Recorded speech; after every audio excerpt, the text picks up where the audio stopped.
1.5 kgs, coming in even, 140 pounds. Tonight he enters the ring with a pro record of 11 wins and only 2 losses. Please help me welcome, from the fight capital of Abu Dhabi, UAE, it's the warrior, NOUREDDINE SAMIR. NOUREDDINE SAMIR, it's the UAE's golden child here at the age of 30. His height is 179 centimeters at a weight of 63.5. This is a super fight, the first of the tournament, Ziggy. And our gentleman that's walking towards the ring, Mr. NOUREDDINE, is at 11-2. He's got quite a bit more experience than Dudley, doesn't he? He does, he's got the age, but you know, one thing with Muay Thai, what I love, it really doesn't matter when it comes to age. As long as you can make the weight, you've got the experience, you've had a few fights underneath your belt, anything is possible, and I'm pretty sure this is going to be a good matchup. As we say here in the UAE, inshallah, it's going to be a great fight. And the winner of this fight moves on to the final in the Superman 4 tournament in Birmingham. Oh, well, is that how it's going? I think it is, yeah. That's what has been explained to me. Well, well, well. He's ready to go. He's going to get a bit of a suntan, UAE style, just before the sun goes down. Let me just say, the UAE national team Muay Thai is absolutely amazing. I've got a very good friend in there, AHMET, and these guys are very fortunate enough to have the finances to bring some of the best Muay Thai fighters over from Thailand and constantly train 5 to 6 days per week, twice per day, just like they would do in Thailand. No shortcuts with these Thai boys. They put the UAE young gentlemen to work extremely hard, and I can tell you what, following the last couple of years, they're good.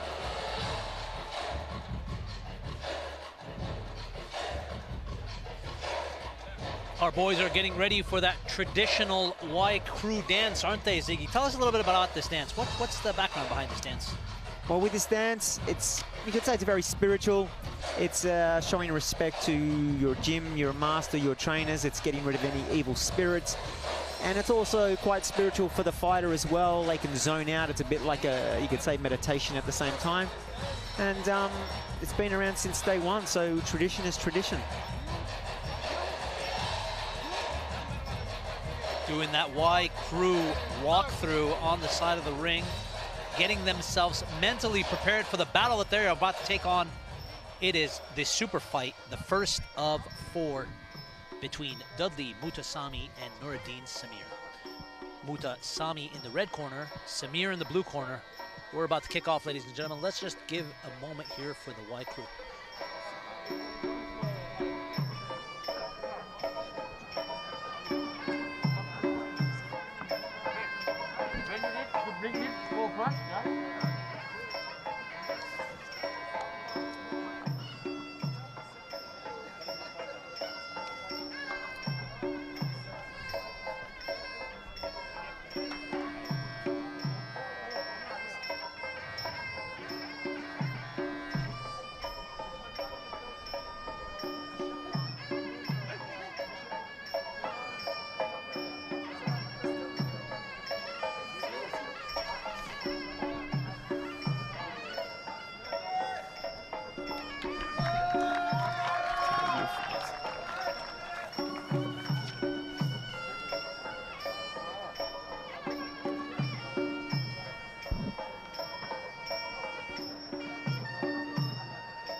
You can see here Samir is just ready to punch heads.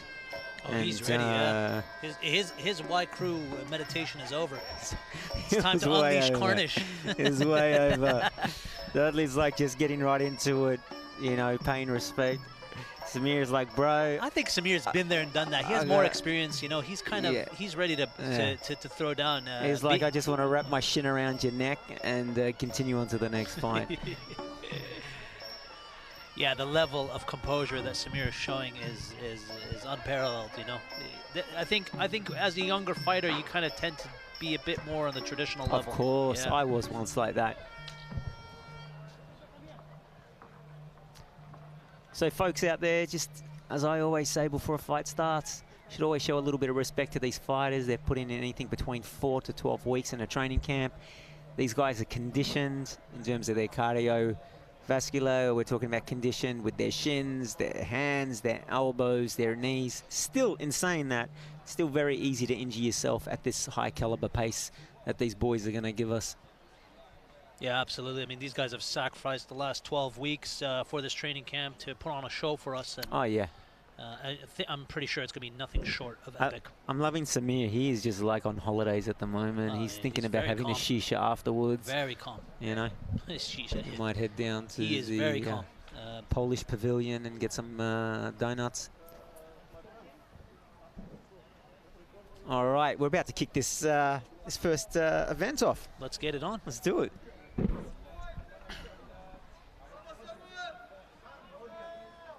Just waiting for our ref to give us the go-ahead.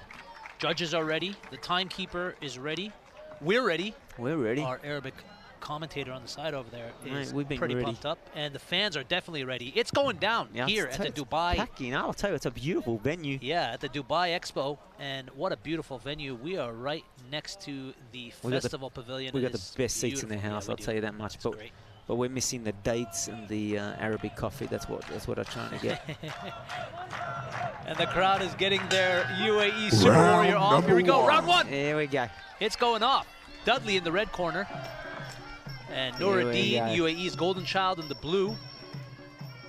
All right, generally first round, bit of a touchy feeling. Nice low kick from NOUREDDINE. As it is a four-man tournament, they just might get started. Nice combination there from NOUREDDINE. Little 1-2 with a low kick. Left hook, right leg kick, chopped his leg. Yeah, he did a nice little chop there. A little bit of inside leg kick. NOUREDDINE with a nice block there. Nice shin block there. Oh, he's chopping on those low legs. Yeah, those low kicks are beautiful. Peter Ertz. Oh, switches nice up the levels, goes up leg kick. Oh, he puts him down. Is that a body shot? That's definitely it. Yeah, he's getting a knockdown. Yep. Oh, he's ready. He doesn't care, mate. Why don't you explain to the fans out there the rules around the knockdown there, Ziggy? Well, generally it's an 8 count. Depending on the event, it could be 3 knockdowns and it's over. But I believe in this event they're just going to keep it going. Nice change of level. Oh! Oh, he hit him with a spinning back elbow. Look at that. Spinning elbow. He put him down. Whoa, his eyes rolled back. Oh my God! It's over. This is over, mate. Oh my God! What a shot! What a shot! Hang on, he's gonna get. Oh, he's on spaghetti legs, man. Oh yeah. Oh, he's going. Fighting. They're still going. Dudley going for the finish. Oh, here we go. Elbows. He's hitting him with the elbows. I mean, Dudley is going. He smells blood, man. Dudley smells blood. Did not see that. And NOUREDDINE is trying to compose himself. His legs are still. Oh, he got hit again with a left. Nice left hook. He misses the right. I mean, Dudley smells blood at this point, doesn't he, Ziggy? At the moment, Samir's composing himself. He's a tough boy. I think he'll make it through this round. He's got another 90 seconds. It's got to be the experience that's going to get him out of this hellhole right now. I mean, what a beautiful combination by Dudley. Dudley's doing the right thing by putting it on him right now. I mean, I would just keep that pressure going. It's just how much do you have in the gas tank? Oh, nice overhand right. Yeah. Oh, he hit him again, but I don't know about... Yeah, it was a little bit over. I think it was more of a push than a hit. But I think Samir's still not with us at the moment. NOUREDDINE is clenching on everything right now to stay in this fight. What a beautiful spinning back elbow, that was a beautiful. I did not even see that. I thought he walked into it. I mean, and that's the experience that we're talking about, Ziggy. I mean, that's the kind of experience that NOUREDDINE's going to bring into this fight to keep him in the fight 100%. to get into the next round. He would have done hundreds of rounds like this where he would have been tagged with something like this, and just the ref is going to break him up here. Yep. NOUREDDINE's still wobbly, man. Yeah, he needs that 1 minute break. Yeah. Get some water on the back of that neck. Get a little pep talk from the coach. There we go. Here we go. You're back in it. Oh, ready for that elbow.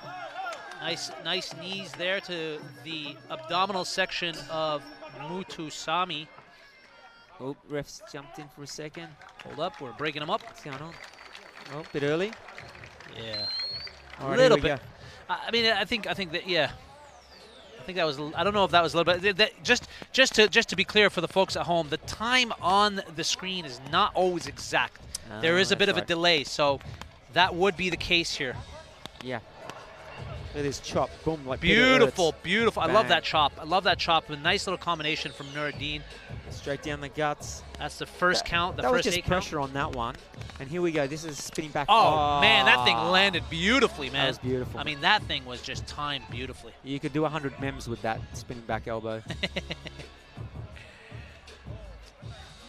All right. Getting ready for round 2 here. Gotta thank UAM, the Muay Thai International Federation of Muay Thai, and the Muay Thai Council for an epic night of fights tonight.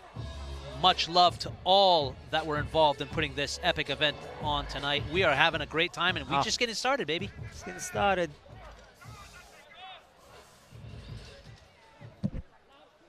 Dudley is ready to go. He's ready to put it all on the line. Nothing to lose. And as we get into the later rounds of this fight, Ziggy, it's really all about cardio and keeping your technique at optimal pace, right? 100%, and being smart. Like, you don't want to smash your shins because you've got a couple of more fights to go down at the end of the night. So it's about being smart. So hopefully their coaches, mentors can give them some good advice. Oh, bit of a dump there. Yeah, a little throw down there from really Dudley. Nothing. The conditioning is looking really good from Dudley there in the red corner. Oh yeah, he could do this all day long. I think he could go another 3 rounds, man. Easy. Oh, here we go. He's trying to get no, flip, no.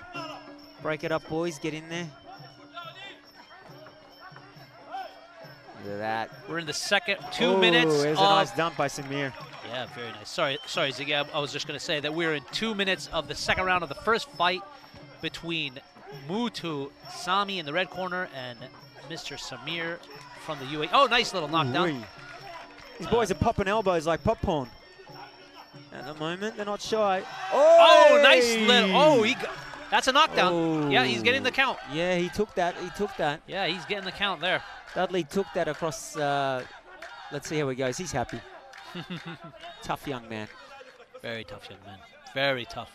What a bright future on him, too. He's tried to throw that spinning back elbow again. He got him. Yeah. Caught him. Nice little counter from NOUREDDINE himself. Yeah, he's just being bullied at the moment. Just being bullied. NOUREDDINE being the taller and fighter.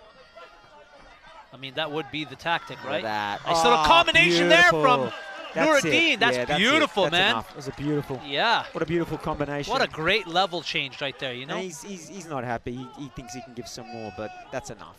No need. No need. Oh, no. Young 17-year-old boy.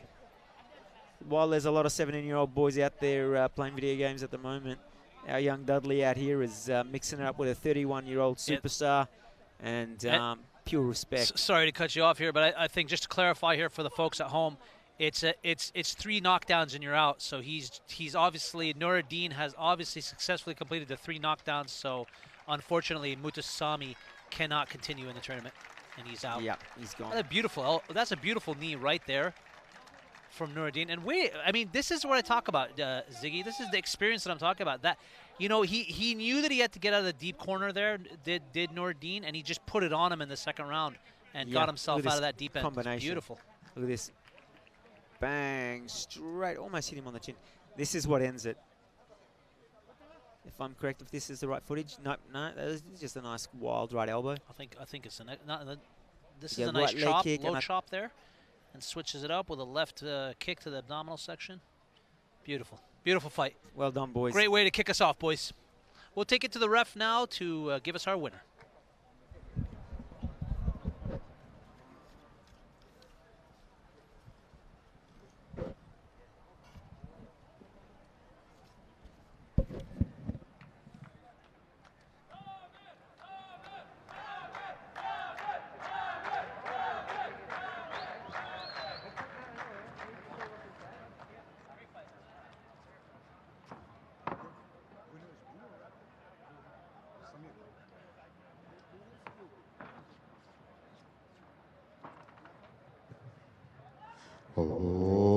Ladies and gentlemen, the referee called a stop to the action at 1 minute and 40 seconds in round number 2, declaring your winner by TKO to the Warrior, NOUREDDINE SAMIR.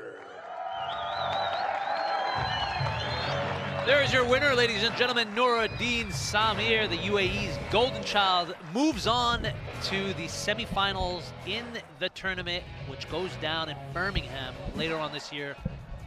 And he's got to be proud of that performance. Coming back from such a horrible first round for him. I mean, getting caught with that spinning back elbow. What a heart of a warrior to come back and just finish it like that. Yeah, the side of his face must be bruised. He took that like a champ. And now, ladies and gentlemen, we'd like to call forward our esteemed guest, Mr. Sham Sithram, the president of the Mauritius Muay Thai Federation, to present the award for the runner-up of the Super 4 men's super lightweight matchup.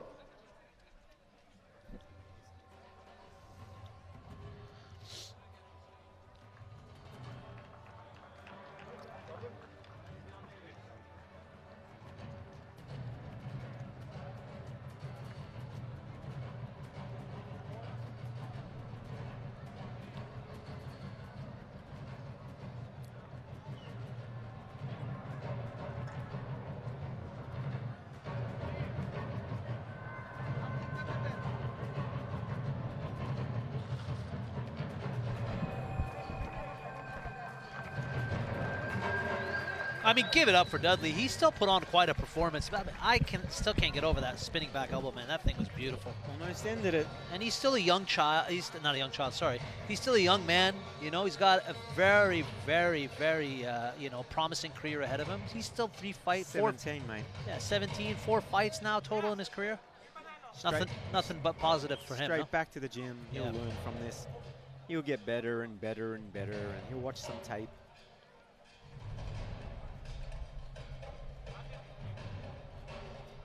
Well done, champ. You did your nation, you did yourself proud.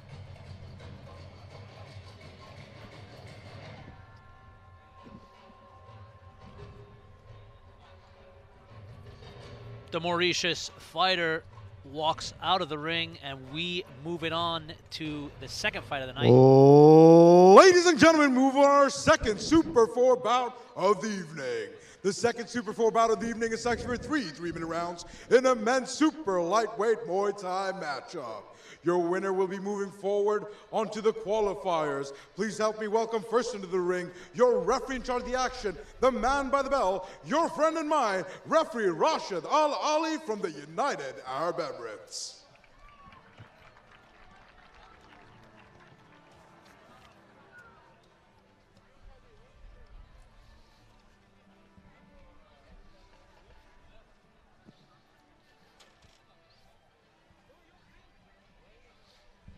Ladies and gentlemen, this is our second bout here in the Super 4 matchup. The second bout for the evening is sanctioned for 3 3-minute rounds in a men's super lightweight Muay Thai matchup between ELIAS bin ZULFIKAR and AJITHJENOSAN SELLATHURAI.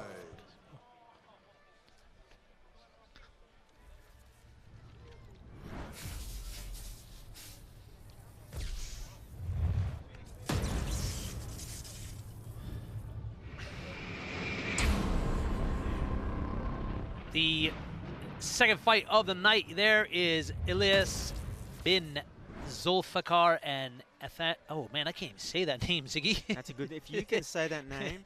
Athensunen SELLATHURAI is our second fight of the night.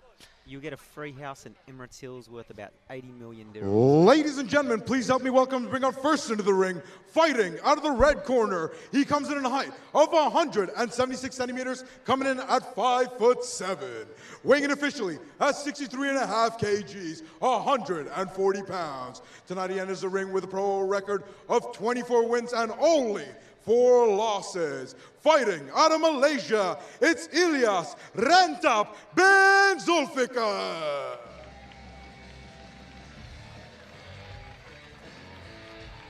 We got the Malaysian boy here.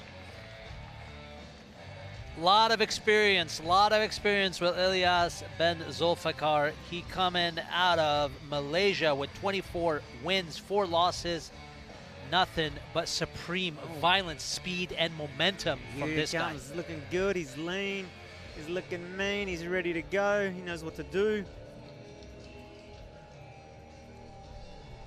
Little prayer before going over the top ropes. That's it, son. I always love these super lightweight fights because I feel like these fighters are a little bit more faster, a little bit more agile, And they can go all day. The durability on the super lightweights is just phenomenal. They can take a hit and keep going. Yeah, absolutely, and I'm really excited for this one. Rentap makes his way into the ring, and he looks mentally prepared for tonight's war with his opponent, SELLATHURAI. And now, bring out his opponent to the ring. Fighting out of the blue corner, he comes in a height of 170 centimeters, coming in at 5'5", weighing in officially at 63.5 kgs, 140 pounds even. Tonight he enters the ring with a pro record of 16 wins and 7 losses. Fighting out of Germany, it's AJITHJENOSAN SELLATHURAI. I was waiting for him to say that name. Yeah, I was waiting. AJITHJENOSAN. AJITHJENOSAN SELLATHURAI. Still can't pronounce it. Thank you, Mr. Rishi. I appreciate it, my brother. This, I mean, another pretty even fight, Ziggy. I mean, you're looking at another dominant performance from SELLATHURAI. 16 wins, 17 losses, 3 draws in his professional career so far. I think nothing but like I said, violence, speed, and momentum from these two tonight. You know, sometimes a record means nothing. You know, so let's see what's going to happen tonight. The Furious. German fighter making his way to the ring is SELLATHURAI, looking calm, not as calm as Rentap, but looking calm as can be. He's ready to go.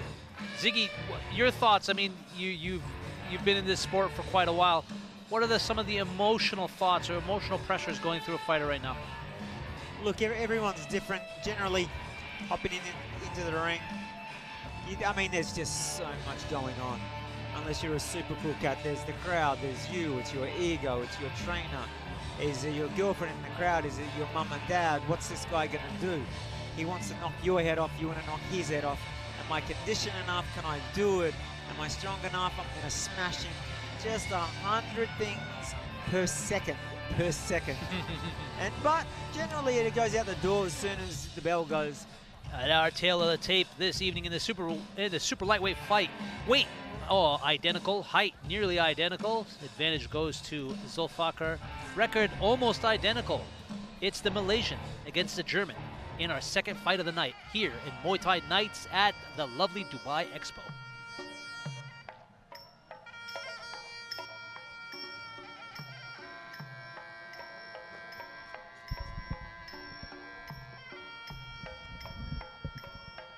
Our fighters getting that Y crew off as they mentally prepare for battle tonight. Some of your thoughts, Ziggy, on what to expect from these two fighters. I mean, the experience is almost identical. I mean, Rentap, the fighter in the red, has a little bit of a slight advantage there. You were saying that experience doesn't really matter in this game. It's really the art of 8 limbs, so any one of those limbs can smash you, knock you out. Times have changed. You go back to the 80s and 90s, early 2000s. First round, generally, it's just a filling out round, and then they'll, do their thing. These young men and women nowadays, they're like athletes, and they've got game plans and coaches and cardio and nutrition they're just plans. Completely different fighters, and it's always interesting. I think just like MMA to Muay Thai to kickboxing, everything has evolved immensely, 100% up. So anything can happen. You could have a great record. I mean, yeah, absolutely. And then out of nowhere, you're going to get a deep front kick to your nose, and it's all over. and that's the beauty of this sport. You just never know. You never know. Absolutely, man. We just saw that in the last fight. Dudley was up and with that spinning back elbow. Could have won it. 17-year-old boy knocking out a 31-year-old man. Yeah. Spinning beautiful. And that wasn't just luck. He knew what he was doing. He timed it. Absolutely. He had the technique. SAMIR pretty much walked into it. So, ladies, that's what I love about this sport. Anything is possible. Anything. And that's what breaks your heart at the same time. These athletes are putting in so much work, and then it's all over in a matter of seconds, isn't it? it can be all over in a matter of seconds, which is heartbreaking. Very emotional sport.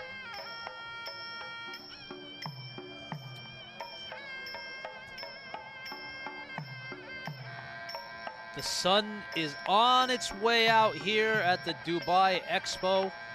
The crowd is starting to come to life. The crowd, I mean, the stadium is filling up. It's filling up nicely.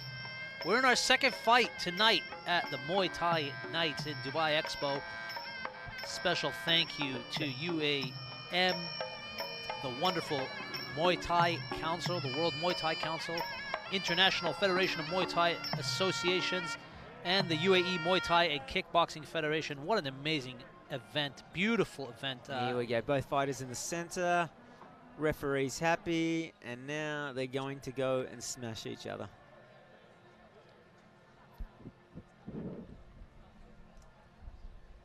Last second instructions from their coaches, pretty much saying, win this, win it. Or else. Here we go. Oh man, I'm excited. Super lightweight. Love this weight class. Love this weight class. Here we go. Let's see what we got, ladies and gentlemen. And we're going to see a lot more of a faster pace with these guys. Like I was saying earlier, they're a little bit more agile. The technique's there. The little bit more durability. A lot of stamina. Oh, nice. Tied up right there. SELLATHURAI tying up Rentap in the red. Ben ZULFIKAR with a nice teep there. Countered by SELLATHURAI. SELLATHURAI pushes forward, high kick. Ooh, goes in with some kind of a flying knee. Didn't get enough power out of that one. Tries to keep the distance, does Rentap in the red corner. Nice little teep there, a little battle for dominance on the inside. Oh, nice right roundhouse. Caught him flush on those ribs. Ooh. Oh, you can hear that from here. Yeah. I like that double pump jab that Rentap's throwing. It's beautiful. Keeps that distance. They're fighting for that inner position there. And the ref's going to break them up.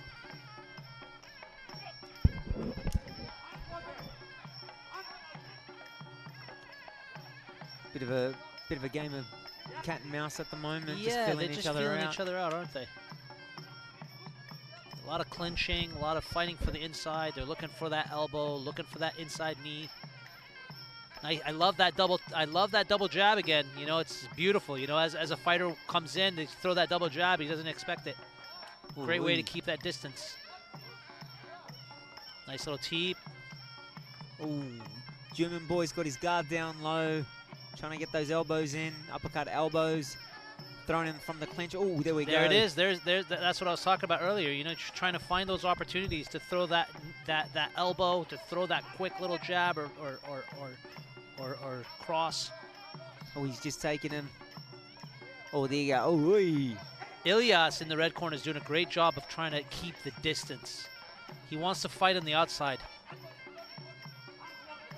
He likes, yeah, he likes to keep that fight on the outside. He throws those leg kicks. Nice, very nice combination there. Left, right. Both boys don't seem too concerned with the boxing at the moment. They want to get those elbows. They're just playing with those fists at the moment, trying to bridge the gap. Nice teep again. And get those elbows in. Get a cut. Oop, there we go. Tied up. A little bit of a weird tie up there.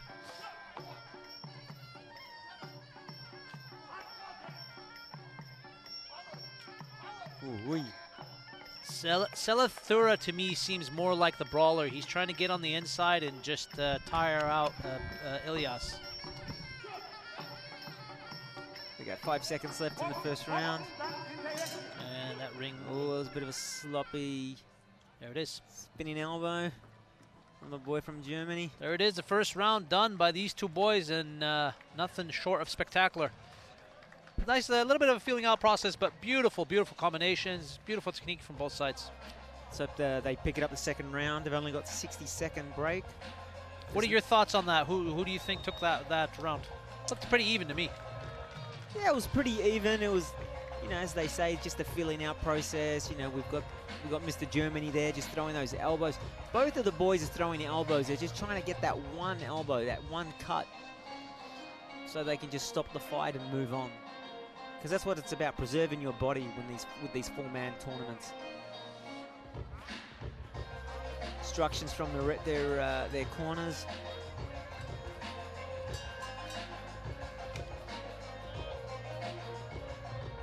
All right, here we go, round 2. I don't know if you noticed that, but SELLATHURAI looked a little bit tired coming out of the first round there. Yeah. I wonder what his endurance is, or his stamina is going to be like in the second round. He's looking like he's taking a lot of deep breaths. It's difficult to fight in the outdoors, though, isn't it, Ziggy? It is. I mean, this Dubai sun does surely zap you for sure. Nice little combination. Home time for you. It's a third and final round here in the super lightweight fight between ELIAS bin ZULFIKAR and Anthen San SELLATHURAI. I hope to get that name right one day. One day. As we get off to the third and final round of this fight.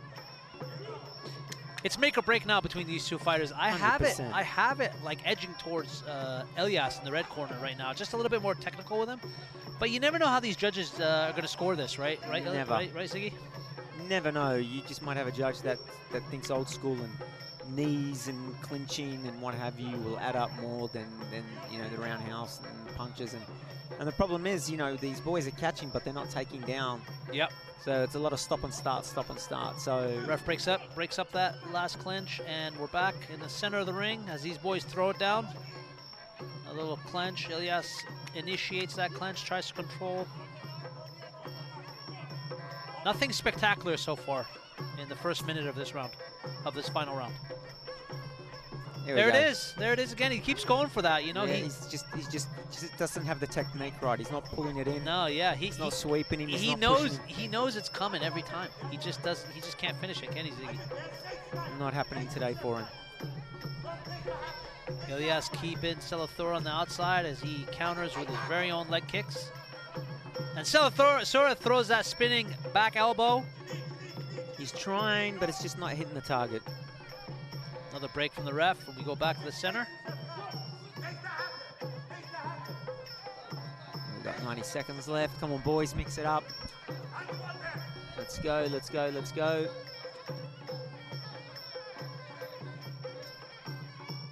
I mean, SELLATHURAI, he's got everything. He's just not pushing forward. He's got that jab. He's just got to throw his body weight behind it. He's got that inside leg kick, but he's not throwing anything behind it. It's just tap, tap, tap. There we go. We need some more power. Final minute in the third round here between ELIAS bin ZULFIKAR and Anthen San SELLATHURAI. You did great at school, mate. You did great at school. As these boys put everything out on the line now in this final 45 seconds. Tell you what, they're not afraid of throwing elbows. I mean, no one's getting cut. Someone landing, but just not flush. There it is. There was one nice knee there by SELLATHURAI in the blue. And they get tied up here on the ropes as the ref gets him out. About 20 seconds, see what these lads have got left. SELLATHURAI is breathing really hard, but he still pushes forward. And that's that experience. You know, he's been there before. He's done that. Yeah, I think our boy from the Germany's going to take this. Final 5 seconds. Yeah, just a bit more proactive. Just pushing the pace. And there it is. That's it. That's the ring. That's the bell as we finish off the second fight of the night between ELIAS in the red and SELLATHURAI in the blue. And a little bit of a slower fight, Ziggy. Yeah, a little bit more of a technical fight. Yeah. Let's take a look at the replay and see some of the highlights that these two boys put on for us. A lot of clinching, as we saw. A lot of elbows. We were talking a lot about those elbows. Plenty of elbows. I mean, SELLATHURAI kept seeing this right kick coming to his side abdomen. Just he just couldn't get it down, could he? He'd catch it. He just couldn't get that sweep. Getting a little bit of chilly here in Dubai, folks. That sun is going down right in front of my eyes. So weird. We were talking about how hot it was. Just need a picnic here. Now it's getting cold. I mean, some, you know, Putting my jacket on, man. sitting down with the wife, the dog, some hummus and falafel. All right, Beautiful. let's take it inside, Ziggy, to the ring here to get our winner for the second fight of the night. Our ref is with ELIAS and SELLATHURAI.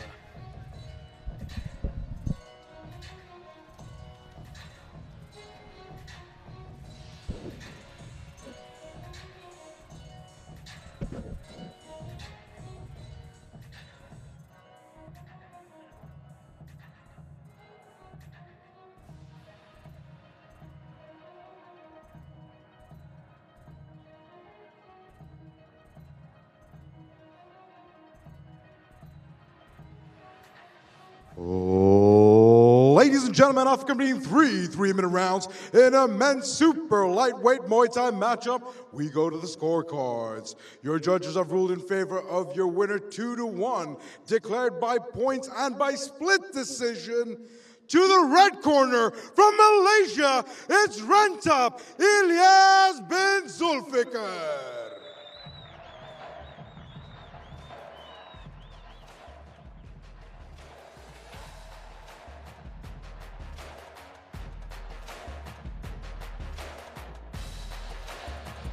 There you have it.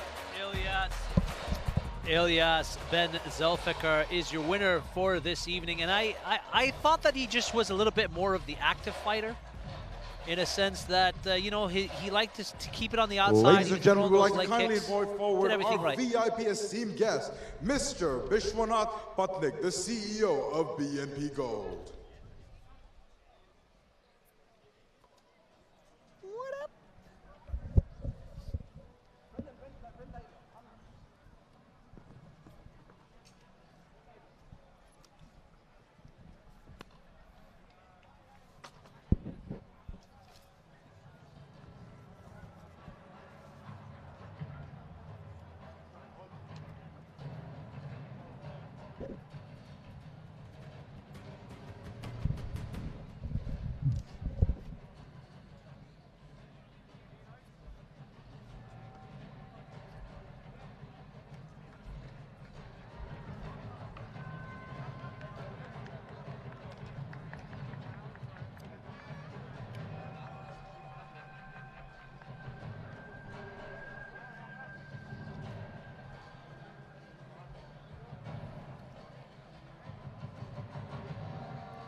Ladies and gentlemen, that concludes our final super lightweight Muay Thai matchup. In our following matchup in the qualifiers, you'll see NOUREDDINE SAMIR versus ELIAS bin ZULFIKAR. And now we move on our Super 4 bout number 3. Bout number 3 is sanctioned for 3-minute rounds in a men's welterweight Muay Thai matchup. Bringing on first, as always, your referee in charge of the action, the man by the bell, referee Mohammed Al-Dibbi from Iraq.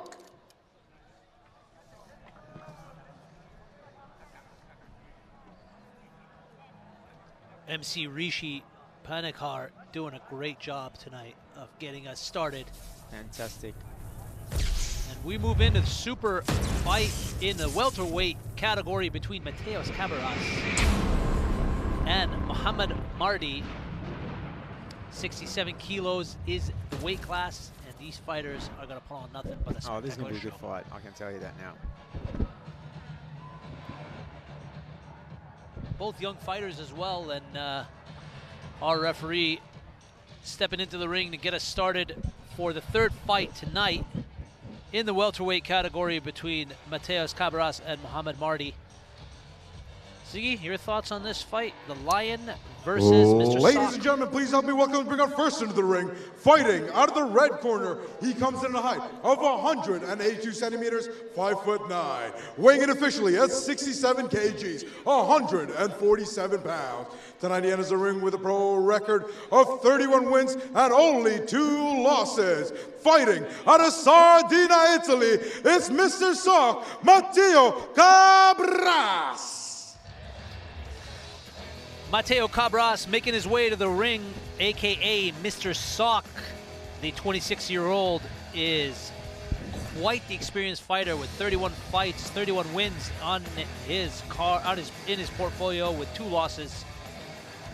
The Italian looking very confident as he walks into the ring. Your thoughts on this fighter, Z? You know what? Give me the first 30 seconds of this round, and I'll let you know. I can tell you right now, they all look pumped, they all look good, but let's see.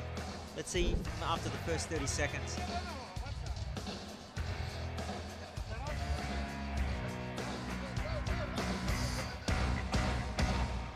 This welterweight fight is brought to you by the International Federation of Muay Thai Associations. UAM is our amazing event company that is putting on this awesome performance tonight at the Dubai Expo. And we got quite a lot of amazing fights going on tonight. We're only in the third fight, Ziggy.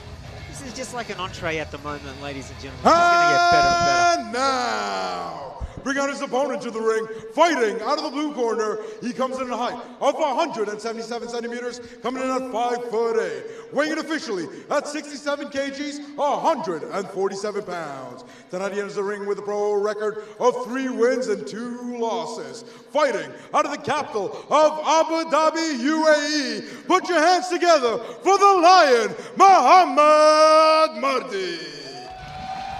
The Lion makes his way to the ring. Lion.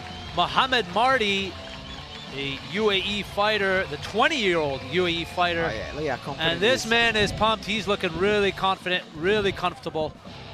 177 centimeters is his height. His record is 3 wins, 2 losses. A little bit of the lesser experienced fighter. But as you said, Ziggy, experience means nothing when you step into the ring. This kid, okay, look, I'll take that back. Experience does obviously mean a lot. But these young boys, these young gentlemen tonight, they've got plenty of incentive to give it even more than what they've got. That's what I'm talking about. They've got a crowd here. They've got, if they keep winning, they get to travel around the world and keep fighting. The fight purse gets better, so they're much more passionate and hungry. So anything's possible. That's what I'm saying. This is not your normal, you know, fight in Australia in Brisbane at the pub. This is international standard right here, where the stakes can be very high and the world is watching. Well, he's looking really comfortable in that ring for a fighter with only 5 fights on his record. So, I mean, that's got to play something in the role of performance and keeping your composure. We're about to find out, that's for sure. Let's take it to the ring as our MC, Rishi Panakar, gets us started with the ref in the 3rd fight of the evening in the welterweight category between Matteo and Mohammed.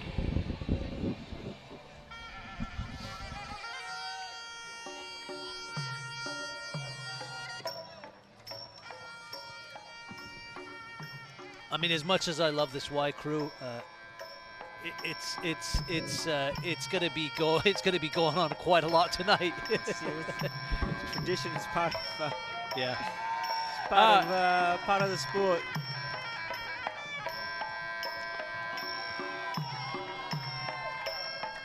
Young Mo loves it. You can look at him. He's the confidence in this young gentleman.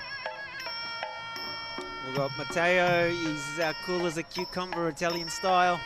Very cool. Both very cool, by the way. Oh, yeah. Both very cool, very calm, very composed. Let's see if the tables turn as soon as the first person eats that, you know, significant strike. How their mental fortitude and their ability to push through will change.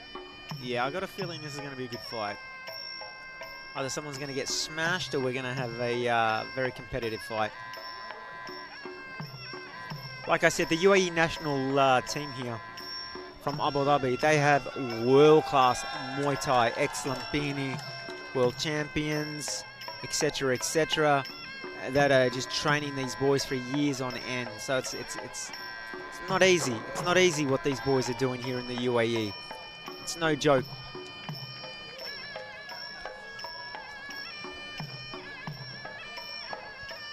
Matteo's ready, all the way from Italy. So is Mo. Oh, look at this, straight into it. No love lost. Bit of a pat on the back. Last second instructions.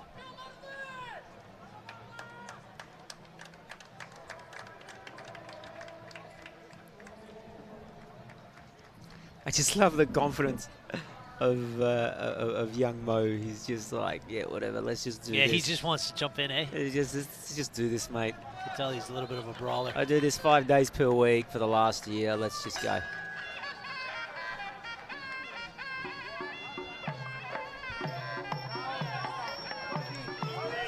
Oi, Matteo throws him around.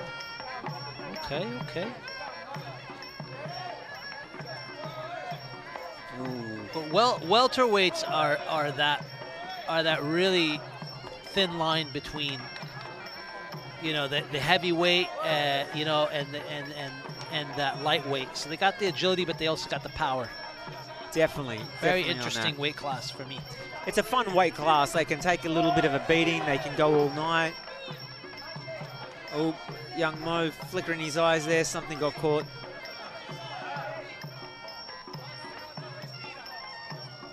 Matteo showing the more experienced fighter, being a little bit more patient in his strikes. Nice clinch work from both boys. Got some nice knees in there, some nice slappers. You got the young lion versus the older one. That catch and counter that Matteo keeps executing is working very well for him. He catches that leg kick and then counters with a low. Nice right head kick from Matteo, missed.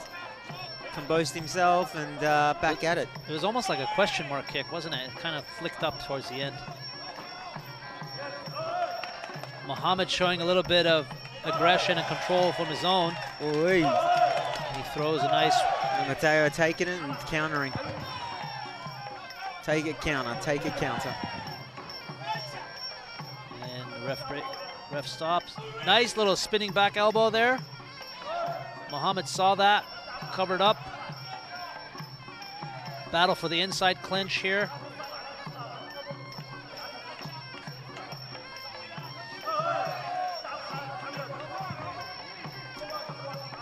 Both boys feeling it out, as I say. They're just a little bit, just not as pretty as we'd like to see it. I mean, this is where where the mental toughness comes in. You know, you're fighting for that inside clinch. You're trying to get in there, throw those dirty elbows. It gets tiring, doesn't it, Ziggy? I mean, it's a pretty tiring battle on the inside. Back and forth war. Mo's throwing some nice right roundhouse. Oh, very Matteo nice spinning switch with that spinning back elbow. We're going to see a lot of that tonight. Mohammed doing a great job of ensuring that Matteo doesn't get in on the inside clinch. Yeah. You see how he throws his outside elbow there to keep him from controlling the inside. Look at that. Mo's pretty much just smothering him. A little bit of blood somewhere. Yep. Pretty nice tactical round in the first round. Yeah. You can see Mo just doesn't care at the moment. There's a little, I wouldn't say a little bit of lack of respect, but he's just going for it. He's got nothing to lose. Well, Mo is hungry, right? He's a lesser experienced fighter. He's trying to prove himself. He has a little bit more to prove here, being 3-2. Yeah. 100%. Whereas Matteo he's been in these wars before, you know. At 31-2 is Matteo. You know, he's been there. He knows what Mohammed's going through, and that's why he's able to, you know, counter the way that he does and control the fight the way that he does. Here's some nice spinning back elbow from Matteo. Mohammed with an elbow of his own as he just thrashes through the guard of Matteo. I like this. I like this right here. Matteo saw that he wasn't going to be able to successfully finish that high kick, so he switches it up to a spinning back elbow. It's beautiful. Okay, round two, boys. Round two in this welterweight fight between the Italian Matteo Cabara in the red shorts and Mohammed Mardi in the blue shorts. And the boys again fighting for that inside clinch. The ref sees that, breaks them up, takes them back to the center. And they're off again. Mohammed a little bit hesitant, and you know, I wish I would just see a little bit more, you know, confidence in finishing his combinations. He seems a bit hesitant off that back foot. Just trying to find his position. Oh, very nice shot. Nicely very nice low kick there on the inside. I like that. Good counter. And those low kicks don't look like they hurt, but let me tell you, man, those things sting, don't they? That's right on the calf too. It's why he went down. You can see the look of Matteo's face. He's not a happy camper at the moment. No, I think that low kick on the inside calf was just, he wasn't expecting that. I don't think it's that. I think that Mo is just ruining his flow. he's just smothering him so he can't get off. Yeah. You know, he can't get off, therefore it's a little bit of a dirty fight at the moment. Messy fight. Nice spinning back elbow, unsuccessful though. Yeah, so every time he goes back in, they're just getting munched up together, and the ref's got to get in there and what have you. Mohammed saw that high kick coming, blocks it, and counters with his own. Very nice. Nice. I mean, at this moment, Mohammed's just manhandling Matteo. He doesn't have the technical aptitude as Matteo, so he understands that his game plan needs to be more of a smother and dump. More of a bully. And which is not wrong, by the way. No. Which is not wrong at all. Any way to win. Nope. A little bit of an illegal blow there. Ref saw that, stops it. Very nice from Mohammed. Throws that right and then follows up with a right kick to the side abdomen.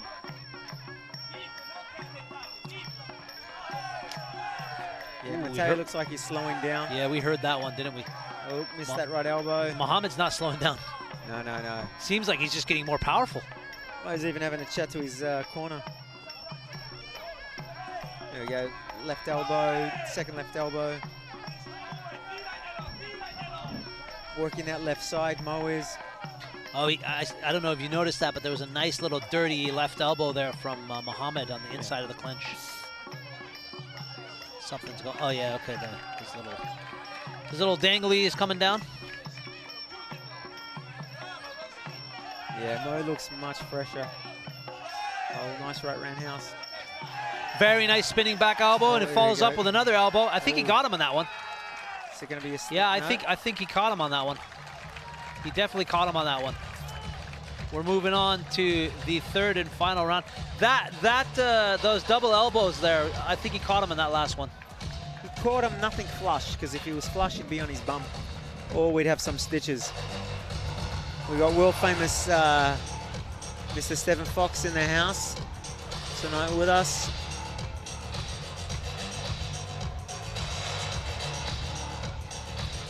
Our VIP dignitaries enjoying the fights. Let's check out the recap here of this fight between Matteo in the red shorts and Mohammed in the blue. Little bit of an ugly battle for the inside. Matteo sees. Honesty is the best policy. It's getting a little bit ugly at times, but the boys are getting better. That was a nice one went high, one went low. No, I mean, what I was saying is it's not the smoothest fight, but the boys are doing what they got to do to score the points on the judges' card. 100%.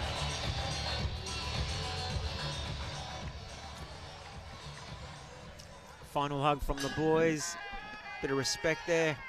We're off with the third and final round in the third fight this evening between Matteo's CABRAS in the red shorts and Mohammed Mardi in the blue shorts.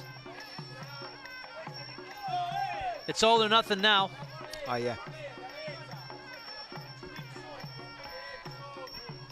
For me, I got this fight pretty even. I gave it to Matteos in the first, and Mohammed, I think, stole the second round.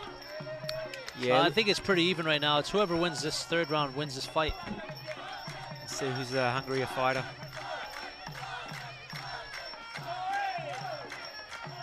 Nice high kick from Mohammed. Mo looks fresh. It looks like he's just woken up. Yeah, he looks like he can go another 3 rounds, man. Easy. Matteos is breathing very heavy. Yeah. Throwing one. Mo's got to get busier. Here we go. A very nice elbow there from Mohammed. Oh, almost dumped him. Yeah. he had control of that leg and he was trying to sweep him. Oh, nice. Controls the leg again, counters with a catch. punch. And Matteos is looking really tired at this moment. Mo's just all over him, smothering him. Yeah, well, I think what Mo's doing great is that whenever they engage in the clinch, he automatically goes to his forearm, puts it in Matteo's face, and tries to disengage quickly and follow up with a counter, which is beautiful technique. Slowly gassing him out MMA style. It's very, you know, it's what I was talking about earlier, the experience versus the hunger. And I mean, you don't see a lot in the arsenal of Mohammed, but he's doing what he needs to do right. He's doing it correctly. He's quite smart at the moment, young Mo. I mean, he's doing little tips down to the lower quadricep down there, keeping him at bay. He's pushing Matteo off his game. That's all he's doing. He's making him not do what he does best. And not to take anything from Matteo, though, what I'm loving from Matteo is that he's not quitting. He's pulling everything out of his arsenal to show Mohammed, like, hey, I've been here and done that, buddy. You're gonna have to do a little bit more than try to manhandle me in this ring. He's not a happy camper, though, our young Italian gentleman here. He just wants to get into his rhythm. Can't seem to get off. And I think that's a tactic from Mo's side, from his coaches. Obviously, people watch tape these days. They just knew, look, just get on top of him, smother him. Very nice spinning back elbow. Here we go. Mohammed doesn't even give him a chance to breathe. Automatically all over him. He just grabs him. Mo grabs him and squeezes his abdominals, gassing him out. I think very nice. Very nice. And that was just purely just from being tired. Couldn't get his leg down. Yeah, there's no 8 count there. Here we go. Mo just putting on that pressure. Just that bullying tactic I was talking about earlier. Mo looking at the clock, and that's it. Yep. Very, very nice fight. It's a little bit of frustration in the eyes of Matteo, I noticed in the end. Oh, yeah. Which is, you know, I mean, valid. You're coming in to execute a game plan, and your opponent has other thoughts in mind. You know, so. like I said, the UAE national team here, they've got world-class Muay Thai instructors. So they'll watch some tape, and they'll say, right, we want to win? Yeah, we want to win. This is what we need to do to win this fight. Very good. Very good. Sometimes it's not the best. Sometimes it's smothering and gassing them out to get to the next round, to get to the next stage of competition. And that's just business, ladies and gentlemen.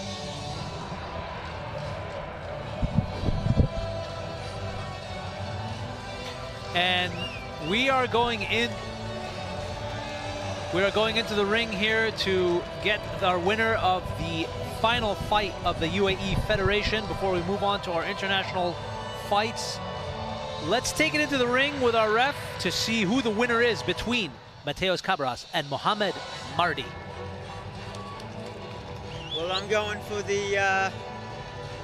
young Mo, mate. Yeah, I think he stole it. I honestly think he stole that fight.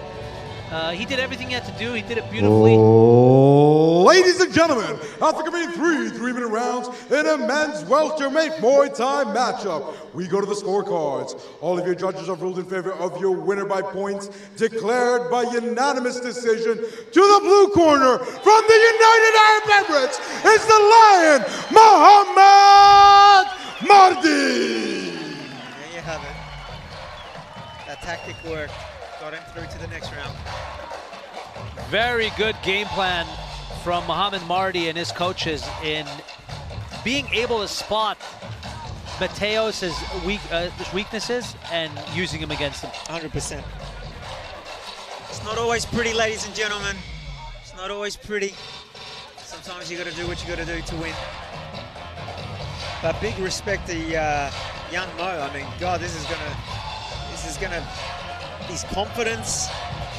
You know, he's fighting in front of a big crowd. And now, ladies and gentlemen, we'd like to call forward our esteemed guest, the president of the Mauritian Muay Thai Federation, Mr. Sham Sitaram.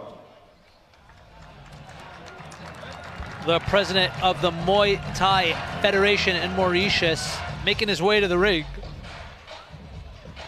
to crown the runner-up, Matteo CABRAS, with his own little trophy.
And now, ladies and gentlemen, we move on our final Super 4 welterweight matchup. Bout number 4 is sanctioned for 3 3-minute rounds in a men's welterweight Muay Thai matchup. Your fight will be between Ahmed ERTEKIN and NURTAZA JUMAKHANOV. We have some bad boys here tonight, ladies and gentlemen. Moving on to the final fight of the Super 4. It's a welterweight battle between Ahmed ERTEKIN. Listen, if you know anything about Turkish fighters, yeah, they're bad. You know, you got like Gürkan Saki. I mean, these boys just don't give up. They're just like the Moroccan boys. And ladies and gentlemen, as always, please help me welcome first into the ring, the man in charge of the action, the man by the bell, your friend and mine, from the capital of Abu Dhabi, UAE. It's Mishari Al-Mansouri. Mishari Al-Mansouri is our ref for this evening as he makes his way to the ring. The fight in question tonight is Ahmed ERTEKIN, the Turkish.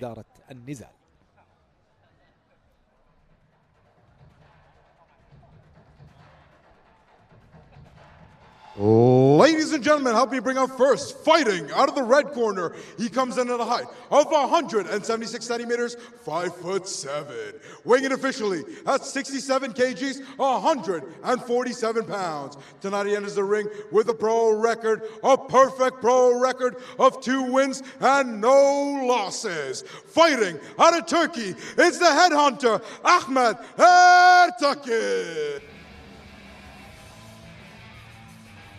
إذن هنا أمامنا على الشاشة اللاعب القوي أحمد إرتكن من تركيا. هذا اللاعب صاحب عمر 22 سنة، الطول 176 سنتي. طبعا الوزن كان 66.8 في الميزان الرسمي من تركيا، وفي رصيده نزالين احترافيات وانتهوا كلاهما بالفوز. طبعا لاعب صعب، قوي بدنيا، ايضا عنده الاشتباك القريب، يتمتع به بصراحة بقوة، ويتمتع بتقنيات عالية ورفيعة في هذا المستوى، وايضا عنده لكمات شوي تخوف.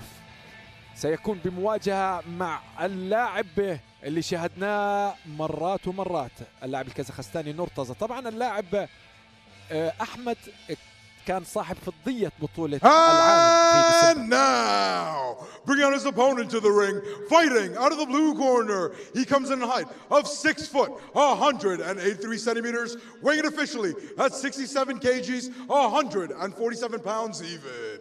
Tonight he enters the ring with a pro record of 3 wins and only a singular loss. Fighting out of Kazakhstan is NURTAZA JUMAKHANOV. إذن نورتازا يا نورتازا، نورتازا في الزاوية الزرقاء. هذا اللاعب الكازاخستاني القوي، اللاعب صاحب عمر 24 سنة، الطول 183 سنتي، والوزن 67 كيلوغرام. في رصيده 4 نزالات، 3 انتصارات وخسارة واحدة. أيضا هذا اللاعب اللي قلنا أنه كان له مواجهة مع اللاعب محمد مرضي، مواجهة احترافية في بطولة دبي فايت نايت التي أقيمت في عام 2020 في دبي، وأيضا تفوق فيها على خصمه ونظيره اللاعب محمد مرضي. إذا كان هناك في انتصار له سيكون هناك مواجهة ثانية. وأيضا اللاعب أحمد في الركن الأحمر كان له مواجهة مع اللاعب محمد مرضي في بطولة العالم التي أقيمت في تايلاند، وكان اللقاء على المباراة النهائية، وكانت مباراة حماسية ولا أجمل ولا أروع. انتهت لصالح اللاعب محمد مرضي، وكان من نصيبه ذهبية الوزن، ومن نصيب اللاعب التركي أحمد فضية هذا الوزن. مواجهات على التأهل للألعاب الرياضية المقامة في أمريكا.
إذا الواي كرو التي تعودنا عليها قبل كل مواجهة، النزال الرابع لهذه الأمسية، نزال ناري جميل حماسي.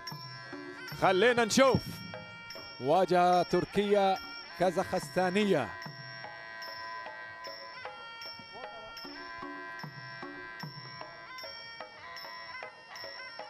متحمس اللاعب نورتازا، اللاعب نورتازا متحمس جدا، يريد يلعب.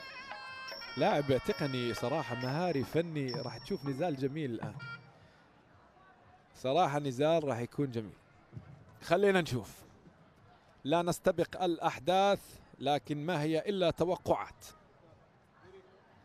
لحظات وتبدأ الجولة الأولى من هذا النزال.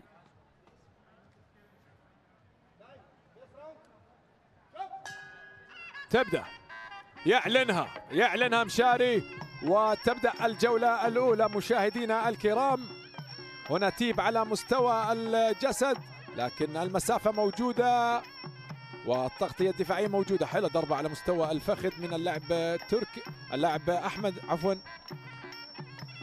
حاول تهويد، اثنين يتمتعوا بتقنيات عالية. حلو الهوك مع مستقيم من اللاعب نورتازا. طبعا نورتازا يتمتع بضربات مستقيمة جميلة ولكمات جميلة، وأيضا يتمتع باللعب الطويل جدا، يعني يستفيد من المسافة الطويلة. حلوة الجب يحاول يكسر فيها المسافة. اوه حلو الخروج مع هوك يساري من اللاعب أحمد، وهنا دفاع موجود من اللاعب نورتازا. تيب على مستوى الجسد.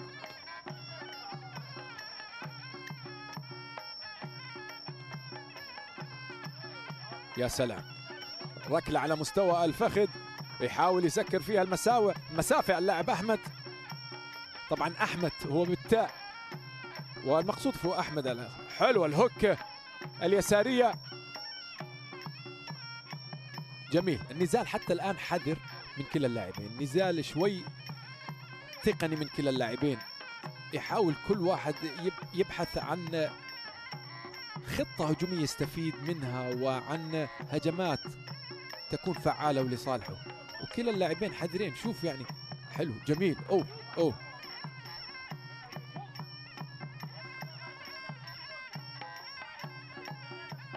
حلوة تحركات اللاعب الكازاخستاني. تشوفوا يحاول يقنص الضربة قنص. حلو الجب كروس، يحاول يسكر المسافة اللاعب أحمد، والمفروض أنه يعمل هيك المفروض، لكن اللاعب نورتازا مش معطيه هذه المسافة. طلع يعني نورتازا يحاول يعمل الهجمة 1-1-2، بعدين يحاول يطلع ياخذ خطوة للخلف، يعمل 1-1-2 ياخذ خطوة، يعني عارف ايش يسوي. عكس أحمد شوي تشوش أشعر. حلو، تشوف حتى ضربات أحمد شوي يعني اللي تزبط معاه فقط هي على مستوى الفخذ، وحتى شوف التغطية الدفاعية جيدة من اللاعب نورتازا. نشوف، يا سلام حلو. شوف تحركات يعني لا تعطي فرصة للاعب أحمد أنه يستفيد. يا سلام على المجموعة الهجومية، يا سلام من اللاعب مرتضى. أبركات يميني مع هوك يساري ومن ثم مستقيمة يمينية. لاعب تقني ولا يخوف. نعم، اشتباك والتحام وتدخل جيد من الحكم مشاري. إذا جولة أولى تنتهي بإدارة واضحة للاعب الركن الأزرق اللاعب نورتازا. نزال جميل مهاري فني تقني، ويا سلام يا سلام. خلينا نشوف، وهنا أمامنا على الشاشة طبعا سعادة عبد الله النيادي رئيس الاتحاد الإماراتي المتواجد هنا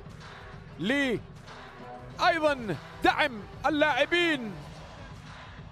يعطيك العافية سعادتك، ومرحبا بكل الضيوف المتواجدين في هذا الحدث. نشوف بعض مقتطفات الإعادة أمامنا على الشاشة، وهذا هاي المجموعة جميلة جدا عجبتني. يعني الأبر كات صاب معه، الهوك صاب معه، والمستقيم صاب معه، وعادوا جميل جدا صراحة، أداؤه جميل. نشوف أحمد هل ممكن أنه يعود لمجريات النزال ويدير هذه الجولة الثانية لصالحه، وهل سيستفيد من معطيات المدرب ونصائحه. نشوف دخول جيد، دخول جيد حتى الآن. حاول يدخل باك سبيننج فيست من اللاعب أحمد، بس أحمد أشعر يعني بس بده يدخل وبده يضرب، عكس اللاعب نورتازا تشعر انه ذكي بهجماته وضرباته، وهذا ما يميزه. لا لا لا لا تتسرع يا احمد، مستقيمة اللاعب نورتازا تخوف وعنده ضربات غدارة.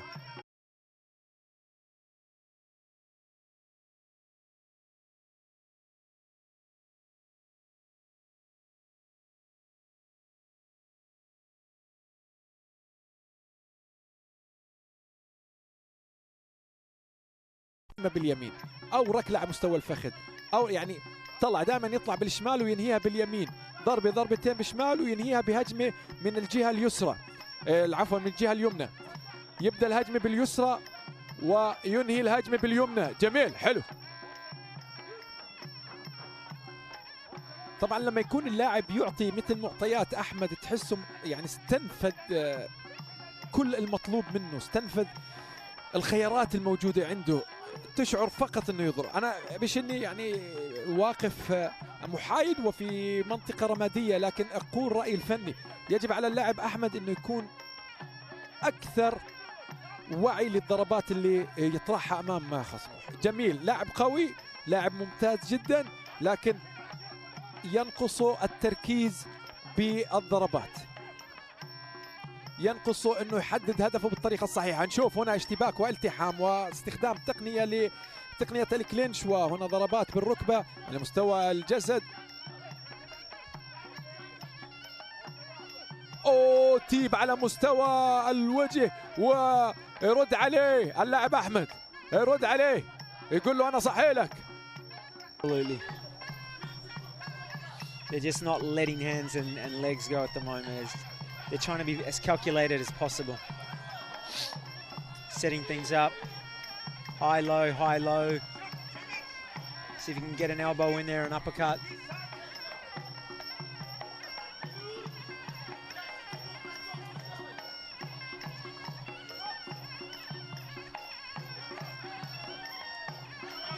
Jumakhanov is pressing forward. Right before the bell of the second round, and we're moving on to the third, ladies and gentlemen. A little bit more of a chess match in round two, isn't it, Ziggy? Yeah, definitely. Okay. That's a bit different. Yeah, we'll just leave it at that, you know. I've never seen that before, to be honest with you. I've seen it. That's crazy. Hygienically, I've never thought it was the right thing to do, eh? But you know, some people love it. Especially in this day and age. Yeah. Let's have a look at this replay here. A nice little spinning back fist. Didn't connect, obviously, a bit far. Bit of a Michael Jackson. Actually, that did connect. I didn't think it connected. It was off balance, hit him on the back of the head. But it did connect. It did connect. It's a bit of a... Judges would look at it as nothing. Nice little teep or front head kick. Yeah, go. What is it? I mean, that thing whipped his head back, didn't it? It did. It gave him a little bit of a shock, but he was all right. He's conditioned for that. Probably takes about 10 of those per week in training. I'll tell you, someone hit me with that, man. I'm going to sleep. Woo! I'll tell you what, you're off to the chiropractor. Here we go, boys. Last round. Here we are, ladies and gentlemen. The last round, round 3 in the welterweight fight between NURTAZA Jumakhanov in the blue shorts and Ahmed Ertekin, in the red shorts. Ali with the big names. Ziggy's sitting back here waiting for a latte with 2 sugars. Nothing just yet, folks. It's do or die now in this third and final round between these two fighters. A lot of technical aptitude between the two. Some great performance from Jumakhanov. I think he's kind of edging this fight. He's spinning back head kick. But Ahmed did give us a showcase of his technique in round 2. I really like the dominant performance he's pushing through in that second round. boy from Uzbekistan really wants to give it all. Kazakhstan. Sorry, my fault there. From Kazakhstan. Wants to give it his all, but he's just been a bit cheeky at the moment. Guard down. I think he's looking a lot more comfortable, actually. You know, nice footwork there, head movement. I think he's getting into a spot right now where he wants to unleash, which is what we're seeing. Well, he's got 1 minute and 45 seconds left to convince the judges or get a knockout. He's got to put both of these fighters. It's their round. They've got to put it on. They can't just be playing cat and mouse. Yeah, not in this round. It's quite close.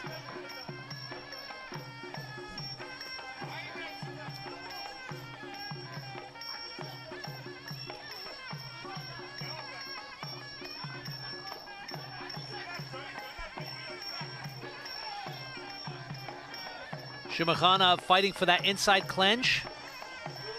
And he just smothers Ahmed, doesn't he, in the ropes? Yeah, Ahmed's trying to figure out what's going on at the moment.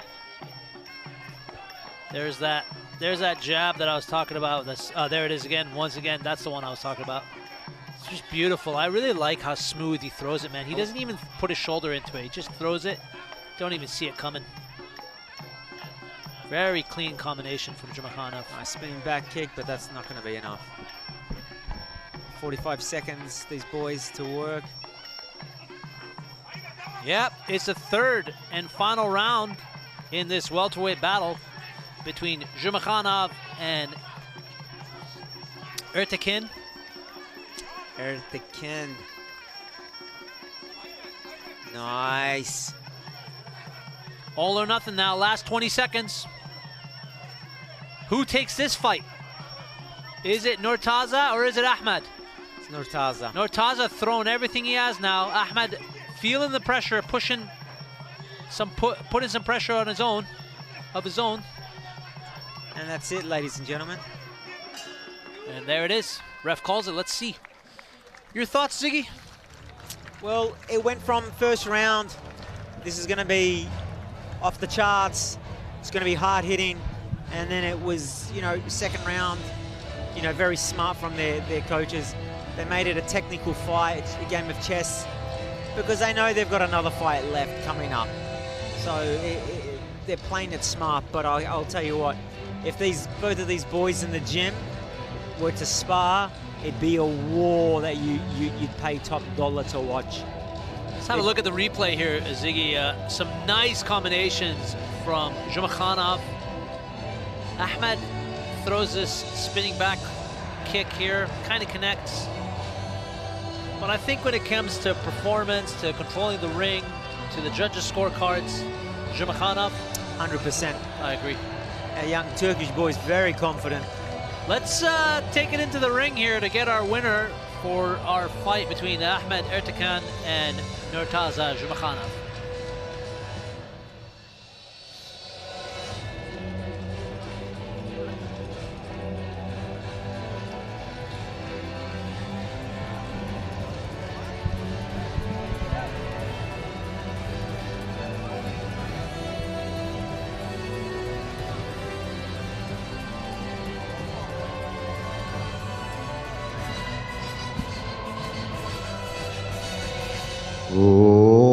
Ladies and gentlemen, our final welterweight Super 4 bout comes to a close after completing three 3-minute rounds in a men's welterweight Muay Thai matchup. We go to the scorecards with your judges ruling in favor of your winner by points.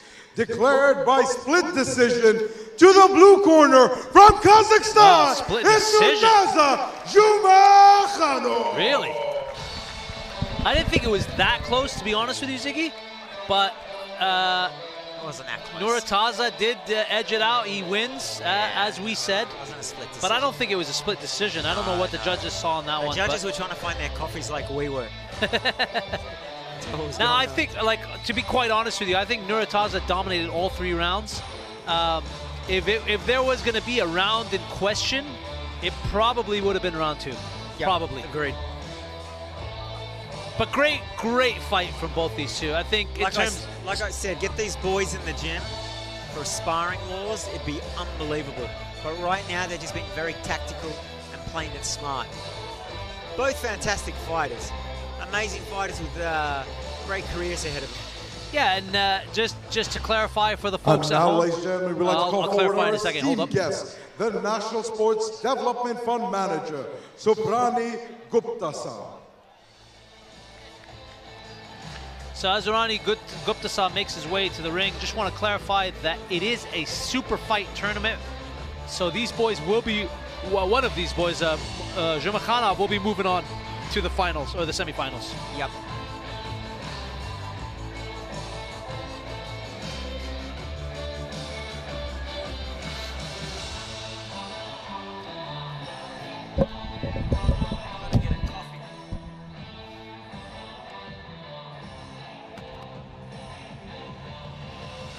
Can you?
Ladies and gentlemen, we move on to bout number 5. Bout number 5 is actually for 3 3-minute rounds in a men's lightweight Muay Thai matchup between Mohammed AMZAR and Ibrahim Bilal.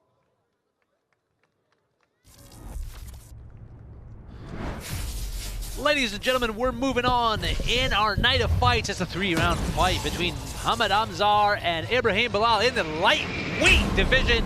It's going to be an explosive bout between these two. Experience is nearly identical. Let's take it back to our MC Rishi to get us started. And now, ladies and gentlemen, please help me welcome first into the ring for your referee in charge of the action, the man by the bell, your friend and mine, all the way from Austria, it's Gunter Plank.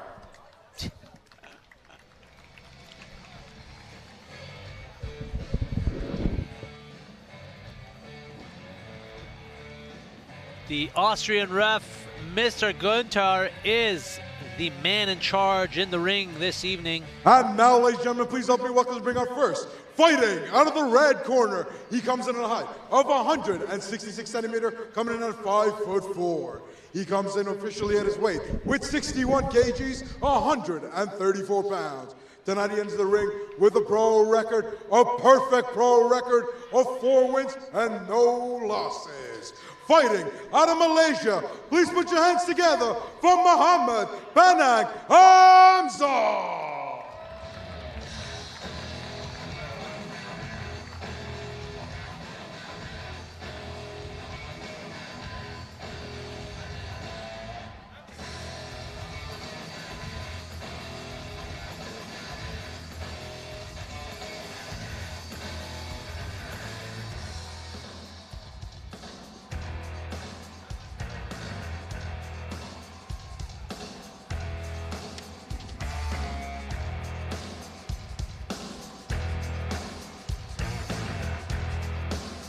Mohammed AMZAR, the 18-year-old fighter from Malaysia, making his way to the ring. Undefeated fighter. All the way from Malaysia. The undefeated fighter is fighting this evening in our lightweight bout And let me tell you, this man looks like he's on a mission to rack up his next win and make it 5-0. These boys from Malaysia can fight. Mohammed is looking the goods. Let's see how he does against the young Ibrahim. Bilal.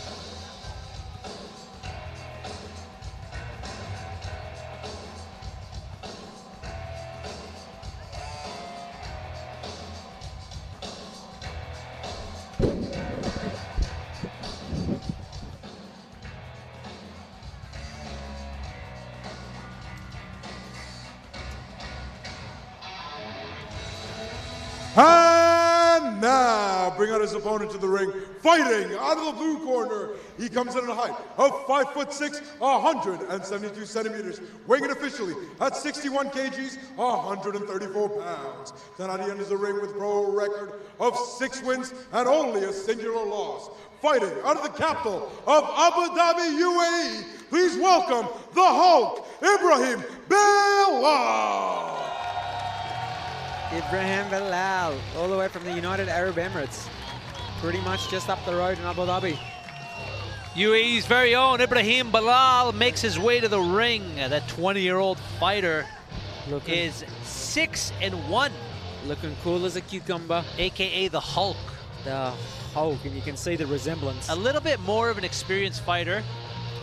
But I was saying earlier, this lightweights are interesting because they just got the stamina, they got the durability, and they tend to be a little bit more energetic in the ring in terms They're of robust. They can take your hit and keep going. I think anything can happen in this weight class. That's what I love about this weight class is they just don't get tired. Well, they shouldn't get tired technically, but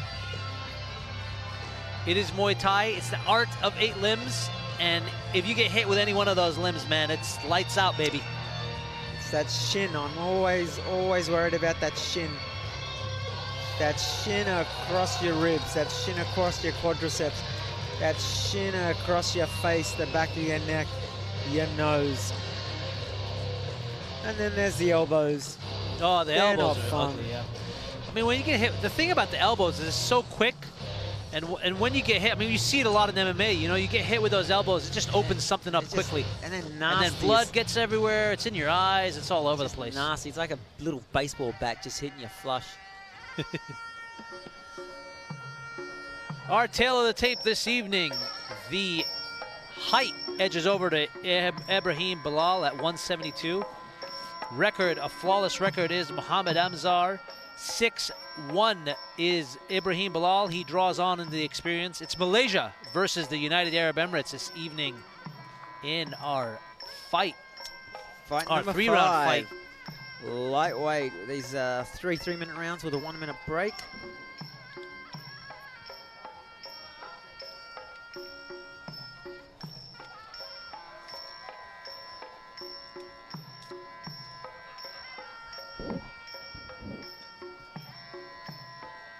Crew mental preparation between these two fighters as they get ready to go to war. Referee Gunther from Austria watches over them. I'm loving the crowd. I'm loving the fact with Expo that we've been able to get judges, referees, commentators like us. Everyone is from all over the world right here. Yeah, absolutely. Everybody that you're looking at, you know, we have diplomats, we've got everyone here, and it's fantastic. And that's the great thing about Expo. We're bringing people together, baby. That's what we're doing with a smile. Yeah, the worldwide event happening here at the Dubai Expo, and it's so fitting that we have a beautiful Muay Thai night event. And it's a gorgeous night tonight too. Oh, yeah, it's nice. I'll tell you this, after this, I'm gonna go get some dinner somewhere. I think there's like 200 plus restaurants. Don't know where to go. Don't know where to go because you got a world famous burger for me earlier. Yeah, that was good. That was a good burger. I'll tell you what, mate. That was a good burger. Absolutely, absolutely. It's a beautiful evening, Saturday evening here at the Dubai Expo at the Expo Sports Arena, and we're ready to kick off this fight. We are ready. Let's go, boys.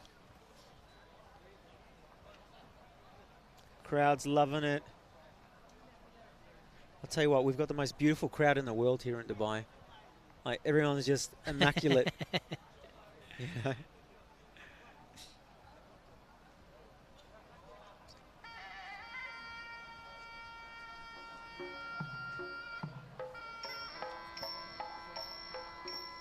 Oh, I thought we were going to get started, actually. Yeah, so did I. Yeah. Don't know what's going on Something here. happened here. It looks like Mohammed AMZAR is needing a little bit more Y crew time. Yep. I just saw one of the officials with a coffee, and I don't know how to track him down. I'm going to get your coffee after this, don't worry. You know what? I got you, bro. I live on Beach Road in Jumeirah. Got about 25 cafes. I know there's about 200 cafes here.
Ready, Ali?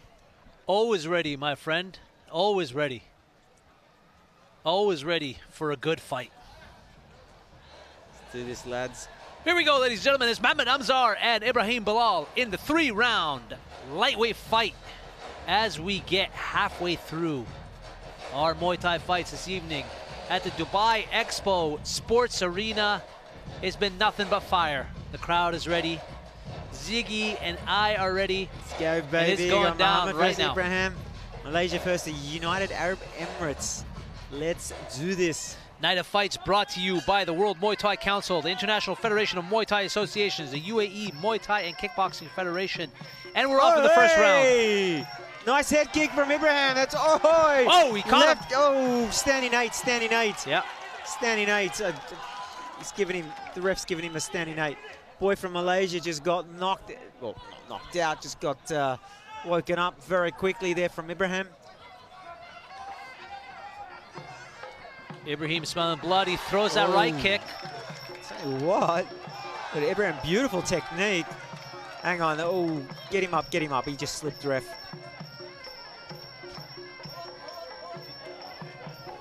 Look at this.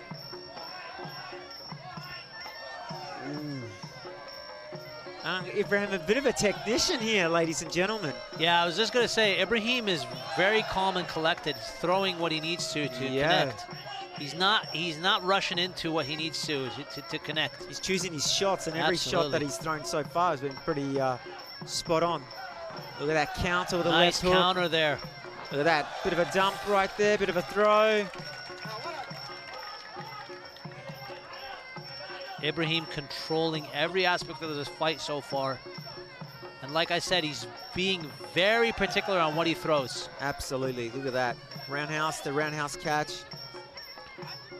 AMZAR, oh, that gotta hurt him. That had to have hurt him. He threw that low kick and then Ibrahim checked it, and you could just tell he got a little bit flimsy on it. Ibrahim with the punches. Oh, here we go. Nice right elbow. Strong in the clinch from the boy from the UAE. Boy from Malaysia looks a little bit baffled at the moment, ladies and gentlemen. Oh, nice high kick. Beautiful high kick from Ibrahim. Bilal just basically having his way right now with AMZAR. throwing what he wants, when he wants, and connecting. AMZAR doesn't like the look of where this fight's going and tries to push back on Ibrahim. Look, the boy from Malaysia, AMZAR, he just might be playing that first round, taking it easy. He might come out a whole lot. Oh, look at that left body shot. Oh, beautiful body shot. He's gone. He's done. Oh, that's another standing eight. That's the second standing 8 right there. And those body shots, I mean, I heard him from here, yeah, man. I could feel it. I could feel it, mate. He just scrambled his kidneys. You could have those back. He just scrambled everything in there. Let's see. Let's go. Left jab up high. Let's work that body. Oh, hey. Knee to the solar plexus. Ibrahim putting the pressure on. Look at that body shot. Another body shot. Changing left levels. Hook. Look at that. Beautiful body shot. That's it. Yeah, he's that's done. It. He's done. He's going to finish it right here. We are done, ladies and gentlemen. First round. First round. We didn't get out of the first round. First round TKO, man. He did not like any of that. Well done, Mr. Ibrahim. Well done, mate. Beautiful. Technically well done. Very technically sound as Selected Ibrahim his Bilal. shots and very powerful. Very. Very powerful with the kicks, the punches, the elbows. Controlling in the clinch. Yeah, I loved every aspect of Ibrahim Bilal's game. I think he was, like I was saying, very, very particular on what he threw, but whatever he threw, he knew he threw it at 100% and landing. Oh, yeah. Let's have a look at the replay here. Really nice high kick there. Straight at the start. That's one way to knock some sense into you. Right around head kick. Look Another at that little too. head kick. That's Clipped not him with fun. a toe. Look at Beautiful. counter with the left. Beautiful counter. Look at Ibrahim's just bullying him with his body weight. His sheer muscle, his sheer power. That does wear down a fighter. And Ibrahim really understood distance. I think like as soon as he got into a situation where he wanted to close the distance, he knew exactly what he needed to throw 100%. to get back in there and just dominate. Look at this body shot. Oh, let's see if it's here. Look at that switch left roundhouse up high. That's there that body it shot is. right There's there. that left Yeah, body shot. beautiful, Yeah, man. Wasn't happy with that. I mean, I heard that one from all the way over here. Here we go. Bang. Oh, lovely, lovely. And to the jaw. Those hurt.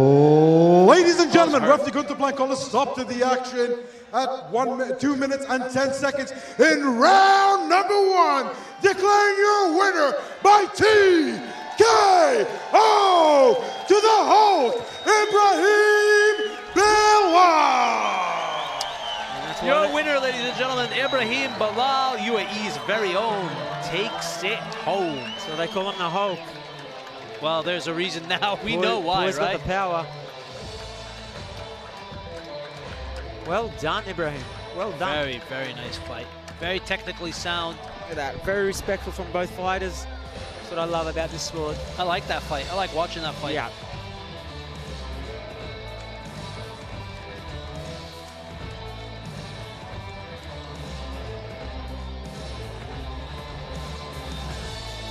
That was good.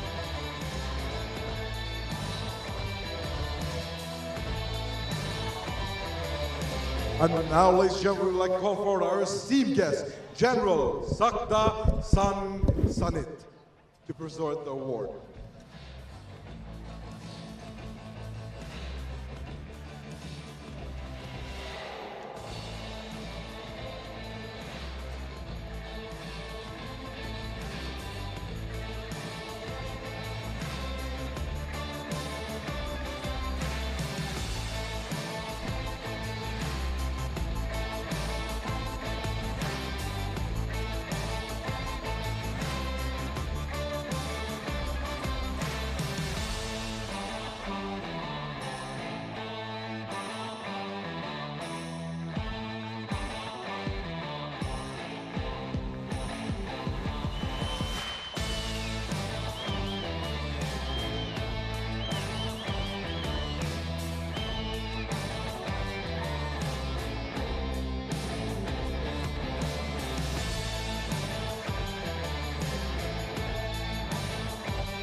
gentlemen, we will be taking a 10-minute break, but don't go anywhere.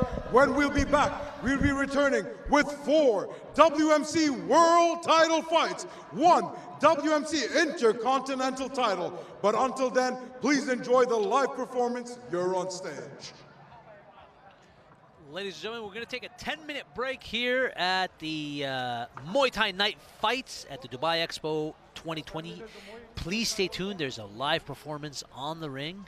We'll be right back with you shortly. Don't go anywhere, as we got 4 more amazing fights. An Intercontinental title fight, World title fight, and 4 more World title fights with us. Stay tuned, ladies and gentlemen. We'll be right back.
Good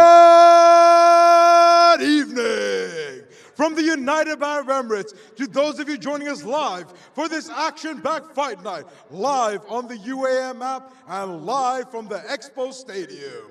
Muay Thai fans, for those of you in attendance, and for the thousands tuning in from around the globe, this is UAM's Muay Thai Night, Expo 2020 Dubai, the road to the Royal World Cup 2022.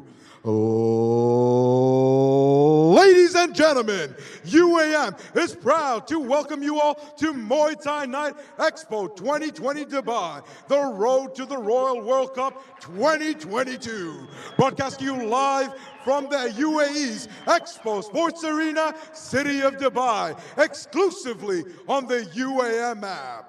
Tonight's event is presented you live by UAM in association with the WMC, the World Muay Thai Council, proudly supported by the IFMA, the International Federation of Muay Thai Associations, as well as the UAE Muay Thai and Kickboxing Federation.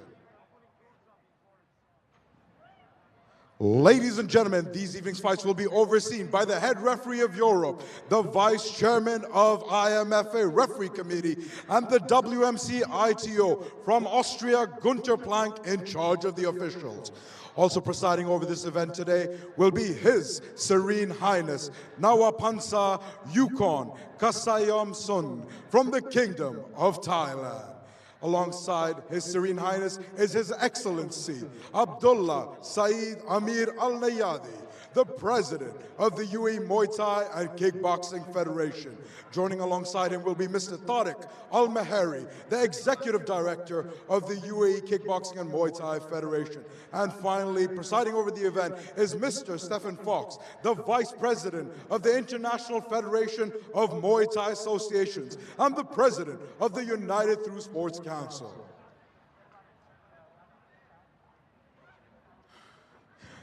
And with that, ladies and gentlemen, we move on to our opening bout of the evening. Our opening bout of the evening is sanctioned by the WMC for 5 3-minute rounds in a men's super welterweight Muay Thai matchup. This fight will be for the vacant WMC super welterweight intercontinental title.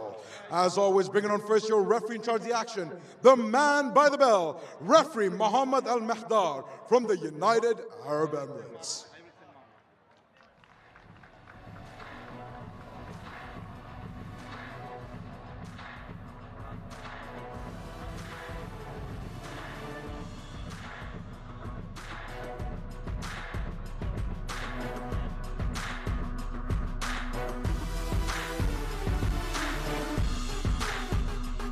Ladies and gentlemen, our opening title fight for the evening is sanctioned by the WMC for 5 3-minute rounds for the vacant men's WMC super welterweight intercontinental title. Your 3 judges representing here tonight ringside are from the United Arab Emirates, referee De Jong from Malaysia, and referee Letachai from Thailand. And when the action begins, your referee in charge of the action is Mohammed Mardi from the UAE. This fight is sanctioned between Volata Tibu and BOBIRJON TAGAEV.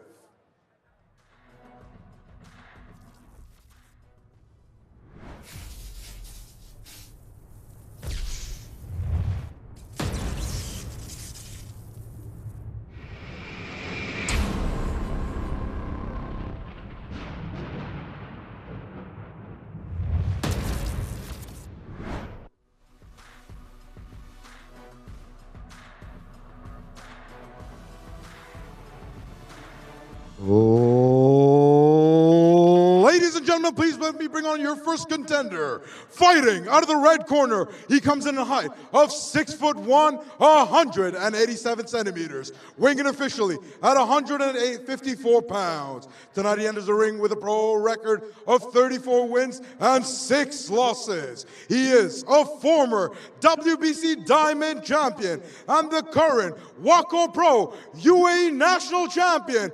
Ladies and gentlemen, Madame et Messieurs, ce soir, il nous vient de France, de la vie, du Paris, Volata Dino Dibu.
bring on his opponent to the ring, fighting out of the blue corner. He comes in height of 5'9", 181 centimeters, weighing in officially at 154 pounds even.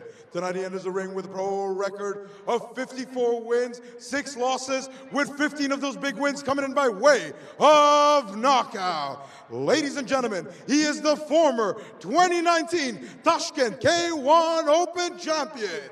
Kanimlar va janoblar, Uzbek Akhlana, your fight captain Mashkur Janshi from Samarkand, Uzbekistan, is Bobirjon, the dangerous wolf, TAGAEV.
Welcome back, ladies and gentlemen. It's Valentin Thibaut from France making his way to the ring as we get ourselves set for the international continental title fight between Thibaut and TAGAEV.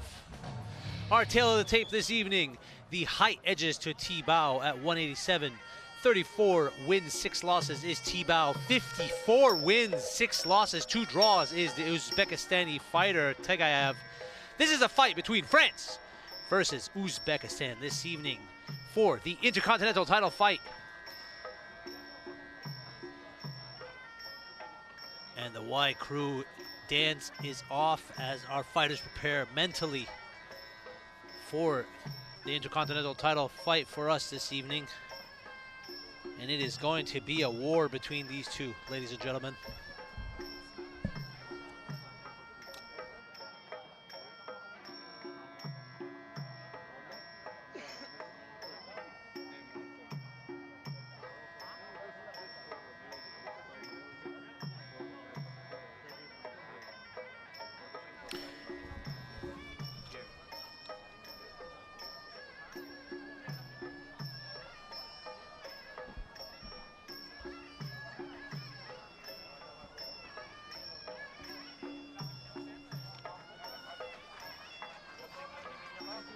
And this is the only intercontinental title fight this evening between France and Uzbekistan. It's a 5-round title fight with 2 minutes in between.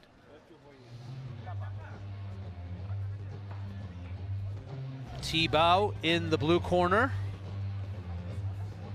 Sorry, TAGAEV in the blue corner.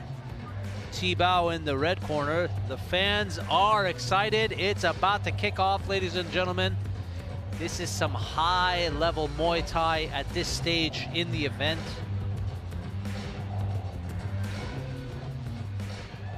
And one thing to really take a look at is what will the first minute dictate between these two fighters. At this level of competition, it's all about who's going to control the center of that ring and assert their dominance on the opposition.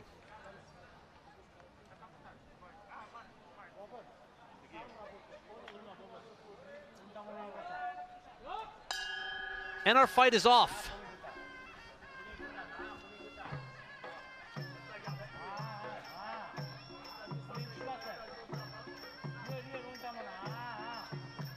Thibaut in the red. Tagaev in the blue. The dangerous wolf is Tagaev. 54 wins on his Muay Thai career. The man with more experience and more dominance in the ring. But not to take away from THIBAUT. I mean, he has 34 wins from his Muay Thai career so far. So a wealth of experience between the two. Taunts Tagaev. In this super welterweight fight. These boys are both very tall. Long limbs.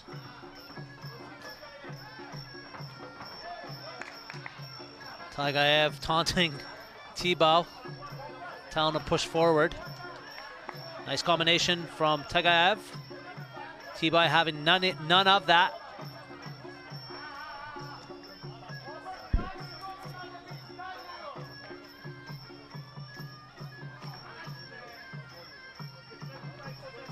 Bit of a feeling out process here.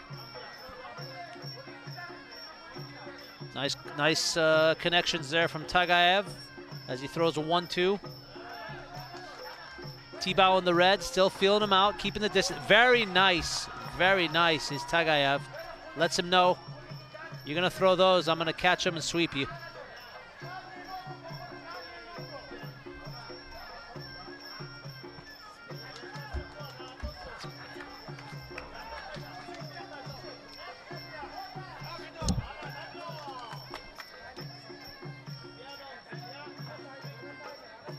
It's a bit of a feeling out process right now. It's a bit of a feeling out process between these two, but at this level, you know, one wrong move and you could be saying, good night, Irene. So, you know, they're doing the right thing. You could be in the hospital if you don't do the right thing. Good to have you back, Ziggy. Thank you. We went on a little bit of an adventure there, got lost, made it back. Tagaev in the blue, THIBAUT in the red.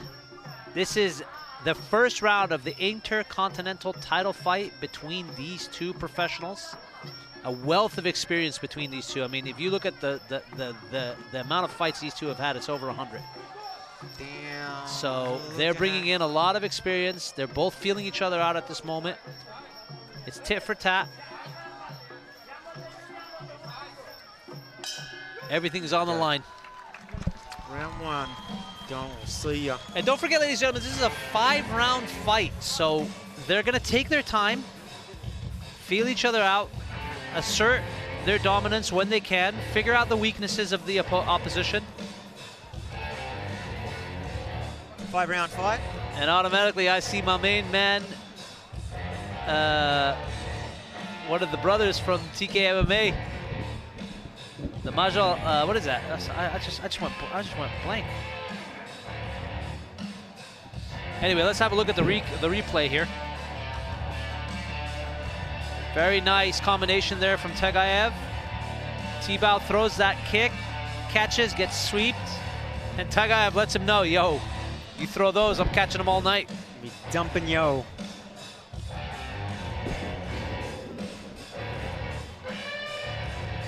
It's the first round down. Plenty more left, boys. Oh, there's the boys from TK MMA. Yeah, that's what I was going to say. I don't know why, I just forgot their names. Young Kush. Husan and Hassan. Yeah, there it is, Majumov. The twin brothers. Probably one of the best trainers. They are. They you know, I give it up to these guys. I mean, I've watched their hustle for the last 10 years, and they've really come on and up under the help of Tam Khan. They are really pioneering the future of mixed martial arts in the Middle East and Muay Thai fighters. Oh, 100%. And when it comes to coaching. When it comes to coaching, yeah. And they can fight. And they can fight, absolutely. I have nothing but respect for these guys. Some great coaching there. These are good boys that love and they're passionate about martial arts. Very passionate. They work 7 days a week. If you follow them on Instagram, they don't stop. I mean, these guys are in the corner of every UAE fighter or anyone that comes training internationally, and they're giving it their all. You know, you got to respect that. So they're in the corner of Tagaev right now. And where's he from? You best. Sorry? What country is he from? Who are we talking about, my man? Tagaev? Yeah. The Uzbeki. He's Uzbekistan. Of course, there you go. In their home country. Second round of the Intercontinental title fight. It's 3-minute round. And I'm assuming in this round we're going to see a little bit more pressure from both sides.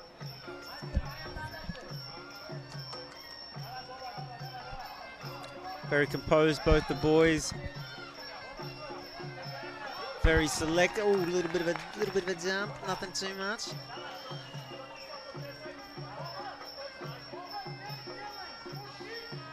And don't forget, ladies and gentlemen, this is a 5-round fight. They're going to take their time.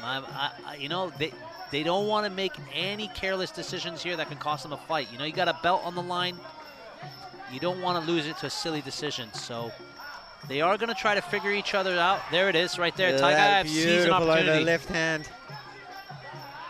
Catching in there. Nice little left as Thibaut walked in. Oh, hey! Moving forward with some heavy fists. Oh, beautiful knee, beautiful slapper. Thibaut threw a nice little downward elbow as Tagaev came in, and Tagaev said some words to him. He's letting him. I think there's a little bit of trash talking inside the ring. He let him know, hey, buddy, it's not happening. French boys are hard too. Oh, nice little left kick there. I think it was a low kick. Going to see it from this angle. Sweeping low kick. Tagaev throws another left. Follows through. Tagaev's got some heavy hands there. Yeah, that's and something you got to be very wary of, those heavy hands nowadays. I think he's getting a little bit more comfortable now as he walks into that pocket, because you could tell he's thrown a little bit more as he moves forward. He's smiling, happy. Just got kneed in the place where you don't want to get kneed if you want kids. Oh, beautiful inside leg kick, beautiful outside leg kick. Look at that, nice combination right there. Into the clinch. Sorry, Ziggy, I was just going to say, Tagaev being a little bit more of the active fighter in the second round. I think he's figured out a weakness in Thibaut's game, and he's trying to capitalize on it. For the folks at home, it's the French fighter in the red shorts. His name is Thibaut. Valentin Thibaut. That's a cool name, by the way. Yeah, it is. It's a cool name. I wish my parents called me that instead. And in the blue corner is Tagaev. I'm gonna call him Tiger. Tiger, sure. Go ahead. I'm gonna call him Tiger. Nice little knee there as Tagaev came through. Oh, look at that beautiful Tiger with a beautiful southpaw power punch with that left. Both boys very confident that they took that round away. I don't know. We got 3 more left, lads. Thibaut's corner was calling for that knee as they went into that clinch. I didn't see that, to be honest with you, but it seems like they saw something we didn't see. But they kept calling knee. They just want to soften up that body, mate. Yeah. They just want to soften it up for a body shot, roundhouse. I mean, we are talking about 5-minute round. We're talking 5 rounds here. 2 minutes. Nice catch. Yeah, he keeps catching those every time. Take that, my son. You know, I think he was telling Valentin, he was telling Thibaut, you throw those, I'm gonna catch them and sweep you every time. And they add up. Those points add up. Yeah.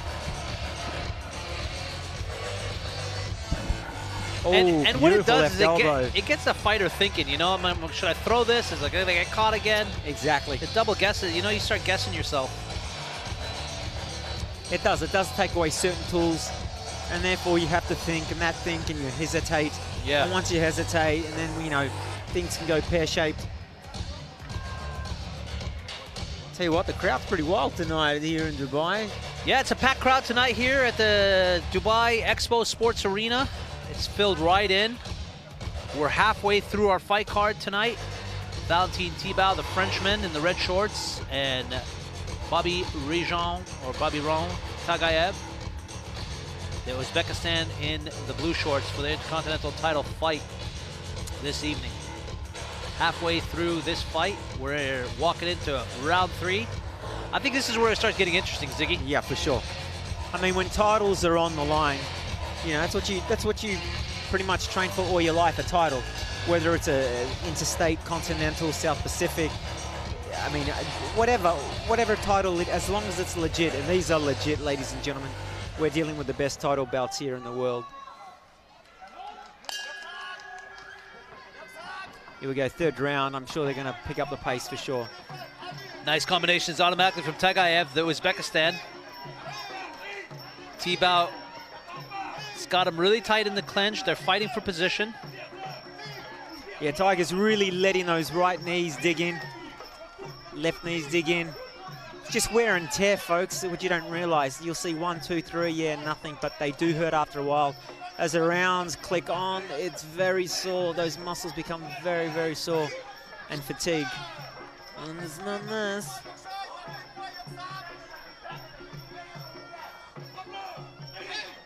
Here we go. Hey, THIBAUT's corner again, calling for those knees as soon as they clinch. And both fighters just throwing knee after knee. Just want to rack those points up, soften them up. Here we TAGAEV go. breaks away, and as they break away, he throws an elbow of his own. Bit of sweat Very off the nice, head. very nice knee there. THIBAUT threw a really good knee there as he was coming out of that clinch. Oh, he got him. He got him, yeah. Oh. He hit him with that knee. Oh, there's an 8 count. Yeah, it definitely is an 8 count. Yeah, Yeah, that's definitely an 8 count. He copped the knee, then a shin across the face. That's the first 8 count of this fight. Yeah. This is where things start getting interesting, Ziggy. We're heading into halfway through the fight. We've got a first 8 count, and it's up to TAGAEV now to assert his dominance or get run over by THIBAUT. In my opinion, the Frenchman has worn down his opponent with those knees, as we were just talking. Knee, knee, knee, knee, knee. Yeah. And he's fatigued right now. You can tell that bounces out of his step for sure, 100%. His guard is low, as you can see. He's being very selective. Yeah, just one thing I wanted to just comment on is I've noticed that TAGAEV now is fighting off his back foot. Yeah. Which is a bit different than rounds 1 and 2, where he was asserting dominance and moving forward. Yeah, he's look, I'm not a clairvoyant, but he's obviously in pain there somewhere. That's why he's taking his foot off the throttle. Something's not right.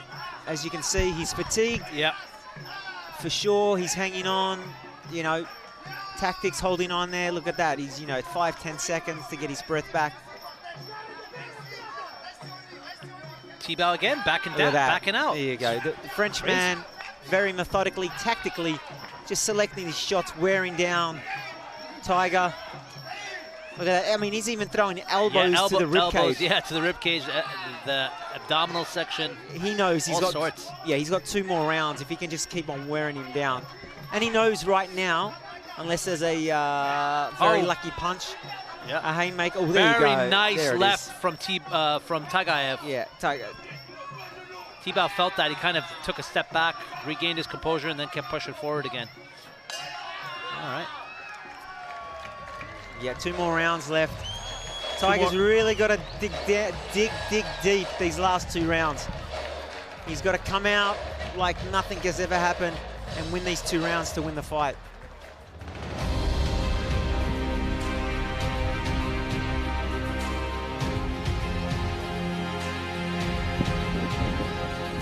Khusan in the corner of TAGAEV as he gives him some last-minute advice before we jump into round 4. Yeah, he's saying, break his face, bro.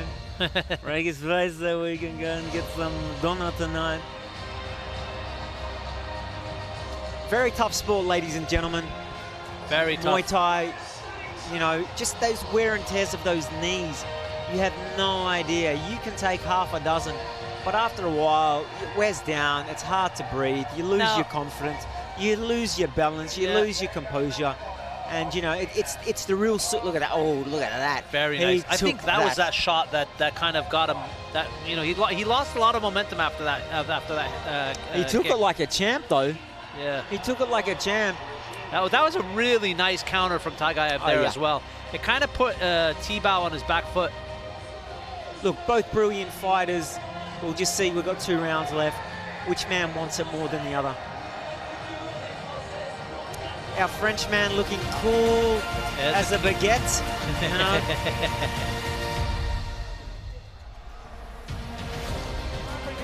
This is where a champion's heart comes out. You cannot teach this, folks. This is how bad you want it. You know what I mean? It's how bad you want it. That's what I love about this sport. about Muay Thai. You can get hit again and again, but if you can say, right, 30 seconds is mine, I'm going to give it hell, that's hard. You can't train that. You either got it or you don't. All right, we're moving into the championship rounds here. Here we go. For the Intercontinental title fight between Valentin THIBAUT in the red shorts and BOBIRJON TAGAEV. I hope I'm saying that right. TAGAEV. Beautiful, beautiful. I'm taking you to all the parties around here because I can't pronounce anyone's names. It's TAGAEV in the blue shorts. We're moving into round 4, ladies and gentlemen. Straight away, Tig's back on his back foot, as you can see.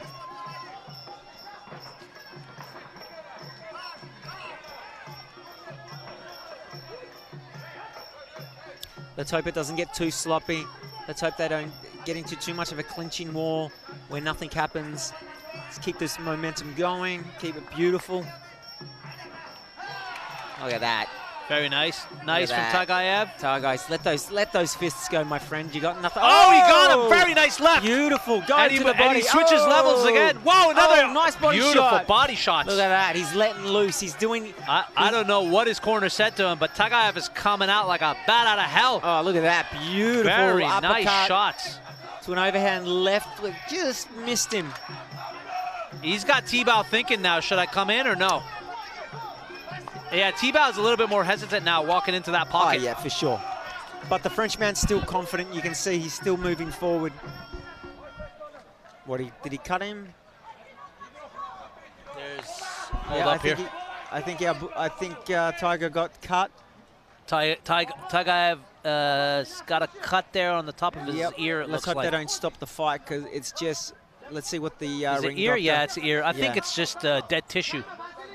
Let's see what the doctor says. It looks like it's just dead tissue or some kind of... A little bit of Vaseline, never hurt anyone. Yeah, you'll be all right, mate. A bit of Tiger Balm, just the sting. Got the medical staff here right now, crossing our paths, getting a bit excited. Could be cauliflower. No, it's not cauliflower, but it's definitely an elbow or something. He's hitting with an elbow. Yeah. He should be right. Yeah, it happens. Come on, happens to the best of us.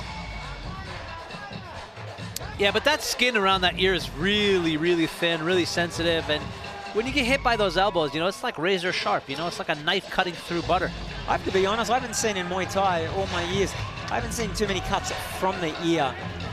Has he called it off? Don't call off the fight. Don't call it off. Intercontinental title fight. You're calling it off. No, don't call it off. Do not call it off. The medical staff are saying to call it off. No way. No, this can't. This is not I right. wouldn't do that. No, come on. I think that, yeah, it looks like, okay, so the nurse there, okay, let me just clarify this. So the nurse who's outside of the ring has just waved over to the ref to tell him, no, don't let him continue. That's silly. That's silly. I mean, come on. Yeah. I know it's not in MMA, but if MMA they're doing 5-minute rounds and they're cut and what have you. TAGAEV is not having it, man. He's really upset. You're looking at a few stitches. That's it. Yeah, he's really upset. Come on, folks. You've just ruined a great fight. Yeah, it happens, though. Anyway, it happens. TAGAEV's really upset. Yeah, he knows He's smiling, but he's upset. Yeah, you can tell. That's how it goes sometimes, folks. Yeah, it's really frustrating, you know, like we were talking about this earlier, when you spend 6 to 12 weeks in a training camp, you sacrifice a lot of time, you know, effort, nutrition, sleep, to then have your family, and then, you know, you have your fight called off by a cut. It's really, really frustrating. It is. But, you know, we have to respect the decision of the medics, right? They obviously see something that we don't. I'm not a doctor. So they see something that we don't. So, you know, we got to go with it. But yeah, I was really, I'm also frustrated for TAGAEV here. And that round was picking up because Ty, our young boy, you started throwing some heavy hands. No, absolutely. You could tell, like, he's coming out of round 4. Something sparked the fire under his behind. Yeah. They told him, look, you're losing. You got 2 rounds to make it up. You either got to knock him out or you just got to push him for those 2 rounds. Ah, well, that's the fight games, ladies and gentlemen. I mean, kudos to TAGAEV. He's still smiling. Yeah, the fans are also a little bit upset. Ladies and gentlemen, we'd like to kindly call forward our esteemed guest, Kunvit Sutitavil, into the ring, please.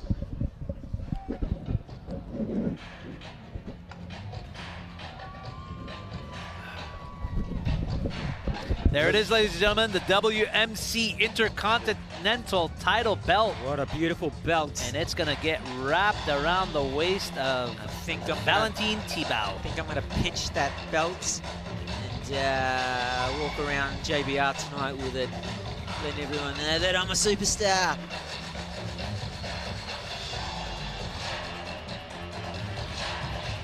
You can see the look. Ladies and gentlemen, referee Mohammed Al-Mathar called a stop to the action at 1 minute and 4 seconds in round number 4, declaring your winner by TKO to the red corner from Paris, France. It's Valentino THIBAUT.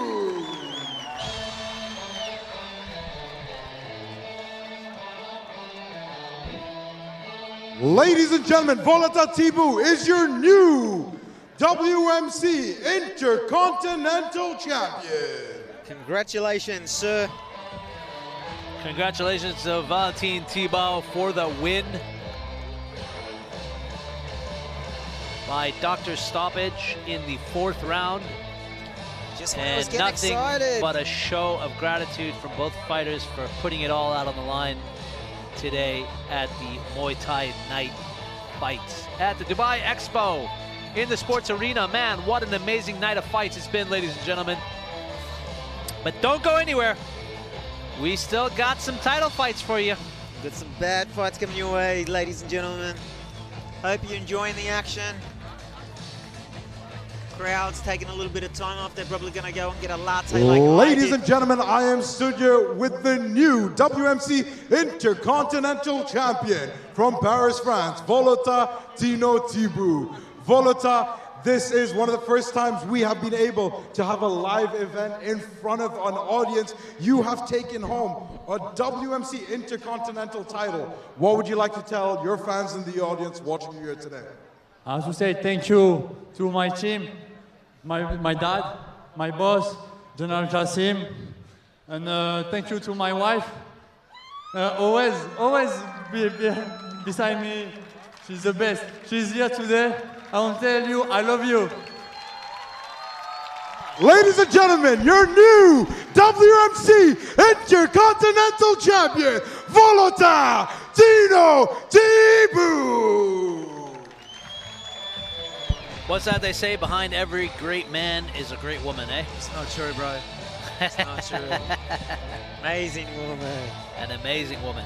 Behind every good fighter is an amazing woman. Absolutely. A patient woman. Look at him coming down. Looks good.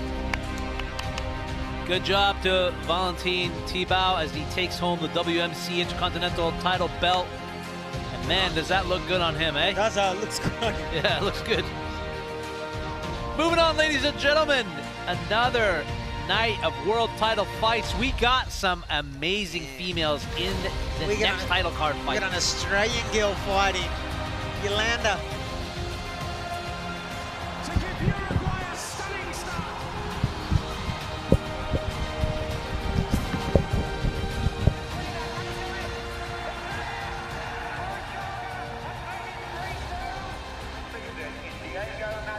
Of Argentina, the world's greatest player, receives the world most important of all rights.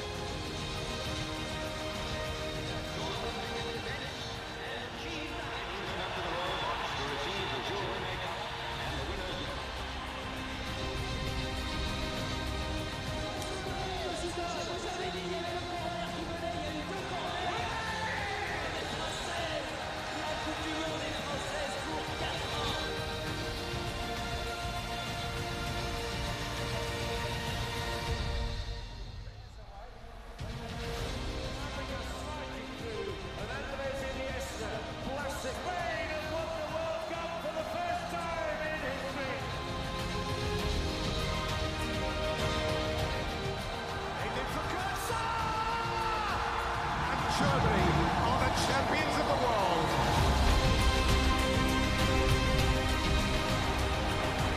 It all comes down to this. Italy are champions of the world.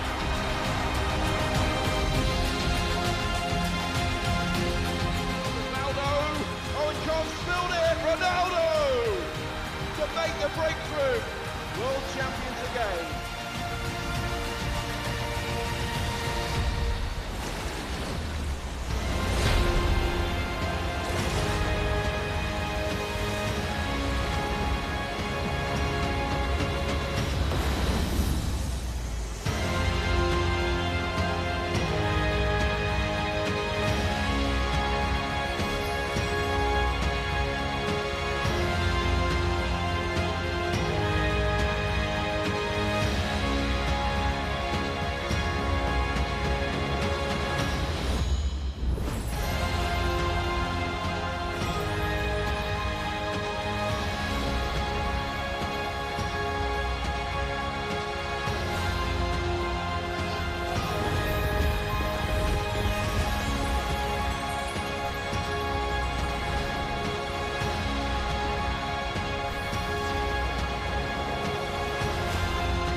Ladies and gentlemen, we continue the action here at the Muay Thai Fight Night. Moving on to our second bout, which will be for a WMC World Title. Ladies and gentlemen, our second bout for the evening in the main card is sanctioned by the WMC for 5 3-minute rounds in a female bantamweight Muay Thai championship matchup. As always, bringing on first your referee in charge of the action. Please help me welcome referee Patrapong from Thailand.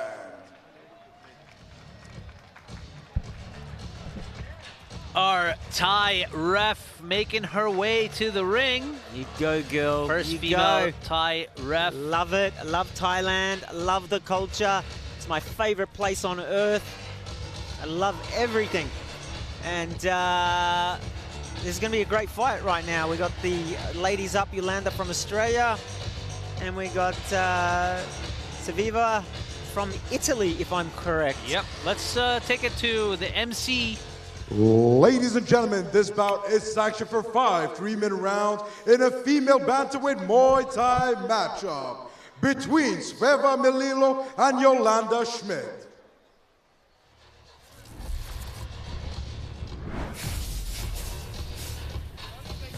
Ladies and gentlemen, it's a world title fight in the bantamweight division between SVEVA MELILLO and Yolanda Schmidt. World title fight. This is what it's all Australia about. versus Italy. Here we go. I'm a bit confused in terms of who should I support. I lived in Italy for 6 months. Ladies and gentlemen, please help me welcome your first champion into the ring. Fighting out of Italy, it's SVEVA MELILLO. So I feel Italian, but I'm really Australian because I was born in Australia. SVEVA MELILLO making her way to the ring is the Italian fighter. Look at that. As she prepares for war against her opponent, Yolanda Schmidt. MELILLO at 165 centimeters. Wow, what a beautiful record. 31-2 on her record. Fantastic. This bantamweight comes with a variety of arsenals at her disposal this evening. The experience is on her side, and she's ready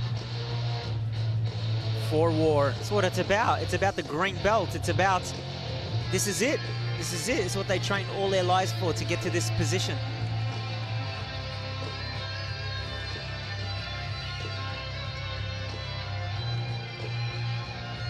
It's your time to shine, ladies. And we'll have the pleasure of commentating.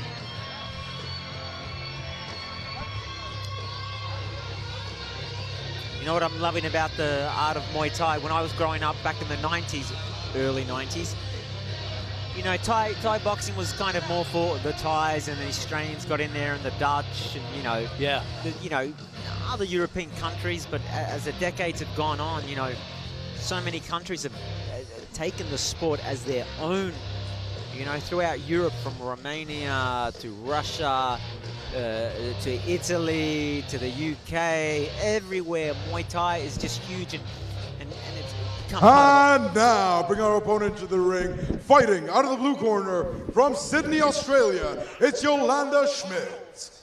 Sydney, Australia.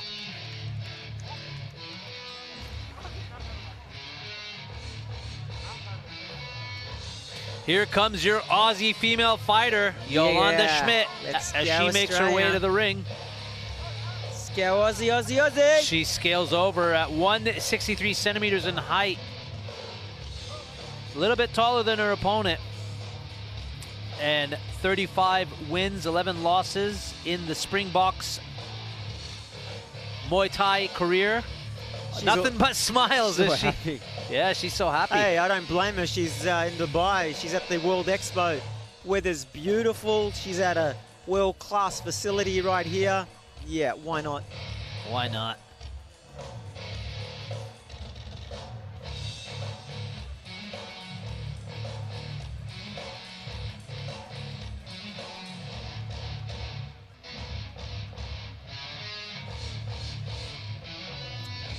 It's all yours, ladies. This is your time to shine.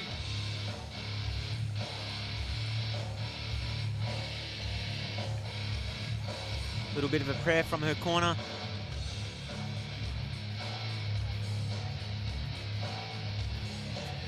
We got another world title fight here between the females. The tail of the tape. 165 edging over to Melillo. 31-2 is Melillo, 35-11 is Australia. The experience is almost identical. It's Italy versus Australia in your first world title fight for the females in the bantamweight division. Two great countries and two great warriors. Ladies and gentlemen, this bout is sanctioned for 5 3-minute rounds by the WMC for a female bantamweight Muay Thai championship. This bout will take place for the vacant WMC Women's Bantamweight World Title. Your 3 judges representing ringside are Judge Khoshogi from the UAE, Judge Al-Dibbi from Iraq, and Judge Contestine from Russia. And when the action begins, your referee in charge of the action is referee Patraprong from Thailand. And now, reintroducing first, fighting out of the red corner. She wears the red trunks, coming in a height of 5'4", weighing in officially at 118 pounds. Tonight she enters the ring with a pro record of 31 wins and 2 losses. She is a former IFMA world champion, a current WMC Muay Thai against drunks intercontinental champion, and a WBC world champion. Ladies and gentlemen, signora e signori, combattendo fuori dall'Italia, it's SVEVA, Charlemagne Melillo.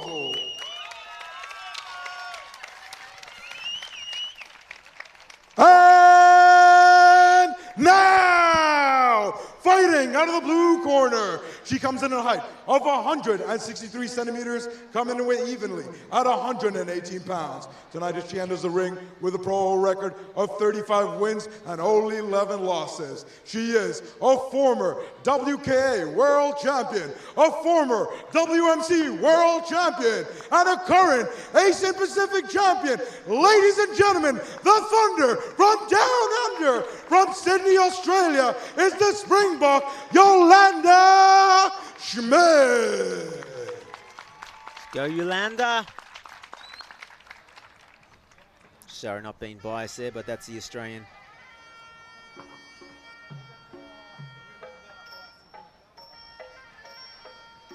Y Crew, Dan sets us off as these fighters mentally prepare for battle for the vacant world title WMC belt, as MELILLO and Schmidt get ready to do war in our first women's bout this evening. I always like watching the women in Muay Thai. I feel like the technique and the skill is very sound. You know, it's really nice to see a female's perspective in the fight game. So I think, you know, with this type of experience, we're set to see some really nice action between the girls these two. keep on getting better and better every year. I mean, from one championship to what we're about to watch. These women are absolute warriors, and they can fight, and they can, you know what? They can take a hit. Yeah. That's what amazes me. You know, we always say, oh, men are stronger. I've seen women get a belting against men and just smile, spit some blood out and keep going. Where I've seen some men with a six-pack with 100 tattoos get a head kick, spit some blood and go, no, mate, that's it for me. So I'm always, you know, I have the utmost respect for women in any situation, especially in fighting. Absolutely superstars. Just a comment I've noticed is that MELILLO has not broken a single smile since she walked into that ring, she's man. focused, mate, like an actress. She is so devoid of emotion at this moment right now. We've got our Aussie girl here just doing her thing, all happy in a good place. And once again, let's see, you know, generally the first round is a filling out round. And this is 5 rounds, 3 minutes with a 2-minute break per round. So let's see if methodically they take it easy, if they just go for the kill. I'm thinking the first round will be a little bit of a tit for tat. Yeah, usually with these title fights, the first round, 2 rounds, yeah, like you said, feeling out process, trying to figure out the opponent's weakness and then capitalizing in the later rounds. Because you certainly don't want to gas out. Yeah, not for a world title bout.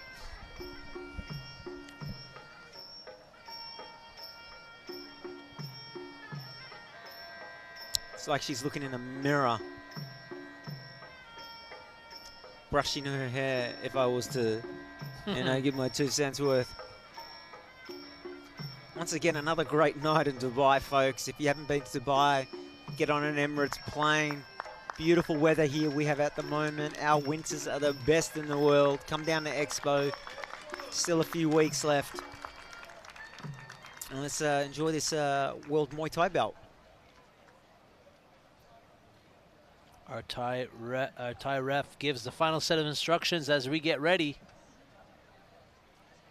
Coach is basically saying, easy mouth guard, go smash her face in. Italian guys saying the same thing. Do your best.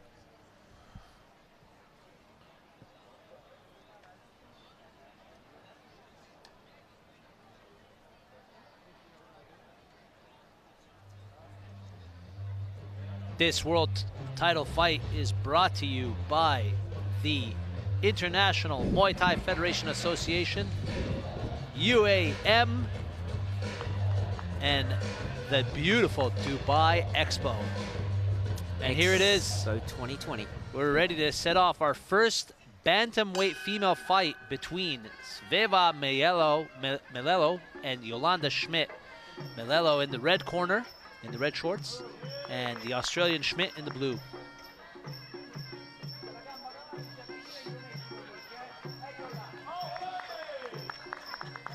I'm always funny with these first round touchy-touchy. Yeah. That's a feeling out process in the moment. Yeah, generally with the ties, you know what you're going to get. You know, there's smiles, kicks, punches. But with the expats, some of them just go really hard first round. Yolanda's throwing a lot of combinations very early off, trying to figure out what's going to work best for her against her Italian counterpart.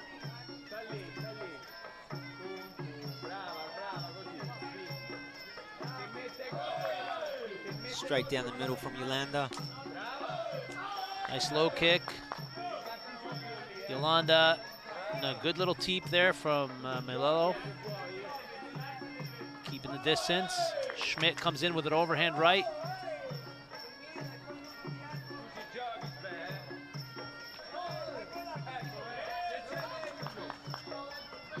Ref called for more. Oh, Yolanda. Oh, very nice right. Yeah.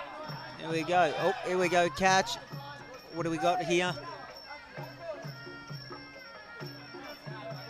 Yeah, I like that Schmidt. You know, she saw that the clinch was about to come, and she immediately put her forearms out and just kind of pushed away and broke away and then reset. Very smart move from her to not let it get into that clinch war. Very composed at the moment. We've got another minute and 10 seconds left. Right. Very nice block from Melillo. Shin block there. She teeps, keeps that distance. Oh, nice catch. Nice catch the there. Italian. Follows up with a couple of combinations from her own, does the red corner.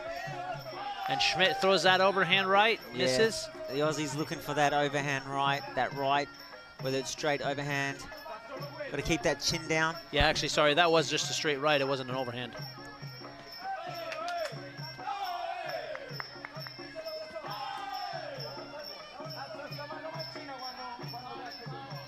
Yolanda trying to breach the gap and get in there, but nice tip there. Yep, Nice put her off. Teep. Put her off as she was coming in.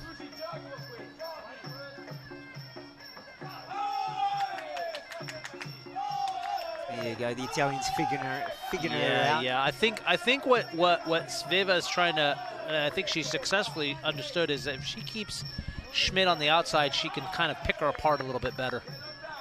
It seems like she's using those teeps to just keep her apart, because every time Schmidt comes in, she's got a couple of combinations that connect to that face of She figured the Italian. that out at the last 45 seconds of that round, which was good. You can tell the Italian corner, extremely dramatic. Like, if anyone that knows any Italians, always over the top. I love it. The Aussies are going to be cool as the cucumbers. Look at that. Let's take a look at this fight replay here. Nice little teeps that were successful early on with the Italian. She catches that kick and tries a counter of her own. Like we were just saying, first round, you're really just a filling out process. Yeah, I like this here, little push kick. Get her off her balance. There's another teep there that works. Keep that distance. I think that's the fight plan there for our Italian fighter, Melillo.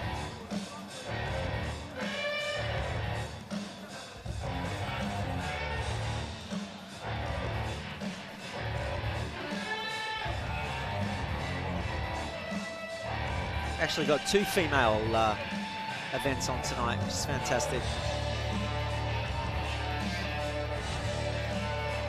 2-minute round breaks.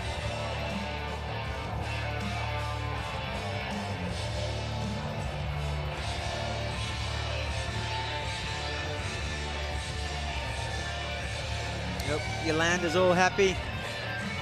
Nothing but smiles in the Australians' corner, right? Oh, yeah. She's just like so happy to be here. They just know that 50 meters from here is the Irish pub, so they'll get that win in and head over for a few beers. You can see the Italian 100% focused, like, yeah, just she's on it. All All right, business is Italian as we head into round 2 of the world title fight between our bantamweight females.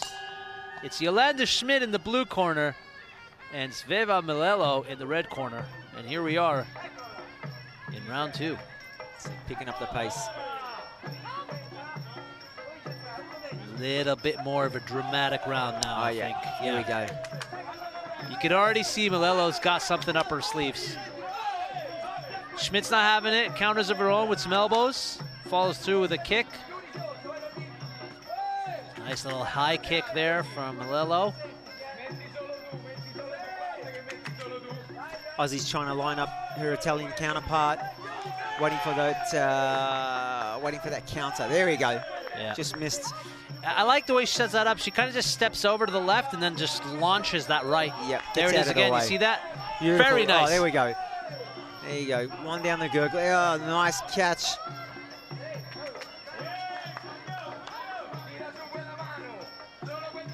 Yeah, the pace is a little bit more intense now in round 2. Yeah. You could tell they're fighting to prove a point now.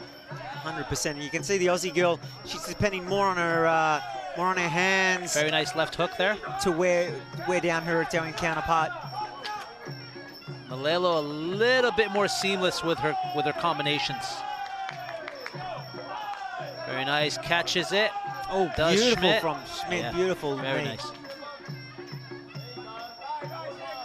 Bit more of an intense pace now in round 2 as both fighters take the center of the ring and throw punches and bunches. Nice front kicks from both ladies, trying to keep the distance, trying to set up their techniques. Oh, there we go. Very another nice, one. right there from Schmidt. Yep. Connects. Schmidt just needs to push down on that leg and get some more power, get that chin down and follow through. Yeah, I agree. I think she's kind of just, you know, hoping for that one-hit wonder that's just gonna, you know, put her opponent down. I think a little bit more combinations for her would have been. That beautiful check. But she's doing a great job of controlling the ring. You know, she's not letting MELILLO try to bully her out of position. Not at all. Nice little catch there with a counter right that just I love missed. that right. I love that right when she throws it. She just steps over there to the left and just throws it. Here we go. Gil's getting in there, tying up. Throwing some beautiful knees. Little clinch here from these ladies as they fight for position. The ref breaks them up and it's back to the center of the ring. And no time lost between these two. They're continuing their war. Lilo's right there in the, oh, nice. Very nice from the exchange Italian. of combinations from those two. Yeah, oh, Schmidt she's throws taking a it at the very same nice time. right. Yep. She's taking it at the same time. She's staying in the pocket, not backing down. Where Schmidt is still calculated, getting those, oh, nice, beautiful. Yep. Great second round. Great second round. Beautiful second round. Intensity, violence, speed, momentum from all these fighters. It's looking beautiful out there.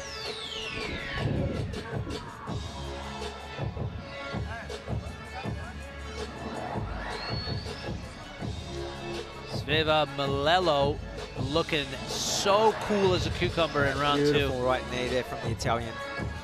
Strainer just returned it, tick for tack. Oh.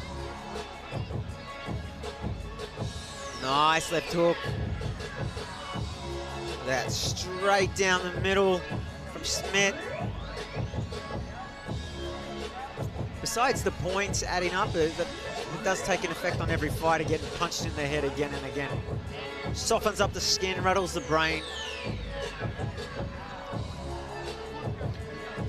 And the crowd is alive here at the Dubai Expo as we are witnessing history here. The first fight at the Dubai World Expo. We're pretty lucky, mate. Yeah, man, it's awesome. We get awesome. to call a lot of fights all over the United Arab Emirates, but at Expo?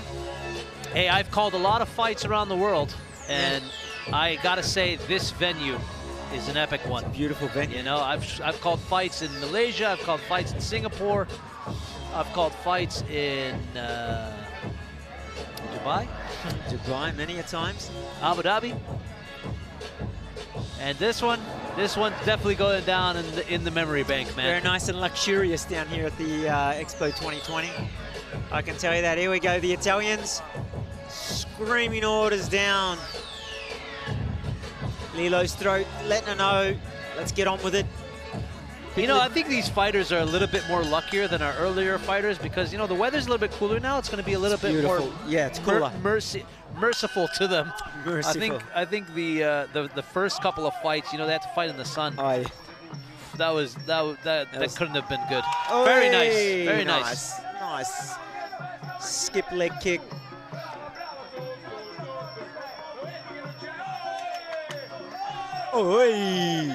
Schmidt with a really nice combination there. Finishes off with a leg kick, but Melillo's having none of it. Keeps keeping her to keep that distance. Melillo mixing it up. She really wants it this round. She needs this round in the bank. I'd say she's 2 rounds down. She needs this round and the next 2 rounds for the win. Who are you talking about? Sorry, Ziggy? Our young Italian the superstar. Melillo, right? Yeah. I think she's down. She's putting it on. Her corner has obviously advised her to put the pressure on. Yeah. And that's what she's doing. And Schmidt, a lot more active than the previous round. Just throwing a lot more combinations, moving. Melillo trying to win the judges over in this round. She's doing a great job. Melillo's doing a great job. She's just getting in there. She's staying busy. Look at that, beautiful. Changing positions.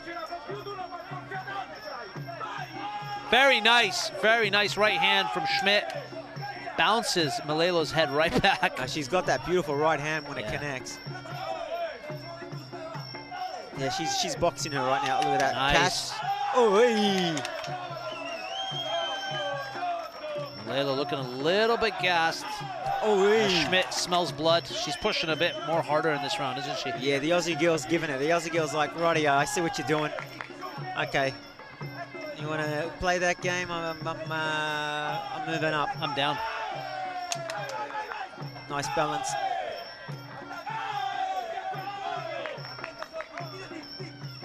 Aussie working harder this round for sure. Yeah, Schmidt in the blue corner working much harder than the previous fight. Yeah. But Melillo, you know, I got to give it up to her. She's just standing in that pocket throwing.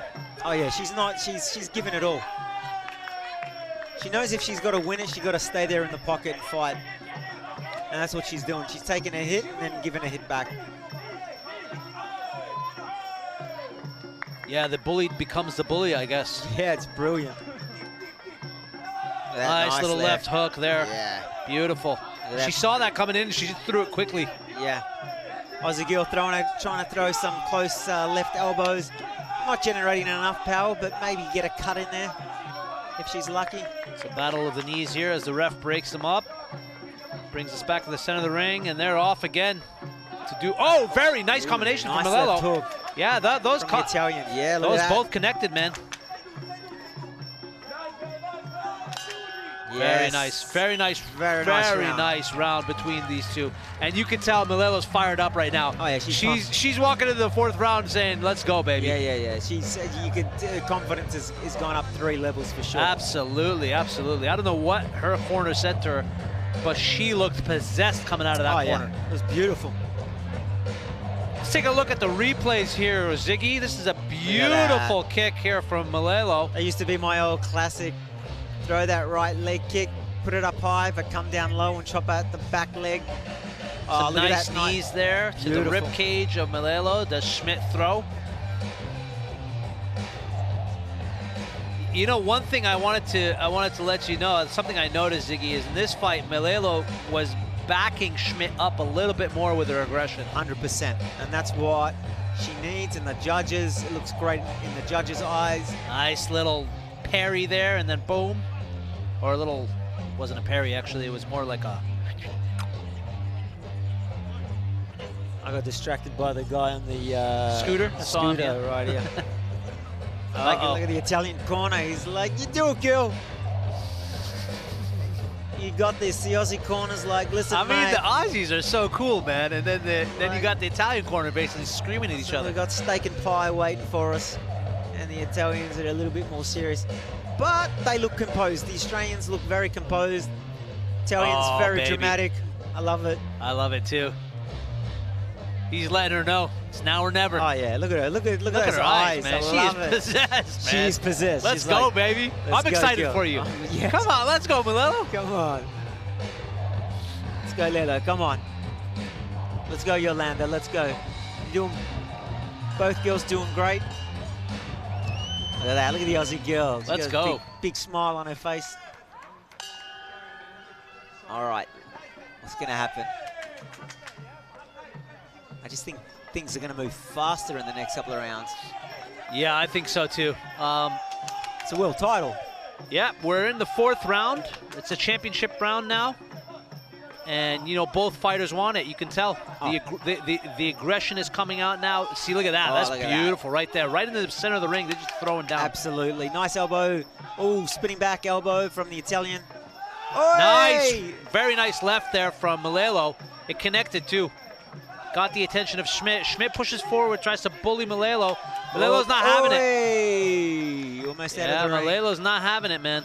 Thank goodness for all those superstars there. Look at that. Oh, nice right. Look at the Aussie. The Aussie's taking it, which isn't always the smartest. Sometimes you've got to take it to give it, but not too many times. The other fighter starts reading that pattern and starts working on it. Yeah. He's got to stay active. Schmidt needs to stay active. The Aussie girl has to keep pushing forward. Be a little bit more creative. Start mixing up her techniques as the Italian has figured her out. Oh, beautiful combination. Very nice combination from Schmidt too as well. Both fighters getting some points there with the judges in their combinations. Lovely. It's my favorite fight of the evening, to be honest. Man, this fight's great. Girls I mean, these ladies are putting on a show. Oh, they're not afraid of mixing it up, that's for sure. Not at all. Look at that, getting right in there, trying to throw some elbows.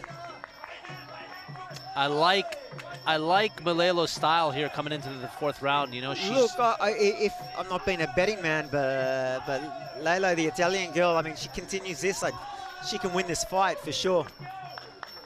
She can win this fight for sure. I don't know what her corner said to her, but she's coming out like she's on a mission. Look at that absolutely front kick to the face. Very nice low kick there, connected. And Schmidt's feeling all very nice elbow. That elbow caught her. I don't think she's all there right now. Yeah, the Aussie's copping No, it. she got her again with that elbow. Yeah. Very nice, she's going in. Here we go. She smells blood, baby. Another elbow connects. Oh! Yep. That's, you wouldn't call it a standing eight. I don't know if that's a standing eight. Hold up. Standing eight, nope. That was a trip. Yeah, the Aussie's copping it right now. Oh, there's a hematoma on Schmidt's head. I don't know if you see that. Yeah, I can see that. There's a huge hematoma on her head. Yeah. Oh, man, that's nasty. That thing's just filling up with blood right now. Yolanda really needs to push forward. Yep. She just needs to man, that thing's getting ugly, man. Oh, man, that thing's out of control. The fight game. Oh, man, get some ice on that quickly. Yeah, that elbow, a couple of times that was beautiful downward elbow that connected. I'll tell you what. I think Melillo's got this, man. She's pushed forward. She's pushed forward in a vicious, dangerous way that's actually even got me on the edge of the seat. She's becoming aggressive now and calculated, and she's throwing some weight behind those kicks and knees and punches. Tell you what, she continues this for another round. I think there's a green belt heading back to Italy.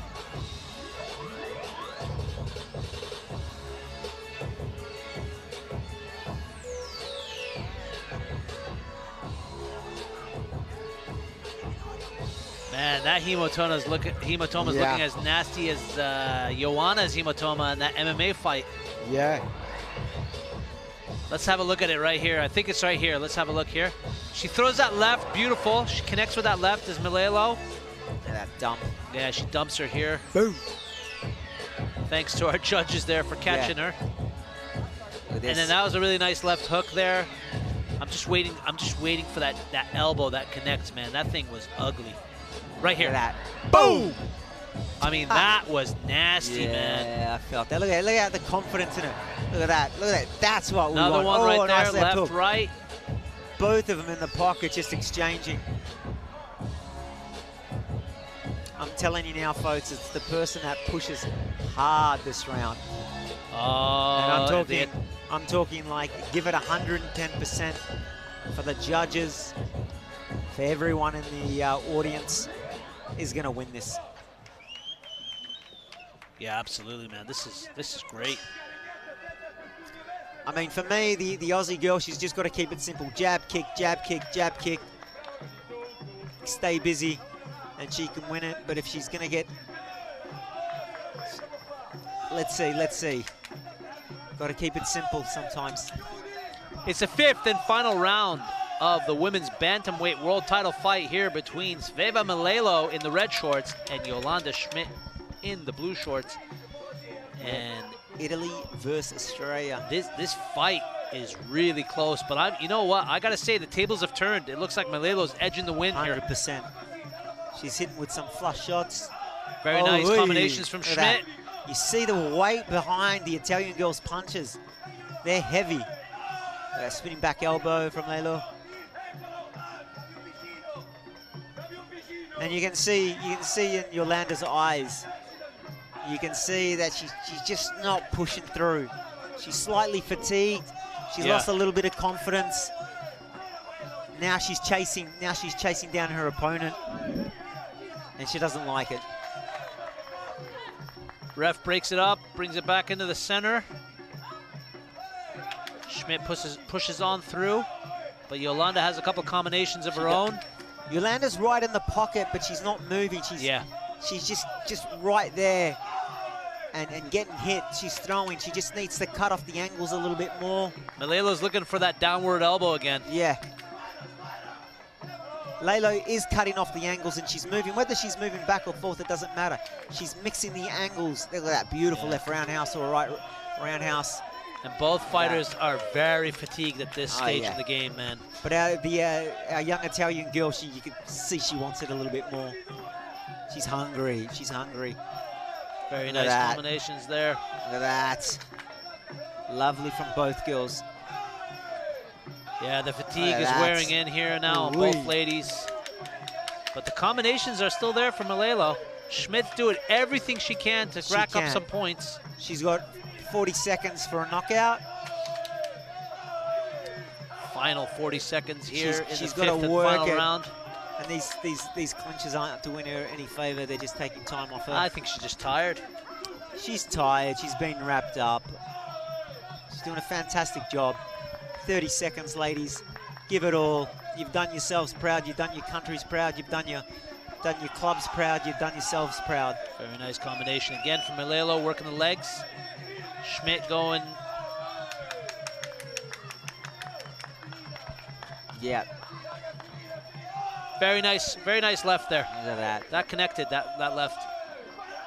Lalo's come out of nowhere the last 2.5 rounds, and she's put on. Lalo's putting it on, man. Put on a beautiful clinic, and that is it, ladies and gentlemen. Good job. Very well done, ladies. Well done. I, you know what? Look, I'm not a judge, but I think the Italian took that one for sure. I think she didn't take it. She stole it. Yeah. Stole it. She stole it. She took it. Very well done. I don't know what the Italian corners said to her in the 3rd and the 4th and the 5th round, but whatever they said, it worked. I think it was basically, you want this? Go listen, listen to us. Okay, do this. That's what a good corner is, you know, because they are watching everything that you can't watch as a fighter. That's the thing as a fighter. When you're in there, you forget things. It happens. That's why a good corner very methodically can sit back and pick up the little things you can't see. And I'll tell you what, the Italian corner is confident, and hopefully they can bring me and you some coffee, because the coffee I just had was, I'll give it a 3 out of 5. Yeah, the Italians got some good coffee, man. We see the Italian flag being raised in the stands here at the Dubai Expo Sports Arena. We got some Italian fans in the crowd. Ooh, look at that. Ooh. Yeah. Little hematoma. Look at the Aussie girl. She's still smiling. She's smiling. She's got a beautiful smile. God bless her. Beautiful soul. Happy as Larry. Good on her. Italian girl right here. She's dead set serious. Man, she's bad. Possessed. Yeah. I mean, I got to give it up to her, man. She did a great job. Good job.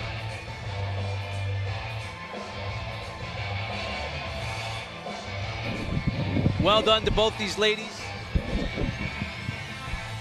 Well done to both these ladies in our first female bantamweight fight of the evening. It's a world title fight, ladies and gentlemen. We're going to go to the ring now to crown the vacant title. Who have you got, Ali? Who's it going to? I think, like I told you, man, I think SVEVA MELILLO stole that fight. I think it was going exactly where it wanted to go in the first 2 rounds for Yolanda. But I think SVEVA Ladies stole and gentlemen, I've completed 5 3-minute rounds in a female bantamweight Muay Thai championship matchup. We go to the scorecards. Your judges have ruled in favor of your winner by points, declared by split decision to the new WMC Women's Bantamweight World Champion. To the red corner from Italy, it's SVEVA Charlemagne Melillo. Split decision, wow. There you it go. was closer than we thought. There you go. Oh, that wasn't a split decision. It was closer than we thought, for sure. Well done, ladies. Well done to SVEVA MELILLO as she captures the first women's bantamweight world title. And now, ladies and belt. gentlemen, for the official awarding ceremony, we'd like to call forward Miss Julia Goveden, the CEO of the United Through Sports.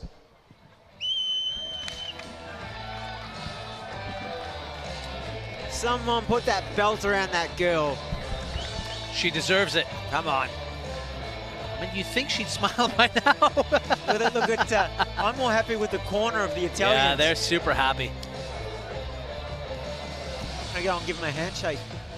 But honestly, good job on the corner for identifying what was going wrong early on in the game plan, adjusting and figuring out how to get into SVEVA MELILLO's head. More aggressive. Yeah. Got more aggressive, and she bit down on that mouth guard, and she pushed her power forward. Absolutely. That's the problem that a lot of folks Please don't put do. your hands together for the contender from Sydney, Australia, Yolanda Schmidt. Well done, girls. Well done to Yolanda Schmidt. Thank She's you the runner-up. so much for this entertaining fight. I'm sure the folks at home enjoyed it just as much as we enjoyed giving it some life. Very well done. Very well done to both these ladies. Nothing. Honestly, one of the best fights of the night tonight. Yeah, for sure. I give 100%. I give it fight of the night so far. Legends. Nothing but great sportsmanship and compassion between these two fighters. You're asking her if she speaks English. I speak a little bit of English. Ladies and gentlemen, I am stood here with the new WMC Women's Bantamweight World Title Champion, SVEVA Charlemagne Melillo. SVEVA, you've come into the heart of the Expo in the luxurious city of Dubai, and you've taken home a WMC Bantamweight Championship. How do you feel stood in front of a new crowd? Ciao, parlo in italiano. I'm Italy. È un onore per me, per i miei allenatori, famiglia che mi segue dall'Italia. Grazie a tutti voi, spero che vi ho fatto divertire e niente, continuate a allenarvi e viva lo sport. Thanks for all. Thanks for our adversary. Thanks for my champ. Thanks for organization. For our family, for Muay Thai family. Sawadee-khap. Ladies and gentlemen, your new WMC Women's Bantamweight Champion of the world, SVEVA Charlemagne Melillo.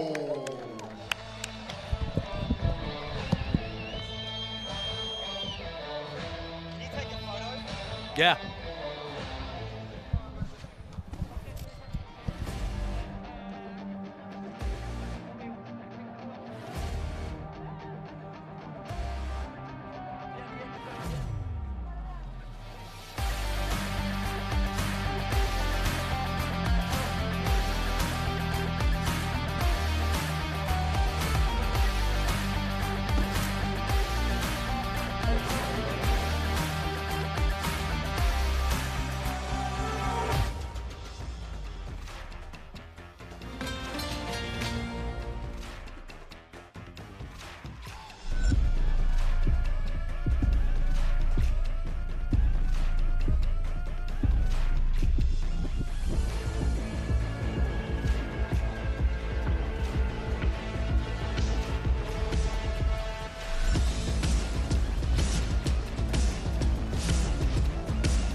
Well done to SVEVA MELILLO as she takes home the WMC Bantamweight belt. We're moving on to the next fight, ladies and gentlemen.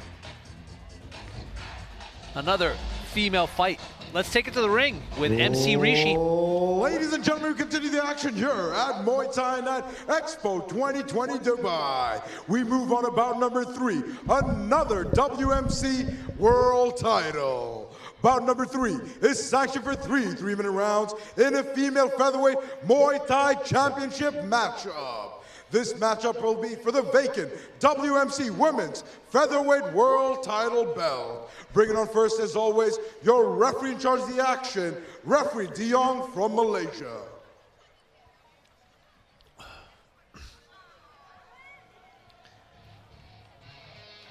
So who we got up, Ali? Who are our next superstars fighting for a world title? Well, we got our Malaysian ref making his way into the ring, Mr. Dion. Ladies and gentlemen, bout number 3 is sanctioned for 5 3-minute rounds in a female featherweight Muay Thai championship title for the vacant WMC Women's Featherweight World title. This fight is sanctioned by the WMC between Rebecca Irwin and Anel Ongerville. Here it is, ladies and gentlemen, a world title fight. Another female fight. It is in the featherweight division between Rebecca Irwin and Anel Ongerville. These ladies are set to put on the show. And we'll take it back to MC Rishi to get us started with the fight. Ladies and gentlemen, please help me welcome first into the ring, fighting out of the red corner from the United States of America, it's Rebecca Irwin.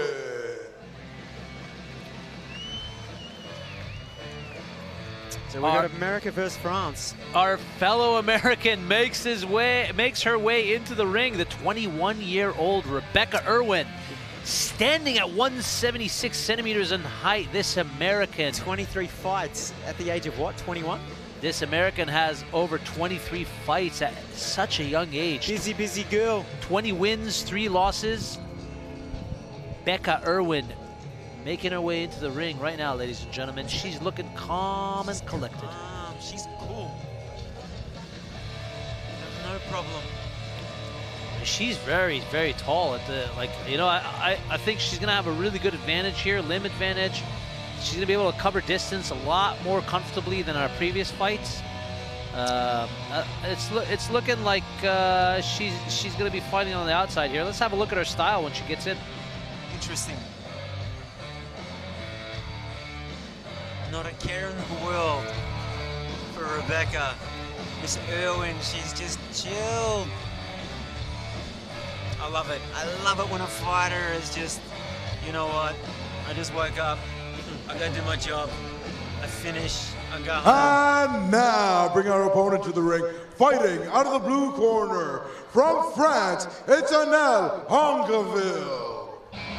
Angeville or Angerville? Ongerville, I think. I'm going to call her Angerville because you got to be angry to win a world title. Anel Ongerville, the 32-year-old French woman making her way into the ring, standing at 167 centimeters with a total, wow, man, she has so many fights under her. More than 78 fights there in her fight career. 69 wins, 9 losses, 1 draw. Definitely the more experienced fighter. Oh, for sure. But let's see. As I always say, let's see. Let's see how that first round goes. I mean, if anything, this is a real test for Rebecca Irwin as she fights the more experienced and the older fighter. Yeah.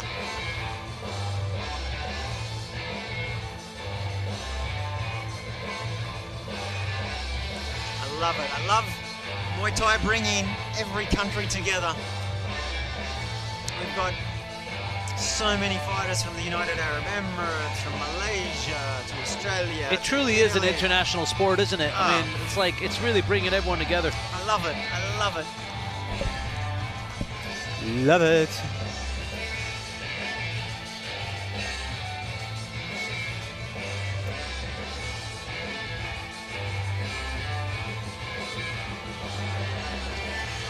Ongerville looking very cool, calm, collective. Ladies and gentlemen, this bout is sanctioned for 5 3-minute rounds in a female featherweight Muay Thai championship matchup. This belt will be for the vacant WMC Women's Featherweight World Title. Your 3 judges representing here tonight ringside are Judge Kashawi from the United Arab Emirates, Judge Patrapong from Thailand, and Judge Constantine from Russia. And when the action begins, your referee in charge of the action is Referee Diong from Malaysia. And now, fighting out of the red corner, tonight she enters the ring wearing the red trunks, coming in a height of 5'7", weighing in officially at 126 pounds. She comes in with a pro record of 20 wins and only 3 losses. Ladies and gentlemen, fighting out of Houston, Texas, USA, it's Rebecca Irwin. And now, reintroducing your opponent, fighting out of the blue corner. She comes in a height of 5'4", weighing in 126 pounds even. She enters the ring tonight with a pro record of 69 wins and only 9 losses. Ladies and gentlemen, Madame et Messieurs, ce soir, il nous vient de France, de la ville du Lyon. Please put your hands together for Anel Guadhaiti Angave.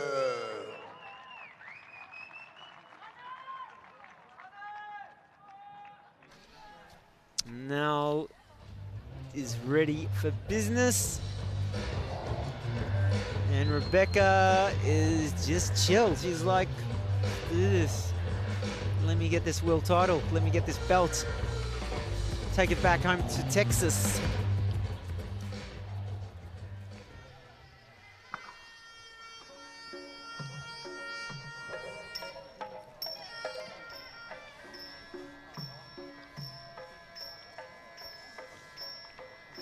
Y Crew getting us started here for our second female title fight this evening between Rebecca Irwin, the 21-year-old American, and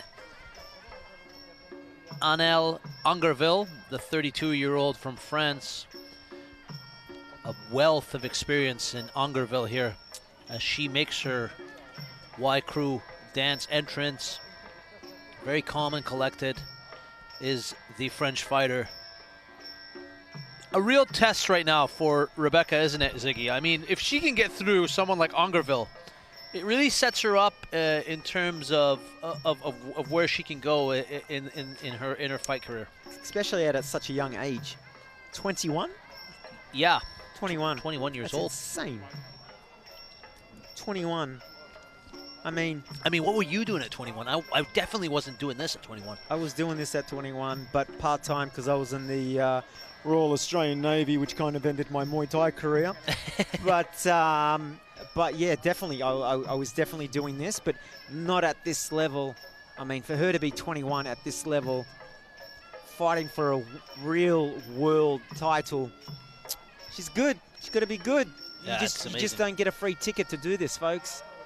She's not fighting for a Mickey Mouse belt. She's fighting for a authentic WMC belt. It's at the featherweight division too. I mean, this is a great opportunity for her to, you know, put herself in such a position. Our tale of the tape tonight is Rebecca Irwin edges in the height. The experience is definitely with Angerville at 69 wins. It's America versus France in this title fight. It's French fries versus fries. If that makes any sense. Doesn't make sense, but we're going to go with it. Automatically, I noticed the height difference here in this fight between Angerville and Irwin, but the muscular physique in Angerville is going to play an important role in the clinching game here.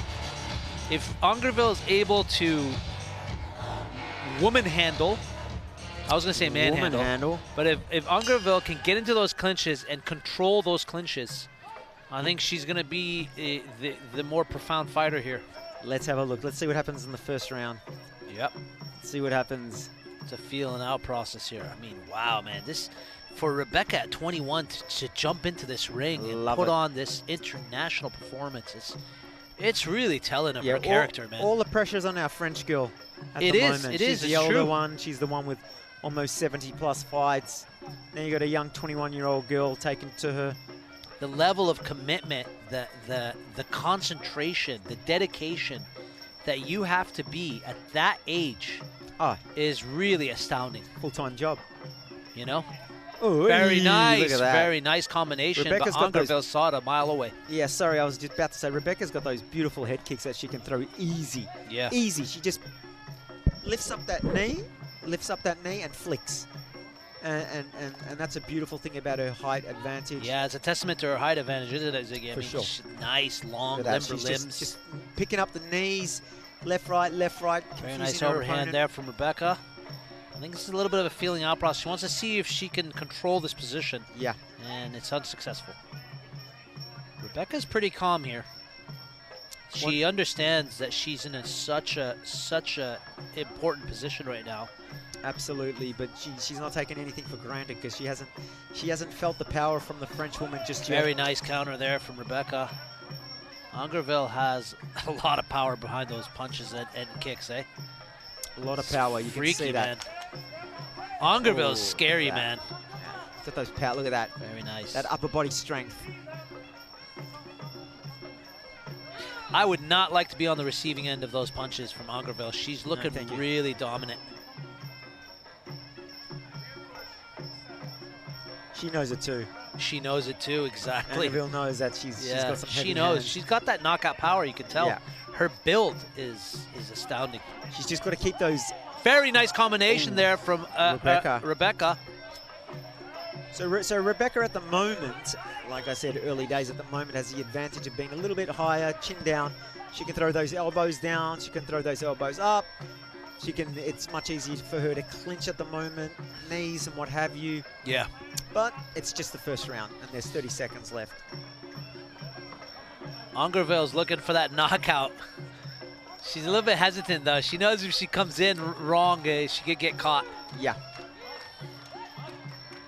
Rebecca's cool, super cool.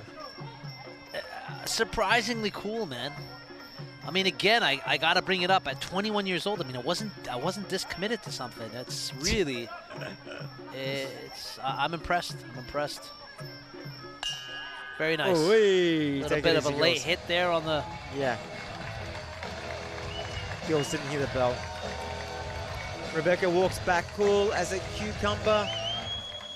Our French girl, you can just see it in her face. She's a little bit angry, and there's nothing wrong with a little bit of anger. Let's have a look at the replay here, Ziggy. Nice little low kick there from Angerville. Look at that, Rebecca, beautiful. Yeah, beautiful like that. Kicks. Like those kicks, yeah. Irwin had a little high kick of her own. There's that left hook missed, but she connected with the right. Yep, look at those leg kicks from the French lady. I like that, yeah, Angerville's. Yeah, Angerville's just got that. You can see the experience. She can mix up those inside leg kicks, outside leg kicks. You know, to the knees. She can parry those kicks. Nice little parry there, yeah. She's just got to find her groove. She's got another 4 rounds to do that. Very interested to know what Rebecca's coach is telling her right now. I was just going to say, it's really, I would love to get a mic in there to hear what they're saying. For sure. Let's make it happen, director. I want to hear what they're saying, man. They're talking about. Let's make it happen, production team. Probably talking about going to the beach tomorrow in Dubai. Beautiful weather. In a kite beach somewhere. Maybe a beach club. Interesting, she refused the water. Nah, she's composed. She knows what she wants. So cool for a 20. I just can't get over it at the age of 21. Very cool, man. Definitely something I want to have my kids doing at an early age. You know, there's nothing like combat sports to build discipline. Confidence, discipline. In today's next generation. For sure. So, you know, if you're at home and you're thinking, you know, should I pick this up? Should I take this on? 100%. 100%. It's transformative, isn't it? Your character transforms. 100%. Everything about you transforms when you take on a combat sport. Here we go. Round 2. We're going to turn it up a few notches. Here we go. Ooh, Angerville wee. coming in with more combinations now. Look at that, throwing up those knees. It's interesting, isn't it? It's almost formulaic. The first round, feeling each other out. The second round's like, all right, I'm going to show you what I really got. Yeah.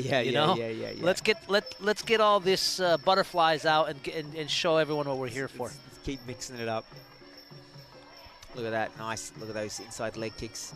Look at that, nice overhand right. A little bit more of a bully attitude from the French woman Angerville. She's getting those points. She's racking those points up. They all add up. As long as they're flush and the judges see it, they all add up.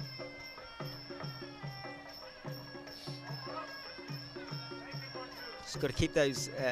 Angerville has to keep those hands up because Rebecca's got beautiful head kicks. Yeah, we saw that in the first round, didn't it? It was almost seamless the way she threw it. Angerville getting the better of the clinch position. She's got that upper body. You can just tell she's got that upper body strength. Rebecca knows it too. She's trying to break away as soon as the clinch is engaged. Nice little parry from Angerville there. Keeping that distance. Understands that if she can get into that pocket and throw her combinations, throw those elbows, throw those knees, she's at a very good advantage. Absolutely. There we go.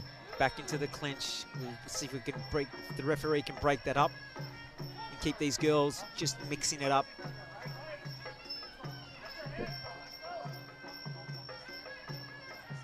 Just taking their time at the moment, knowing that they've got another 3.5 rounds. That.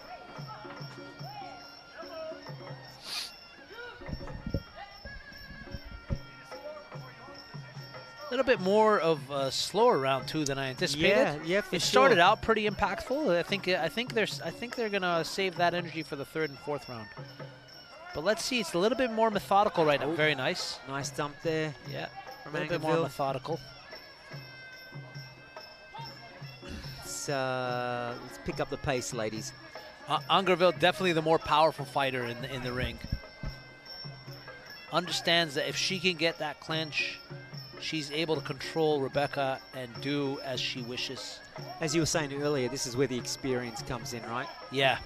It's where the experience comes in. Yeah, I mean, you know, a fighter like Angerville is going to understand the pros and cons of fighting someone like Rebecca, so she's able to implement her game plan a lot more seamlessly than Rebecca, you know? She's been here many times. She's been in that deep end, that dark corner. She knows what she needs to do. Round 2 down. Round 2 down. Nothing overly dramatic between these two ladies. It's a bit of a slower paced fight, but Angerville definitely controlling this fight, or the last 2 rounds, I should say. Yeah. I think Rebecca's corner has to tell her to. It's time to put it into overdrive now. Yeah. You want that strap? Time to go now. Work. Time to go to work. Have a look at the replay here, Ziggy. We see Angerville here again, as I was discussing earlier, controlling this inside position, this clinch position, understanding she can score some points here without getting hurt and control the fighter. She's been more dominating, as you know. I mean, you know, there's the old, it depends how you want to score a fight, but when you're pushing forward, you know, in some judges' eyes, that's a win. And that's what she's doing right now. She's pushing forward and she's throwing, whether it's knees to the quadriceps, to the ribs, wherever. They add up and the judges can see that. And then we go. We've got a dump right there, which always adds up. So right now on my scorecard, on Ziguano's scorecard, we're giving it to the young French woman. And this is where Rebecca from America, from Houston, Texas, this is where she got to push forward. I don't think she's from Houston, Texas. Yeah, she's from Texas. Oh, is yeah, she? Yeah, okay, yeah, I yeah, missed that. I'm sorry. Yeah. My bad. Really? She's from Texas, eh? From Texas. Hey, man, they're tough. They're tough. They're tough out down there in Texas, She's man. 21 years old. Taking it to the world's best. You ever seen the bumper sticker, "Don't mess with Texas"? I've seen it. I actually got sent by one of my clients. Don't mess with Texas. Shotguns in the back. Let's go, baby. I believe Texas is a red state too, so she's on the right color. She is red corner. Yeah, red corner. All right, here we Here go. Here we go. The third round, between the American Rebecca Irwin in the red shorts and Angerville in the blue shorts. Throwing some uppercut elbows there. Pace is going to really intensify now. There we go. Let the fun begin. Here we go. Nice combinations from Rebecca. There we go. Ooh, understands that she needs to be a little bit more dominant now. The ref breaks him up, brings him back to the center. And here we go again. There we go. Rebecca's corner calling for range. Ooh, spinning power. Very nice, very nice. Oh, hey, nice knee there. Very seamless combinations from Angerville. Rebecca trying to control this clinch. A little bit unsuccessful. Angerville just trying to find her shots. Yeah. She knows she needs to be calculated. See, she just cut that corner, got cut off, but got that right leg kick away. There we go. Rebecca's corner again calling for distance. I think they want to fight on the outside, try to chip away at her on the inside leg kicks, outside leg kicks. Oh, wait. Angerville.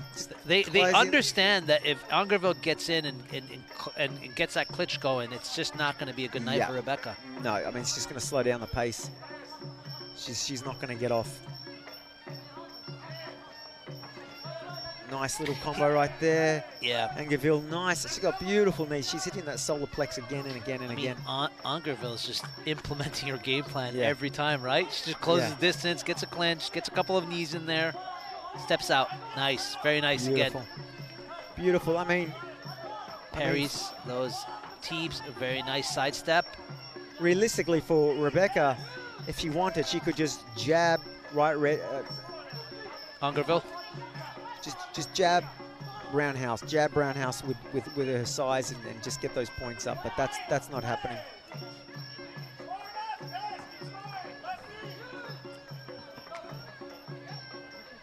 And we're breaking. A lot of clinching in this fight. A lot of clinching. There we go. Oh, there we go. Very good. Caught, overhand right, got caught. Let's go, girls. Let's mix it up. Oh, break it up. She caught that kick and tried to pull her towards her so she could throw a right. It's hilarious.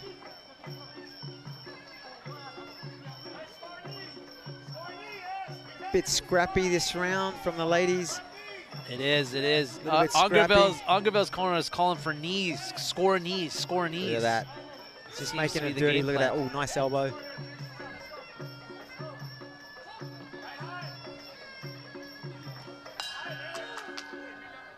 Yeah, Rebecca does not look too happy coming back to her corner, sorry. Yeah, she's looking tired, man. She's looking like she's getting worn down round by round. And I think it has to do to Angerville's clinch game. Correct. She's burning her out. She's ruining her game plan. She's not getting off. She's not hitting those combos. Every time she tries to, Angerville is right there, tying up the situation, breaking everything up, slowing everything down. And then it's back to square one again. And that's tiring, and that gets boring for a fighter. Yeah, I think it's a little bit demoralizing for Rebecca. I think her corner needs to step in right now and just kind of give her a little bit of that. Look at that. A little bit of that Italian pep talk we saw in the last fight. Absolutely. To get that fire under her backside burning. She's got to get those teeps, those front kicks to keep the distance. As you can see, she got caught there, but very smart. Protected herself from that overhand right. She's just got to, I mean, it's easier said than done, but she needs to be faster. She's just got to jab, roundhouse. Simple as that. Jab, roundhouse. Jab, leg kick. And always be on her toes. Be on her toes and get Angerville frustrated. Because right now, I mean, we're just watching the monitor right here. You can see Angerville. She's happy. She's in a good place. She knows systematically that she's breaking down the American. Yeah, she absolutely. If she sticks with this game plan, she's going to win. She's doing everything she needs to do to win at this point. That's it. Tactically, she's doing everything she needs. Exactly. If she sees the opportunity to knock out her opponent, she's going to take it. But she understands, as the more experienced fighter, you know, she's going to do all that she needs to do in terms of clinching, fighting on the outside to win the fight. It's up to Rebecca now to counter that game plan. That's exactly right, mate. 100%. Oh, beautiful. We're in the 4th round of a 5-round title fight between Rebecca Irwin, the American in the red shorts, and Analia Angerville in the French, in the blue shorts, who is the French fighter. Oh, nice catch. Nice catch. Look at that. Counter Follows with a up right with slapper. Yeah. To the midsection. Tying her up. Pushing forward. Old school bully tactics.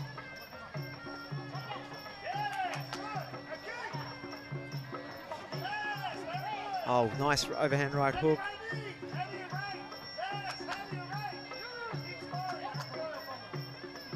The American's corner is asking, keep scoring, follow up with a knee. Oh, a little bit of a wild backhand. Like a Michael Jackson spinning backhand, yeah. Oh, wait. Rebecca answers one with her own. Oh, got caught with that right. Or with that left, sorry. Nothing on it, but it still adds up. There we go. And we got fireworks, ladies and gentlemen. Fireworks in the background. Must be 9 o'clock. Look at that. All for you, ladies. All for you, ladies and gentlemen. Only place on earth where you get to watch world-class Muay Thai. And fireworks in the background. World-class fireworks in the background. And let me tell you, they're world-class fireworks. They don't mess around in Dubai. Yeah. This ain't your Uncle Bob's fireworks shop where you get the... where you Roman get candles. The Roman candles popping off. $2 things. No, they don't mess around here. No, they don't mess around at all, eh? A little bit of a slower round here than the previous round. Yeah. I think both fighters are kind of edging on empty gas tanks at this moment. Angerville started off really strong, and she's just doing what she has to do at the moment. She's just tying up the American, slowing her down, throwing some nice hits. Very nice from Rebecca. Oh, almost over the top rope.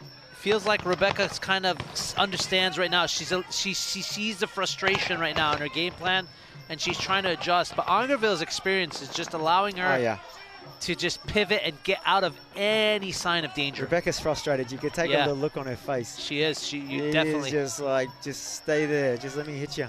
Absolutely. But that's that experience we're talking about, you know? 100%.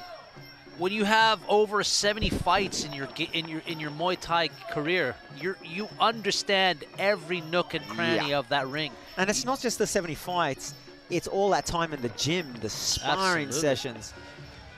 There we go. So right at the moment, in my opinion, 4 rounds to the French woman. Yep. I think Rebecca has to come out here and knock her out, and that's it. It's do or die now, my man. That's it.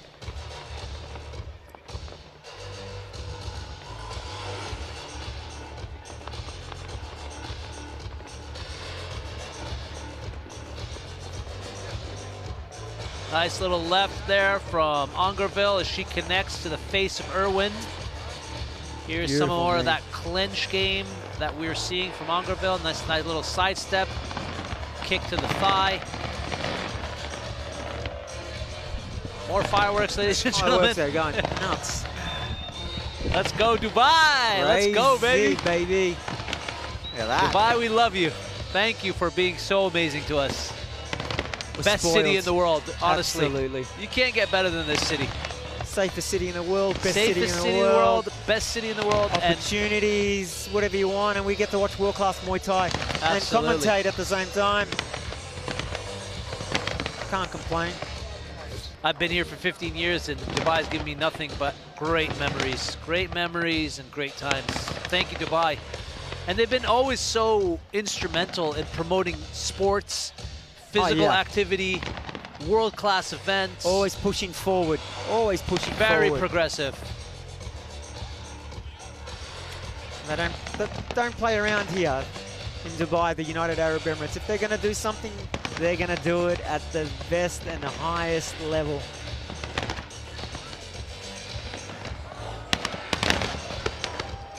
You know what I'm loving? What? Loving how the tourists are freaking out. Where we get to watch this all the time. We're quite spoiled. I know, it's kind of, we've kind of gotten used to it, haven't we? Yeah. I mean, I see this from my backyard. Can you believe this? Absolutely. Yeah. I can't believe actually what's going on right now. Well, look at that. That's crazy. Yeah, Actually, I see this from my back. It's crazy. Actually, that's insane. The fireworks are insane. I don't know how. Yep, okay. Oh, I missed it. I was going to try to get it. I think the girls got more than a 2-minute break there. They get to watch the fire show. Hey, nothing wrong with that. Nothing wrong with that. Here we go. It's all up to young Rebecca. It's the fifth and final round, ladies and gentlemen, between Rebecca Irwin, the American fighter in the red shorts, and Anal Angerville, the French woman in the blue shorts. This is the title fight for the featherweight division. And Ziggy, you got it Angerville, don't you? Yep, definitely. Definitely. Not the prettiest fight. Seems like she's just been a little bit more dominant, right? Oh, she there's got a cut. Yeah. I guess we missed that cut. Uh-oh. Oh, beautiful head kick. Cuts are no good in Muay Thai, man. No. One wrong move and it can end the fight. Absolutely. So we saw that with TAGAEV, didn't we? Yeah. I mean, that boy cut his ear and he was out of the fight almost immediately. They were like, go get an earring, replace that ear. A little bit of an unfortunate ending for that fight between I'll tell you what, and TAGAEV. Right now, Rebecca's confidence has gone through the roof because she knows that she's got almost 2 minutes where she can win this fight. She's just got to hit that cut again and again and again. Yeah. If she can, and she's won this. Look at that. Oh, step in. Left elbow. Lovely. Very nice. Oh, very nice counter there from Rebecca. Angerville needs to be smart here. She needs to, and I'll go back to it again. Nice and simple, ladies and gentlemen. Jab, front kick, jab, tip. Just keep her away from the last 90 seconds. And I say that not to make the fight fun, but this is Muay Thai, and a cut like that can just end your night from all that hard work. So why risk all of that? It's do or die for Rebecca here as she edges into the final minute of the final round. She's got to stay busy. Needs to be busier. Angerville understands right now where she's at, doesn't want to risk losing the fight, so the clinch is a pivotal move right now to keep her in the game. Absolutely. Get in, hold tight, chin down, keep that head down. Not too far down.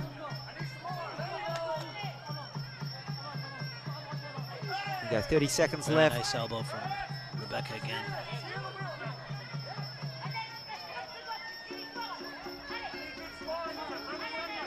Great work from the referee, not stopping the fight, letting it go. Final 20.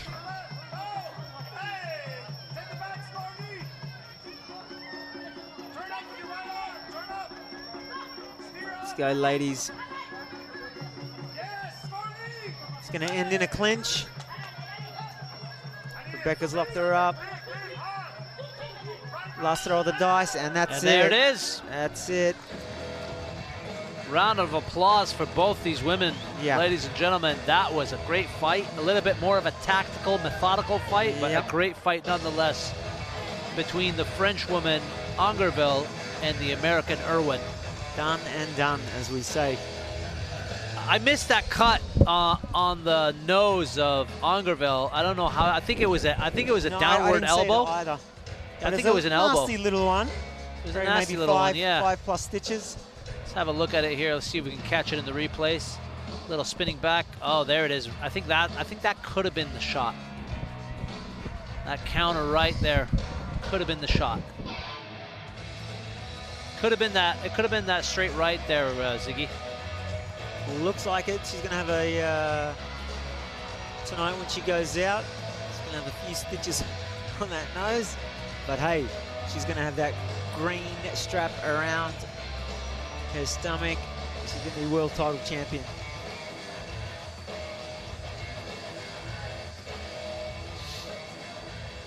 Yeah, she knows it. Yep. Man, what amazing physique by these women, eh? I mean, both of them are so physically fit.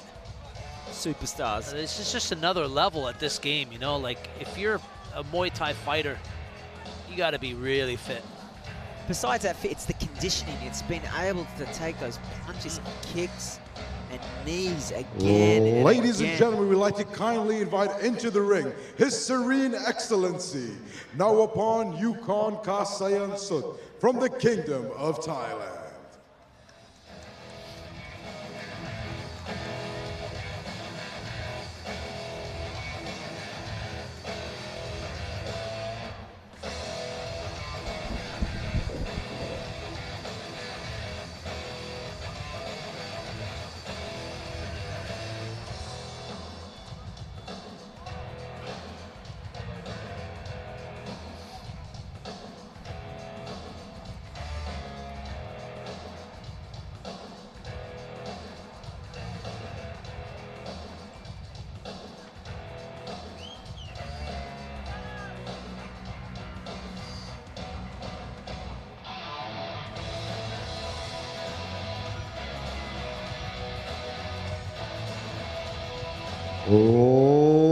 Ladies and gentlemen, after completing 5 3-minute rounds in a female featherweight Muay Thai championship matchup, we go to the scorecards. All of your judges have ruled in favor of your winner by points, declared by unanimous decision to the new WMC Women's Featherweight Champion of the World. To the blue corner, from Lyon, France, it's Anel Ongaville.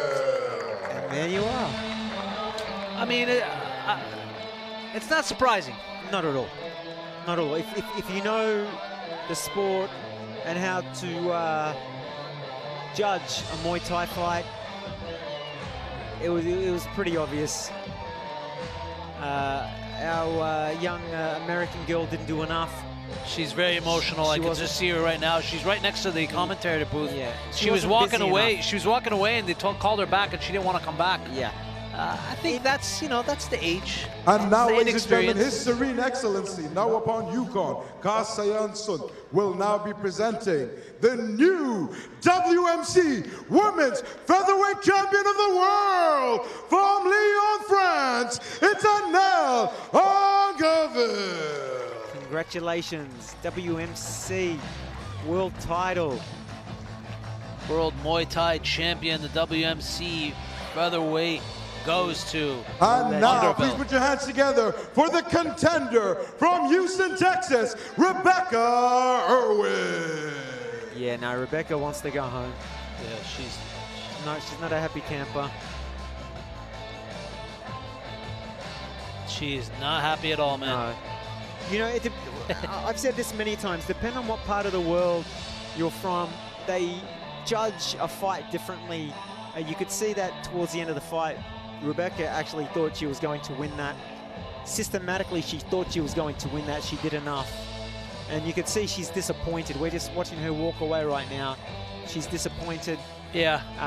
But traditional Muay Thai scoring, which we have tonight, our young French superstar woman. Ladies and gentlemen, I am sitting here with the new WMC Women's Featherweight Champion, Anel Ongaville. Anel, I see you did take a very bloody battle. You need to be attended soon, but I'm going to let you get out of the ring. I just want to ask you, what would you like to say to your friends and fans watching you at home? You can imagine that represents this victory for me. I want to thank my family, my coach, and all of my support. It's amazing. It's I'm beautiful. proud of me. It was very hard the last year, but I did it. I'm a lioness. I'm a warrior. Thank you. Ladies and gentlemen, your new WMC Female Featherweight Champion, Anel Ongaville. Very happy for her. Very happy for her. Yeah, that's amazing, man. I mean, like, we talk a lot about sacrifice, we talk a lot about dedication, but what we don't talk about is what the last couple of years have have been to us, you know? Yeah. And for a fighter like Angerville to just persevere through all that, through all the tough times, with all the with all the COVID. lockdowns, all the restrictions, and everything that's been going on, you know, it's not been easy. So it's I totally understand the emotional battle that she's having right now. She must feel like $1 million. It's amazing. It's amazing to good her. for her. I'm so happy for her. Beautiful. And you know, saying that, Ziggy, you know, I don't blame Rebecca for acting the way that she did. I mean, you have to understand that also she's a lot younger. She's also put in the sacrifice, the time and stuff. Things didn't go her way. It was very clear that it wasn't going her way early on. And that's the inexperience that happens with younger fighters. They just don't understand, you know, like why they didn't win. I'm sure she's going to go back, look at the tape, see what she did wrong, and understand that, you know, ladies and her gentlemen, losing was the right thing this is today. the Road to the World Games. The Road to the World Games will be taking place officially in Birmingham, Alabama on July 11th in the United States of America. You have seen these warriors before enter the ring.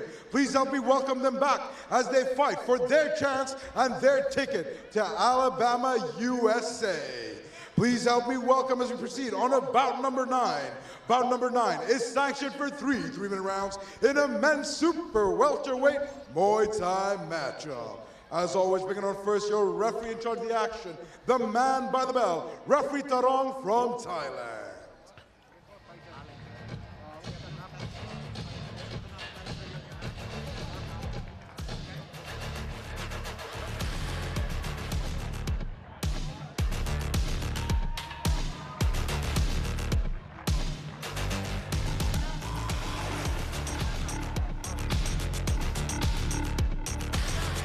Ladies and gentlemen, this is our qualifier matchup here on the Road to the World Games. Our qualifier matchup is sanctioned for 3 3-minute rounds in a men's super lightweight Muay Thai matchup between NOUREDDINE SAMIR and ELIAS bin ZULFIKAR.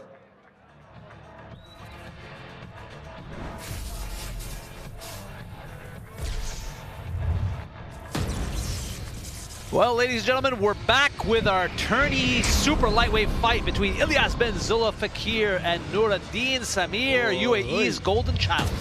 There's going to be fire on this one. Boys want a bad. What a lot of people don't realize when you have a 4-man, 6-man, 8-man tournament. And now, ladies and gentlemen, please help me welcome bring our first. Fighting out of the blue corner, he comes in at a height of 176 centimeters, coming in officially at 5'7". He enters the ring with a win over AJITHJENOSAN. From Malaysia, it's ELIAS Renta bin ZULFIKAR. ELIAS coming back for round 2, or the second fight, not round 2. That's ELIAS. That's ELIAS, baby. ELIAS bin ZULFIKAR coming into the ring, getting ready to fight. I think Ziggy's had one too many coffees. One too many coffees? Never enough coffees. And now, bring out his opponent. Fighting out of the red corner, he comes in a height of 5'9", weighing in officially at 140 pounds. He enters the ring after taking a win over his opponent, DUDDLEY MOOTOOSAMY. Fighting out of the United Arab Emirates, it's the warrior, NOUREDDINE SAMIR. Here comes NOUREDDINE SAMIR for the second fight of this evening. That's right, Samir got that spinning back elbow and he lost himself for a few days but composed himself. That's the only damage he really took in that fight. He'd be fine now. Both these fighters fought earlier on our fight card today, both scoring victories, respective victories in their fights, and they're now moving on to the second fight that'll lead them on the road to the World Cup in Birmingham, which happens July 11th.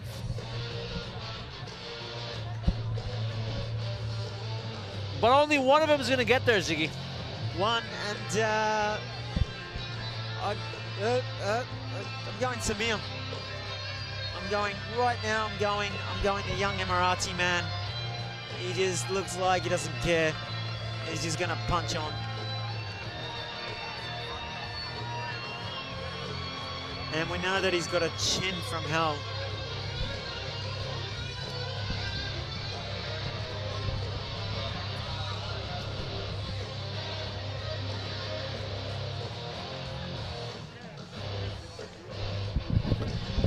mental fortitude, physical toughness, and the ability to compete at such a high level does Noureddine Samir bring to this ring tonight.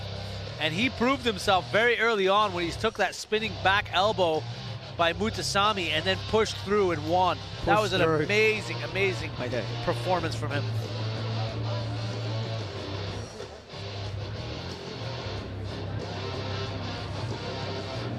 Let's go, lads. I mean, ELIAS bin ZULFIKAR, aka Rentap, you know, I don't take anything from him as well. He showed a lot of agility in his fight, a lot of endurance. He was able to put together combinations much more seamlessly than his opponent, SELLATHURAI, earlier in the fight today. And he came out with a very nice victory. Decision victory, but a nice victory, nonetheless. Yeah. Do you think Samir is just going to go out there and just go for the kill? Well, I mean, this is the interesting thing, right? Like, both fighters have already fought at this stage. They're a little bit beat up. They're a little bit bruised. The body's a lot more tender. Yep. Things tend to happen at this stage, right? I was saying that earlier, is that what a lot of people don't realize, the adrenaline's worn off. So your shins are hurting, your head's hurting. So now you got to get yourself back up again. Yeah, it's a little bit of an interesting one when you come to these four-man tourneys where they have to fight 2-3 times in a row in one night. Because like you said, the adrenaline's worn off, things are starting to hurt. Yeah. And then you got to also mentally start preparing yourself again for another battle. You know, you might lose one of your power kicks, right? You might have a beautiful switch left roundhouse, but your ankle's gone because you've caught an elbow. Yeah. So that's gone now. So now you're wobbly on that leg. So now you'll have to change things up. And hopefully your opponent won't know that you have any weaknesses. Our tail of the tape, the height edges over to Samir, to Noureddine Samir. The experience is in the Malaysians' corner with ZULFIKAR. It's Malaysia versus the United Arab Emirates.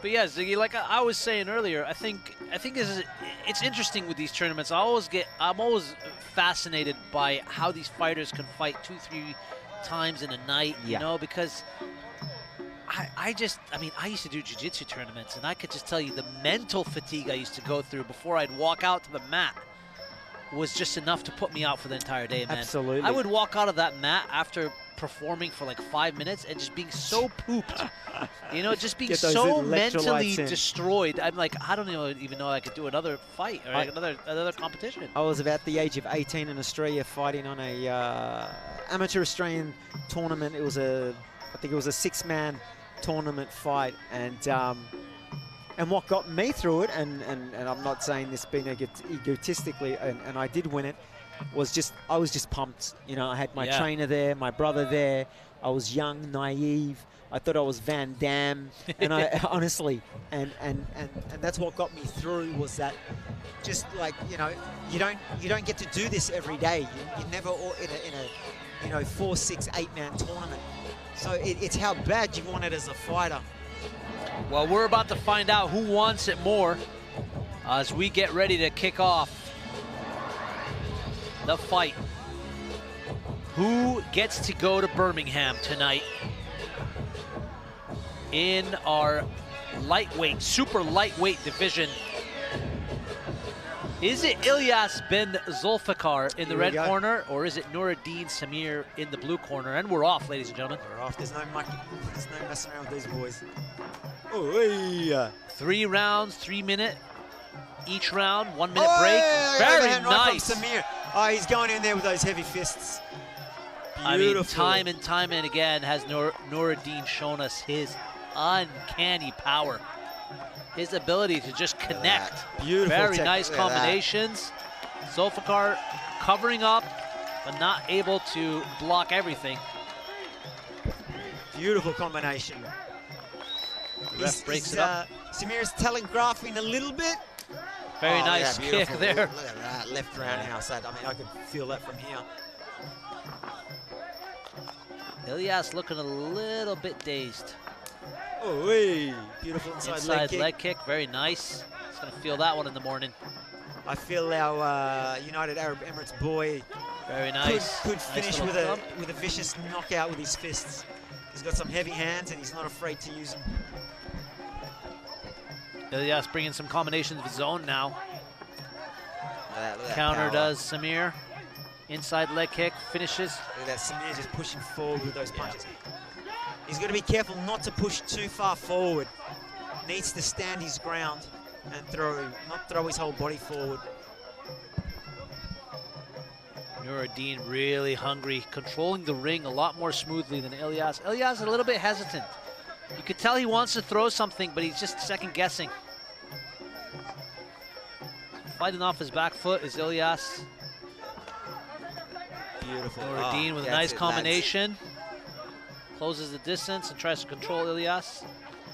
NOUREDDINE definitely the more powerful fighter, more stronger fighter. Absolutely. Nice beautiful. clock. Check for check. Oh, a little misstep there. Yeah.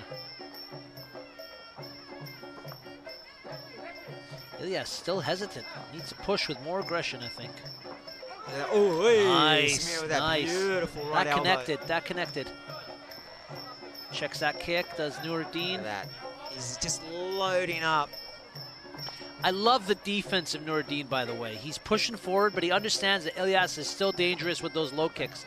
So he comes in, he checks the kicks, and then he pushes forward with a combination of his own. Very intelligent fighter. Look at that, beautiful. Get out of my way, he says, with that teep. Put him off his game for a few seconds.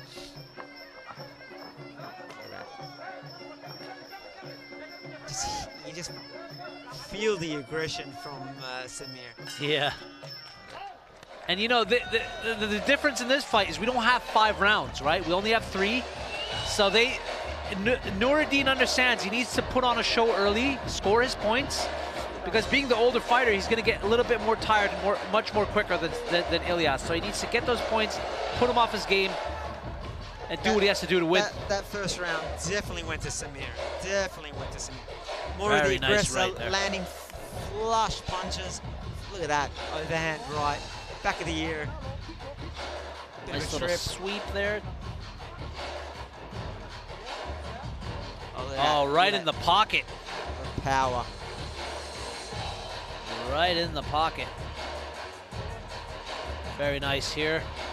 A lot of aggression from NOUREDDINE. If I was going to say anything negative, is that Samir, he's telegraphing. He's got the power, but you can just, you know, he's loading up. Yeah, he's loading up. Where he's just got to be a little bit more quicker. 5 from the hip, 5 from the elbow. I mean, that's his technique. No one's going to tell him otherwise.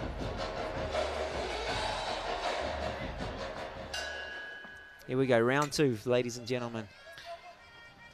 Round 2 in our super lightweight fight in our tournament. The winner goes to Birmingham on July 11th to fight for the title. It's the road to the World Cup, ladies and gentlemen. It's between NOUREDDINE Samir in the blue shorts and ELIAS bin ZULFIKAR in the red shorts. And so far, NOUREDDINE is putting on a performance. Nice combination there. Beautiful. Double left with a finish, with a low kick finish. Very nice. And that Samir just get a cheeky right hand across. Just adding those points up. Oh, that one hurt.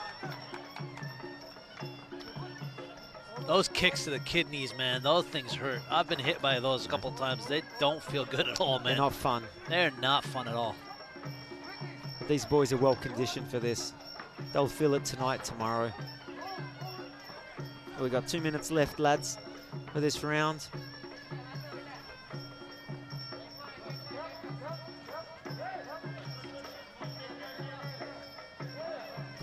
Bit of a chess game at the moment. They both know each other, respect each other. Very nice combination. Know what's coming.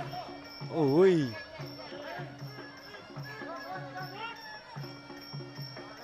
Referee just breaking them apart.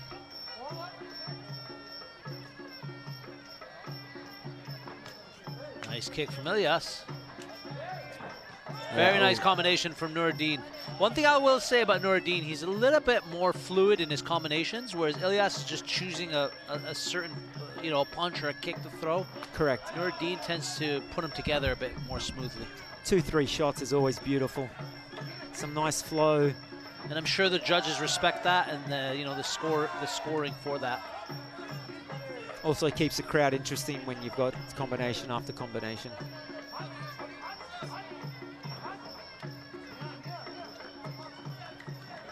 And NOUREDDINE is able to keep ELIAS guessing. He throws a left and then a right, and then he changes levels, goes with a leg kick, low leg kick, inside leg kick, outside leg kick.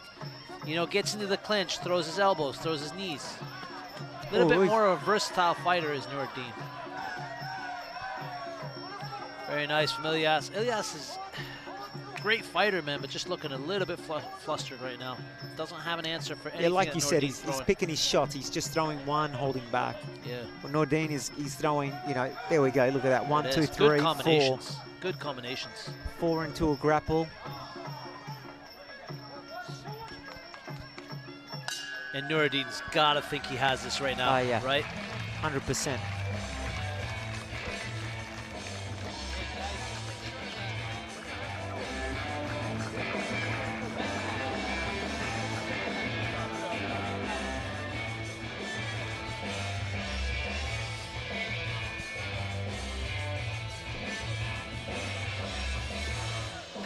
Some nice replay here from NOUREDDINE, putting together some good combinations. Just has ELIAS flustered at this moment. ELIAS doesn't have an answer for anything right now. No, it's a very tight fight. It's a very close fight. It's just they're inches away, they're millimeters away at times from knocking each other out or getting a flush hit. Like I was saying, the thing with NOUREDDINE, because he's loading up so much. Yeah. His opponent can step back for half a second and take it on the elbow, take it on the glove, and that's what we're seeing. But it's all right.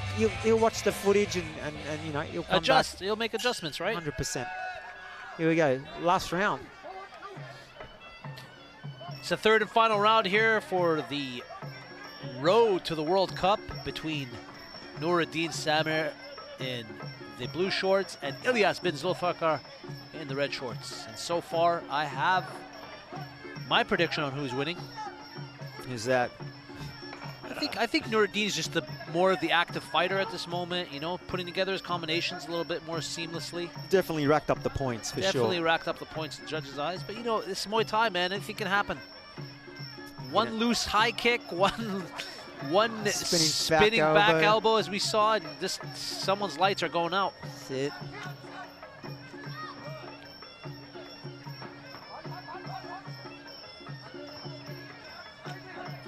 He's just taking his time, Samir. He's just trying to find that spot now. He knows he's won the fight. In his opinion, he's won the fight. But he's waiting. He's just waiting for that shot.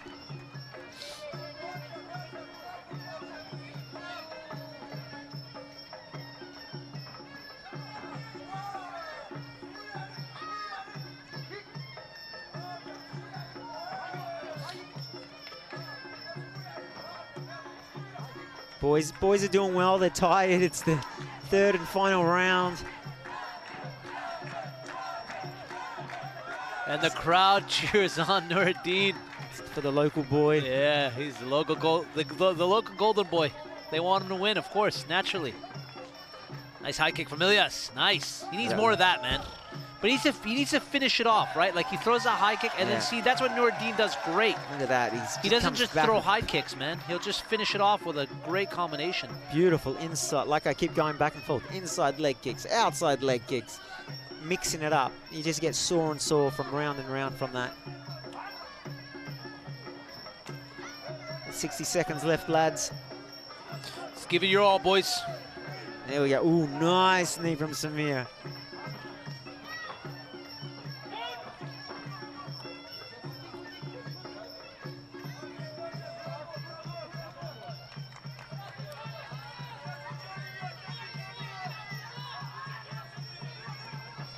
go, 30 seconds left. Let's go, lads. Give it everything you got. Respect to both fighters. They could just take it easy from now. Absolutely. But they're not. They're just pushing forward. Final 20 seconds here in the third and final round of the super fight. One of these boys is going to Birmingham. Who will it be? Here we go. Last 10 seconds. Well done.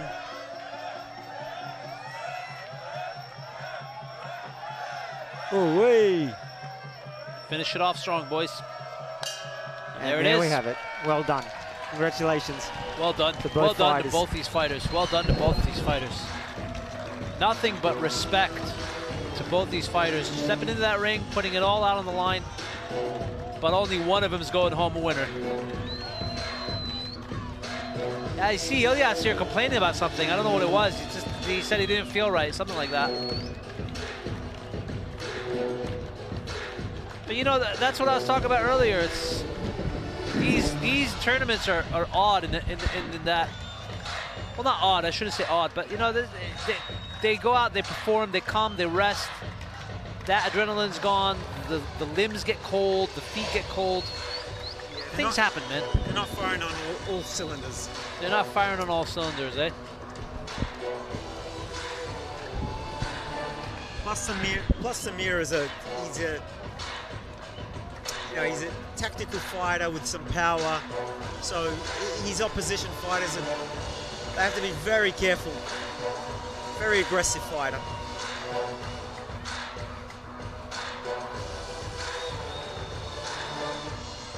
As you can see, he uses his body weight to push forward. He's not stagnant at all whatsoever. He's got his boys in the crowd.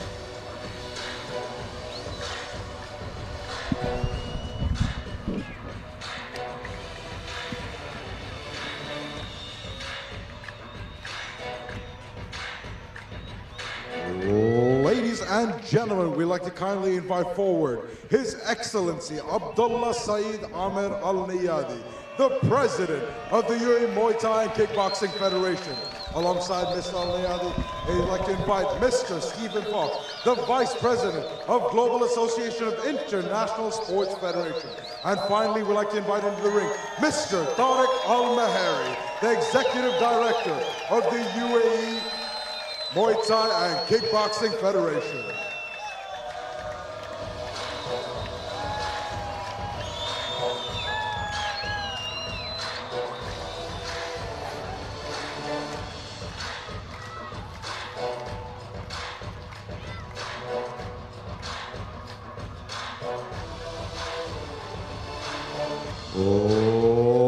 Ladies and gentlemen, bout number 9 comes to a close after completing 3 3-minute rounds in a men's super lightweight Muay Thai matchup. Your judges have ruled in favor of your winner by points declared by unanimous decision.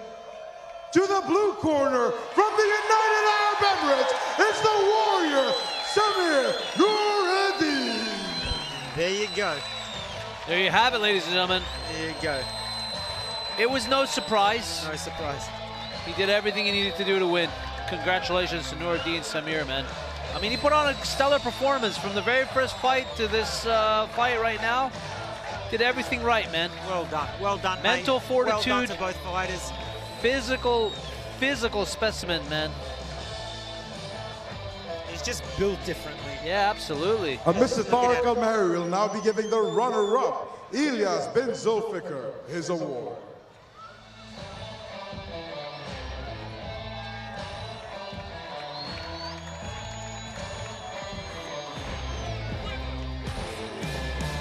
See you in Birmingham, See you NOUREDDINE. Birmingham, sunshine. You did well, my man. Four winner. Well done. Well done, well done to my guy. All that hard work. Respect both fighters. Thank you very much, boys. Putting on a show for us in the world. He's done well, man. He's done well.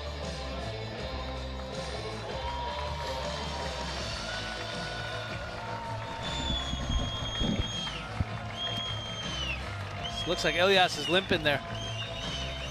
Body's taking a beating, my man.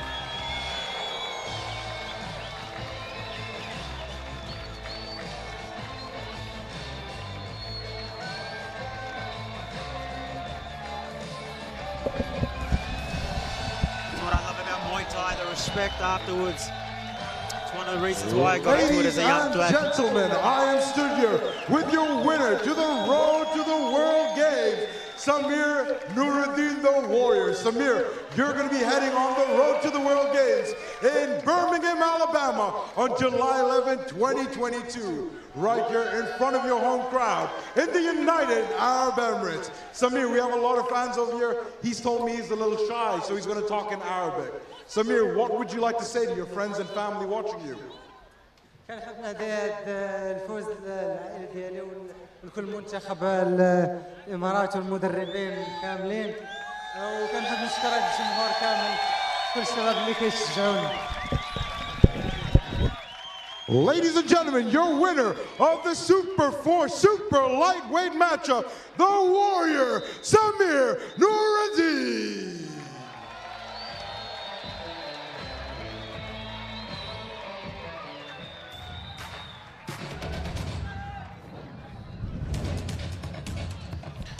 Congratulations to Noureddine for making it to Birmingham in the World Games. It's going down in July, ladies and gentlemen. And we'll be there to capture every moment for you. We're moving on to our next super fight, to the road to Birmingham. Who will win this next super fight? Stay tuned. We're going to introduce our fighters soon.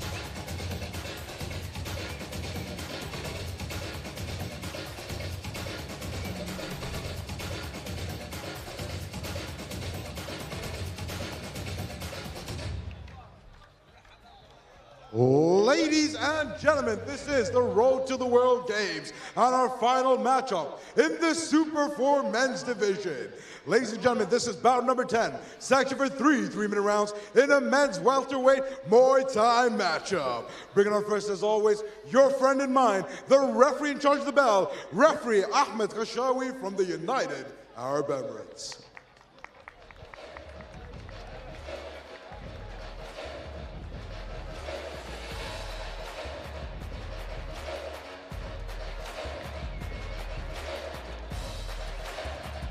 Ladies and gentlemen, this is our final matchup here on the road to the World Games. Your final matchup is sanctioned for 3-minute rounds in a men's welterweight Muay Thai matchup between Mohammed Mardi and NURTAZA JUMAKHANOV.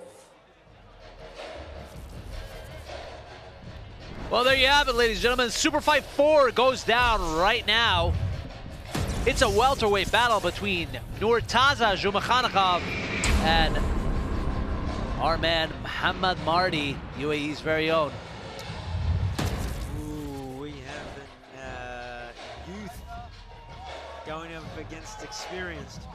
And now, please help me welcome first into the ring, fighting out of the red corner. He comes in at a height of 6 foot, 183 centimeters, weighing in officially at 147 pounds, 67 kgs. He enters the ring after taking a win over AHMET ERTEKIN. Please help me welcome back from Kazakhstan is NURTAZA JUMAKHANOV.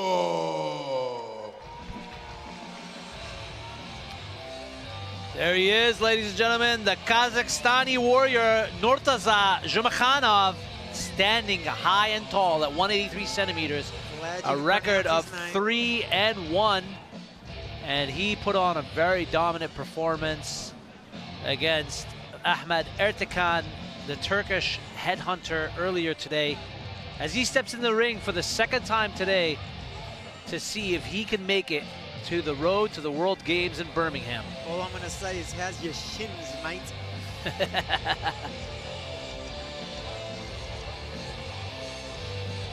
The confident Kazakhstani prepares for battle. Yeah. And he was an exciting fighter to watch in the first round. Then he got technical. I believe. And now, bring on his opponent to the ring. Fighting out of the blue corner, he comes in a height of 5'8", 177 centimeters, weighing in officially at 147 pounds even. He re-enters the ring after taking a win after MATTEO CABRAS. Ladies and gentlemen, fighting out of the United Arab Emirates, please help me welcome the Lion, Mohammed Mardi. Mohammed Mardi from the United Arab Emirates. Crowd favorite. And the UAE's golden child, or the lion, I should say, makes its way into the ring is Mohammed Mardi, the 20-year-old, recently, or earlier today, racked up a win. Yeah, it was very against his opponent, Matteo Cabra. Yeah, he didn't take much damage. He was tying up his opponent, throwing him off. So let's see who's more of the bruised, batter fighter. Let's see who's got the heart. I mean, I just want to see a war. Just want to see a war. One thing I noticed about Mohammed when he was fighting is a little bit more of a wild child, a little bit more aggressive, and that did him well in the early fight. But he's going up against a little bit of a taller technician, more leaner technician. So I don't know if he's going to be able to manhandle his way into a victory this time. Let's see what the game plan is moving in. He's pumped, young man is pumped. And why shouldn't he? He's in his home country with the potential to head over to America, represent his country. It's a big thing, man. Big thing for these guys. Oh, yeah. Imagine being 20 years old and going over across the world to represent your country. I mean, that's a big responsibility, but it's a fantastic experience. Our tail of the tape this evening, ladies and gentlemen, 183 in height, leans over to the Kazakhstani. The record is almost identical. It's Kazakhstan versus the UAE tonight. I believe these boys have had more fights than what I just saw on the screen. Probably. 3 fights. No, these guys are... Well, this is professional records, right? I mean, we don't know what their amateur records are. Yeah, maybe their amateur's like 700,000 fights. No, I don't know about that, but...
Here we go.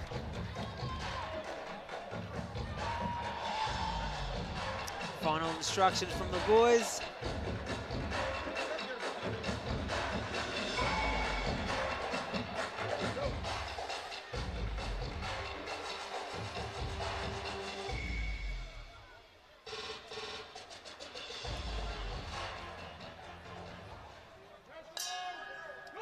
As we say in Arabic, Yalla ya shabab, let's go boys. I think we're going to see an all-out war here.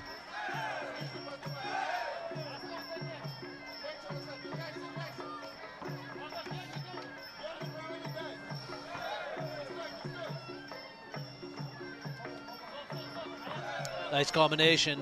You have that feeling at times someone's going to get knocked out. Right now, I just have that feeling in the first round where there is a potential knockout. The crowd's calling Mohammed's name, getting him pumped up. But NURTAZA is not having it. He's putting a lot of pressure on Mohammed. Doesn't want to let him get off. Yeah, he's got loose hands. Doesn't want to know where he's coming from. He's got to be careful though. His hands are low. Oh yeah. Could get caught. Oh, there it is. That's his plan. He's playing Russian roulette. Slip. That's a slip. That's just a slip. Nice, very nice leg kicks. Those low leg kicks are going to be very pivotal. I like those low leg kicks that Mohammed was throwing, successfully throwing on NURTAZA. He's got some weight behind him, which adds up. Yeah, because those are just gonna soften up the legs and not allow NURTAZA to get off like he wants to later on in the fight. Absolutely, especially with 2 more rounds. You can see the legs getting red. See the inside calf there? It's getting a little bit red, a little bit around the knee as well. Needs to be careful there. I would check those if I was NURTAZA. NURTAZA, you can see that he's relying on these hands, which can knock anyone out, which makes this fight exciting. It's he's playing Russian roulette at the moment. Very nice combination for NURTAZA. I like that little footwork there. He understood that he wasn't in the right situation, just did a little sidestep and adjusted. NURTAZA's going from Muay Thai to kickboxing to freestyle martial arts, as I call it. Where he's going to do what he has to do to win. You see how Mohammed there puts that leg on the inside, so he doesn't so he doesn't get sweeped or fall or get taken advantage of. You're right. Mo's working those leg kicks. Very much. Very nice. And they're wearing his opponent down. Absolutely. I can't believe that he's manhandling him at the moment. Literally manhandling him.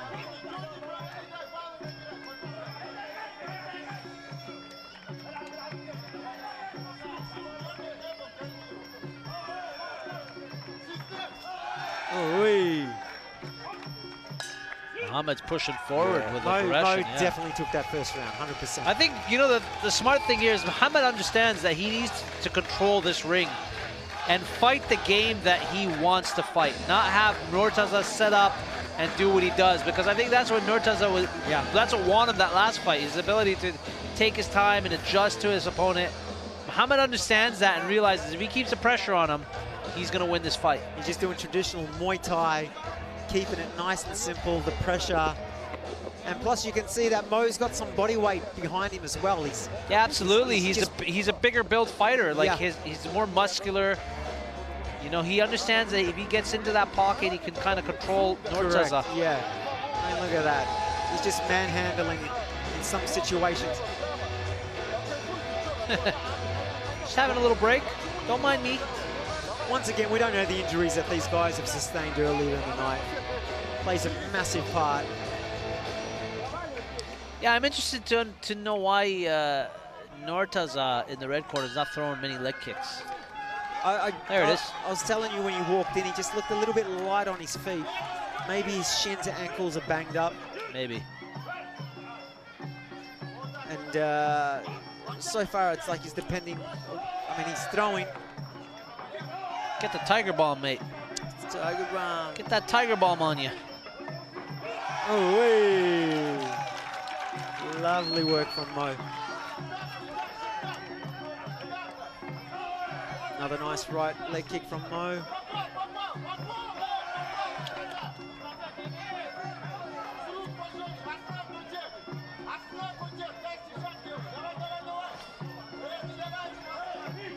NURTAZA is just, oh my God. He's gone over. He's all right. Yeah. He's okay. I mean, that's got to hurt the ego a little bit. Hopefully not too much.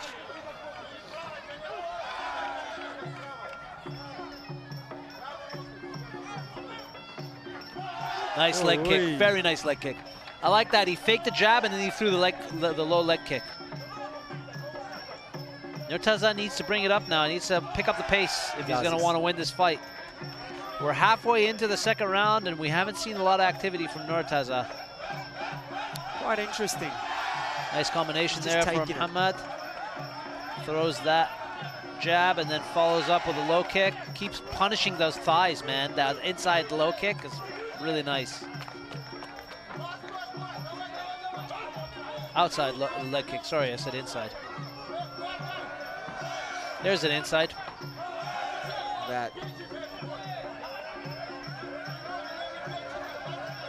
Mo's just playing him, which I just find extremely interesting.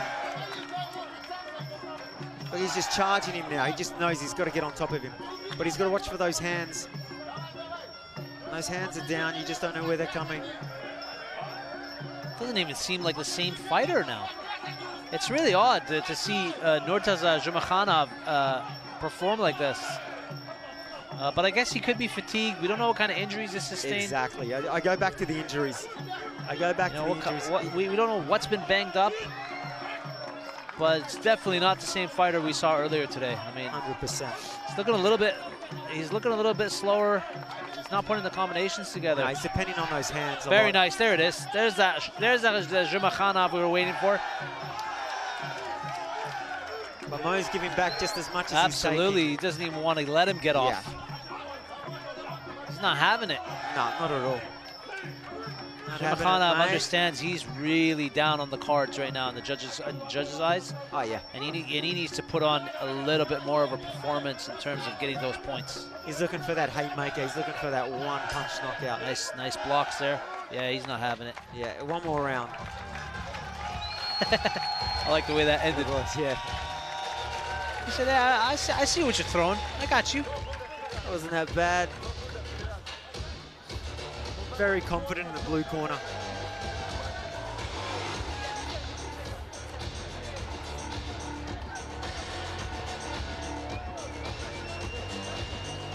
All right, let's have a look at our replay here, ladies and gentlemen. The tail of this round was basically Mohammed dominating in the clinch and just being able to close the distance very well and, you know, assert his game plan onto NURTAZA JUMAKHANOV in the red shorts. All right, here he goes over. And body slam, bang. This was a nice, I like this combination that Mohammed threw. Look at that. A nice Just elbow. missed him with that elbow. Yeah. Third and final round, lads. It's the third and final round here. It's the road to the World Games. One of these fighters is going to Birmingham to represent their country. Who will it be? Oh, wait, look at the confidence in Mo. Everything there's confidence. Oh, he got him. He caught him with that jab. Oh, yeah. Lovely.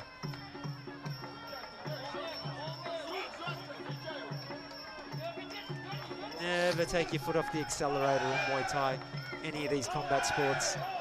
Very nice. Got the left hook there, Mo. You got a little bit wobbly there for a second.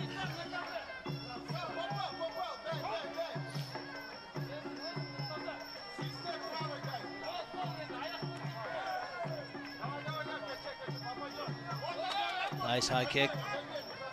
Or front kick. And that taking Good those. check. He needs, you know, NURTAZA understands he needs to check those kicks. He's probably feeling that. Oh, yeah. Well, things hurt, man. You can just see he's just winding up. He's just like, he knows he needs a Hail Mary. Halfway into the third and final round here between these two. It looks like Mohammed is edging here on the scorecards, a little bit more of the active fighter. NURTAZA understands he could be down and trying to do everything in his power. Mo's fatiguing a little bit. You can see he's on the back foot a little bit. Yeah. We're edging towards the end of this fight. Yeah. I'm tired watching these guys, man. And Mohammed taking a little bit of a rest on the ropes. He is. I think he knows he's done enough. On the judges, yeah, but you know, anything can happen, man. You still got a minute. Don't get too comfortable. Keep pushing forward. Nice clinch there. He's just sucking up time. He's got 60 seconds. He's got to push through like the champion he is. But that shin on shin, that's not fun for me. Yeah, that hurts. I can hear it. I mean, look at those fists, still flying.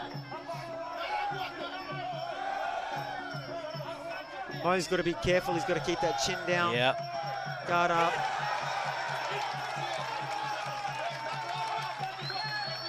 Last 30 seconds here in the third and final round. Who wants it? Who wants it bad, man? Who wants it more? Who wants to go to Birmingham? Let's see it. Looks like crowd's going wild for Mohammed. Looks like we've got two Emiratis heading off to the States to represent their country.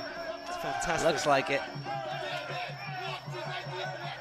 I mean, unless JUMAKHANOV can do something drastic right now. Some spinning back kick to elbow. Yeah, all signs lead to Mohammed taking it. And that's it. There it is. That's it, ladies and gentlemen.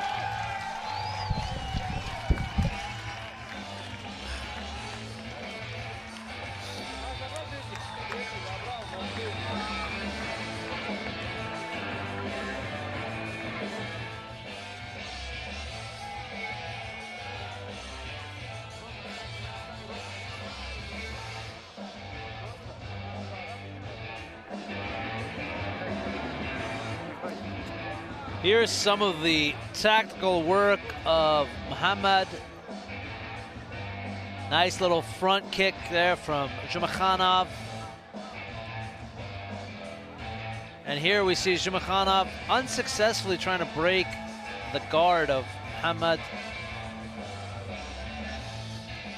That was kind of the tale of this fight, right? It was just Mohammed asserting his dominance on his opponent and just being able to go through with his game plan. Soul smiles in the blue corner. We'll take it into the ring to get the final decision from our judges.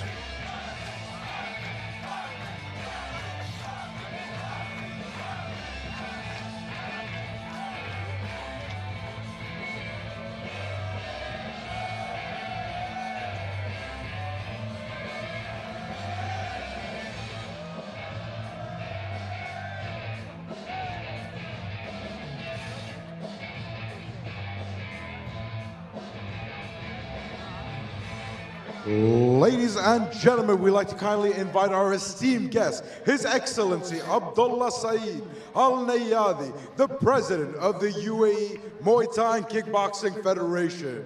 Alongside His Excellency, we'd like to kindly invite Mr. Stephen Fox, the Vice President of Global Association of International Sports Federation. And alongside Mr. Fox, we'd like to invite Mr. Tariq Al Meheri, the Executive Director of the UAE Muay Thai and Kickboxing Federation.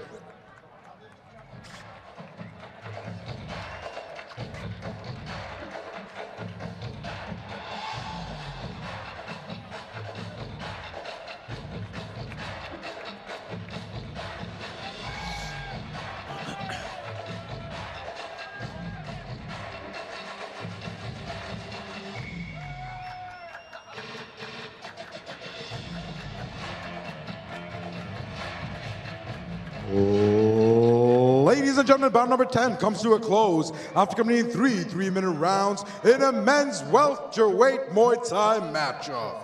Your judges have ruled in favor of your winner by points declared by unanimous decision. To the blue corner from the United Arab Emirates, it's the Lion, Mohammed Mardi.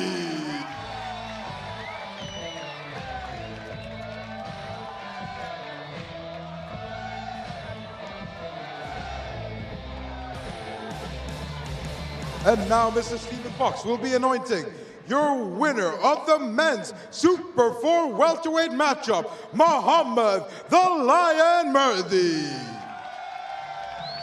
And please put your hands together for the follow-up challenger from Kazakhstan is NURTAZA JUMAKHANOV.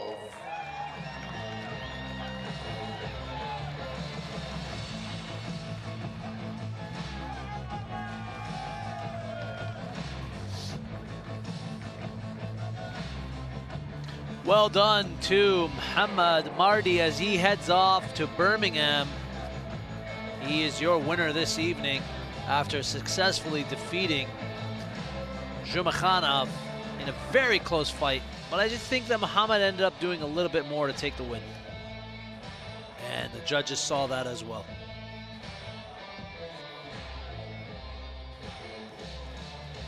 Well done to both these fighters. They put everything out on the line for us tonight. Nothing but respect and gratitude for what they do.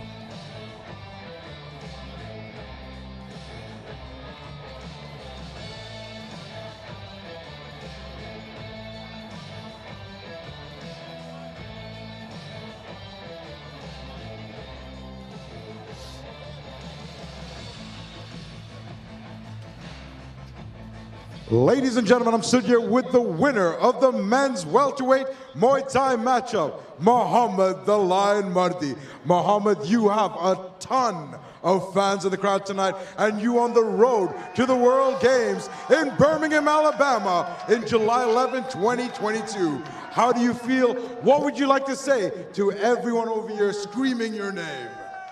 Thanks to everyone support me, and see you in June in World Games in Birmingham. Ladies and gentlemen, your champion and the ticket to the World Games, Mohammed the Lion Mardi.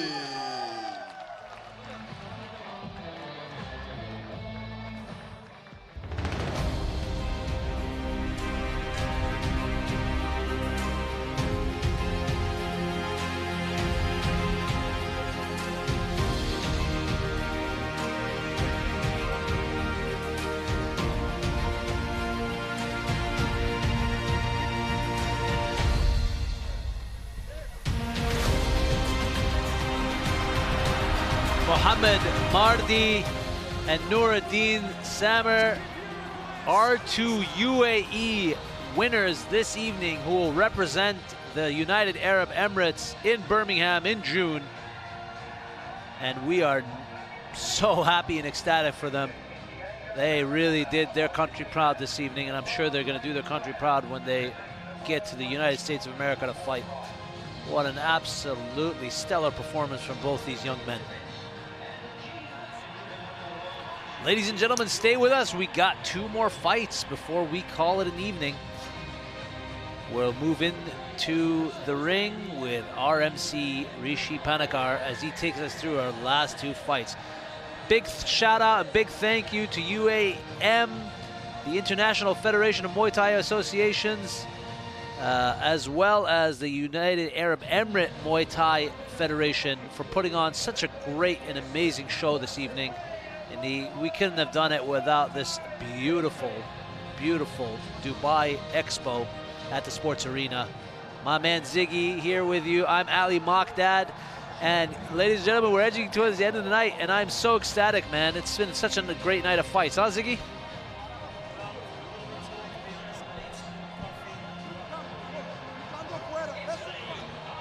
A bit more coffee to get me going.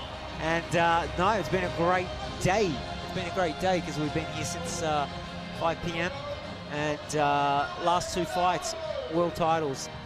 I'm super excited.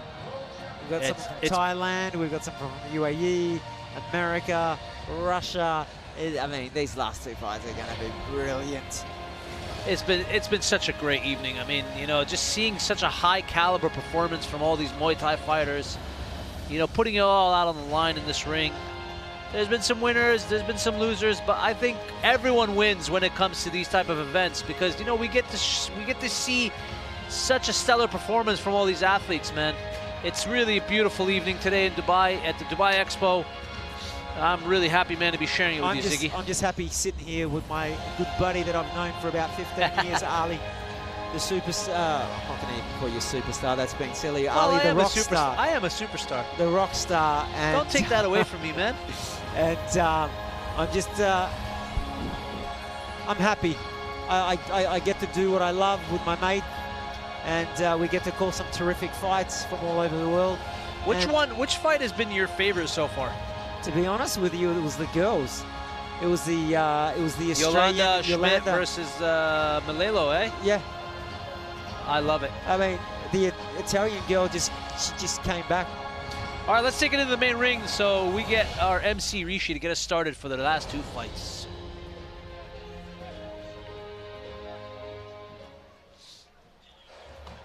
Oh, ladies and gentlemen, we have reached your co-main event of the evening.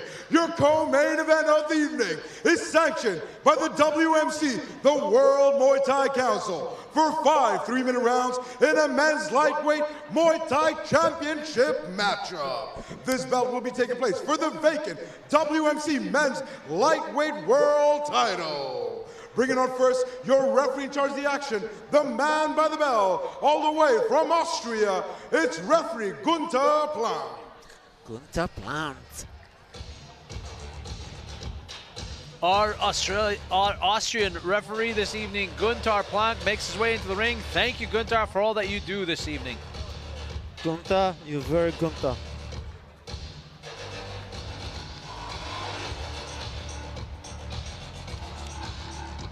Ladies and gentlemen, this is sanctioned for 5 3-minute rounds, and your co-main event is for the WMC Men's Lightweight World Title. This fight is sanctioned between Gusian Aliyev and Natapon Senkla.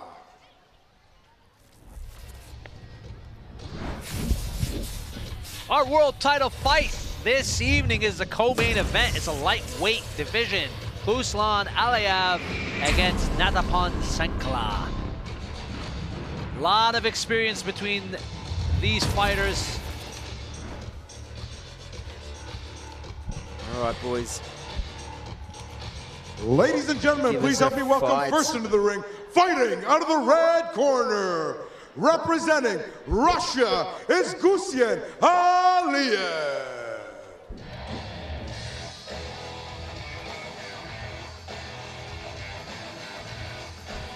There he is, ladies and gentlemen. It's Ruslan Aliyev, the Russian fighter, standing tall at 185 centimeters with a record of 36-6-1. How old is he? How old is he? Good question. Age? He's 18 years old, 19 years old. 19? Yeah, young fighter with a good amount of experience. No, those Ziggy. Russian boys don't mess around when it comes to Muay Thai, MMA.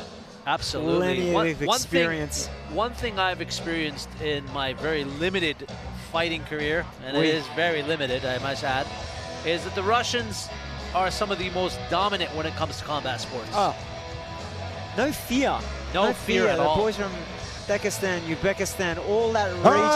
And now, bring out his opponent to the ring, fighting out of the blue corner, representing Thailand, it's Natapon Senkla. Yes, we got a boy from Thailand. There he is, your first Thai fighter of the evening. Natapon Senkla makes his way into the ring. Man, that guy is lubed up, eh? Tiger Bomb all over him. Yeah. Standing at 168 centimeters. Wow, an impressive record of 101 wins. 101 wins. He's got more fights than that. 17 losses and 2 draws. This man has a wealth of experience that he's bringing to let's just see the ring what this evening. Sorry to cut you off, mate, but let's just see. You like to cut me off, don't you? No, I don't. I'm getting excited about this fight. You got generally the Russians have got crazy hands, and the Thais are very composed, and they got good hands. But generally, you know, they're the masters of clinching and kicking and elbows. So I'm interested to see the first round what happens. Yeah, I'm very excited to see what's going to happen in this fight. Let's take it over to our MC, Rishi Panakar, as he gets us off for our co-main event this evening. It's a world title fight, ladies and gentlemen.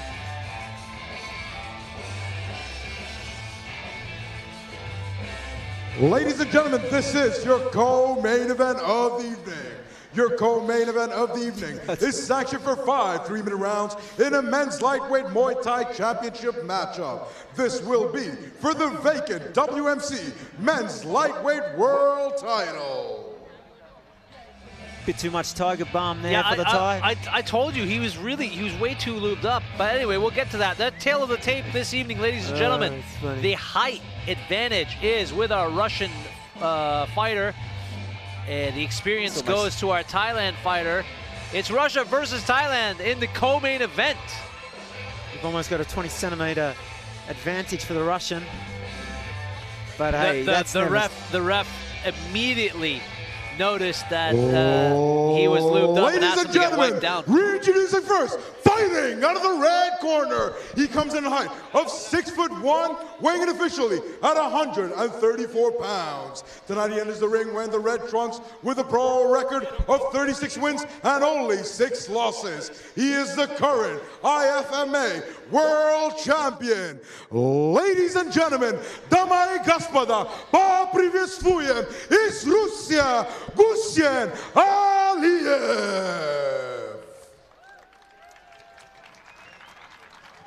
And now, fighting out of the blue corner. He comes in height of 5'5", weighing officially at 61 kgs even. This Thai fighter enters the ring with a massive pro record of 101 wins and only 17 losses. He has been voted the most outstanding skilled Thai fighter of the year and is a multiple Thailand Stadium champion. Ladies and gentlemen, Subhasatri Ilisubhaburus, all the way from Bangkok, Thailand, it's Natapon Lamnamunlek Sangkla. All right, if you can pronounce all their names, you win a gold medal. Natapan Sankala and Husan Aliyev. There you go. Give me a gold medal. I'm just going to call them Bob and Jerry. What I was saying before MC Rishi got us off is that, you know, when Sankala was walking out from the back, I noticed he was really, like, he had way too much lube on him. And that could give him an advantage in the clinch, right? Of course. He's a little bit more slippier. He's slippier. And, you know, he can get out of really tight situations. So kudos to Ref Guntala to catch that immediately and just put a stop to it. I'm not saying that, you know, there's any foul play there. No, but not at all. That's just standard in Thailand. Just stand it up. It's a very Thai thing, isn't it? Yeah, for sure. Russian not having anything to do with anything. He just wants to fight. Devoid of emotion, is he? No emotion. Mate, no white crew for him. None for him, my friend. He's like Khabib, just smash. I will break you. He's just smash. It'd be interesting to see this. This is an interesting co-main event because you have a Thai fighter who has a wealth of experience, has been in the darkest and deepest corners in this ring and knows how to get out of it. And then you have a Russian with a considerable amount of experience, a younger fighter, you know, who has a lot to prove. So it'll be interesting where this fight goes. Like I said, we've always got to wait for that first round. Always got to wait for the first round. You never know what's going to happen. You know, this Russian boy just might come out with some deadly hands and combinations, right? Yeah, I don't put it past him, man. You know, I mean, he's almost got 20 centimeters advantage with the height, but the Thai might just pick him up and throw him over his shoulder. So we're about to find out within 2 minutes. A bit less. Interesting, interesting.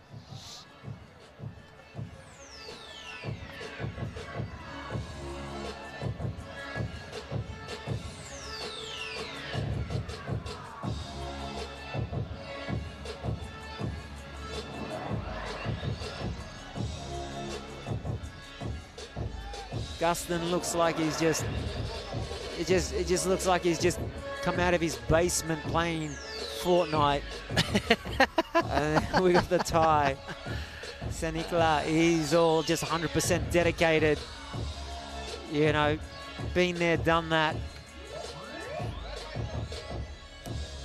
Thai boxing, and it always reminds me of a game of poker. You got to have a poker face.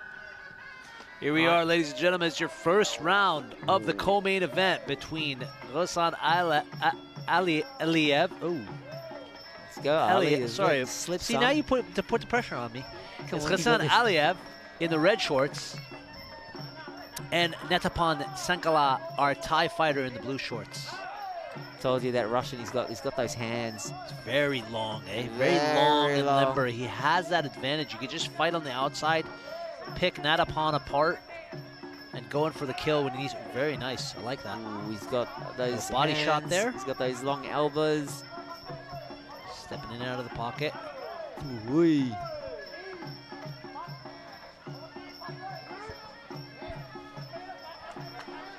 Oh, a little bit of a trip. Referee's saying, listen to me. The Thai's like, I'm going to break his face.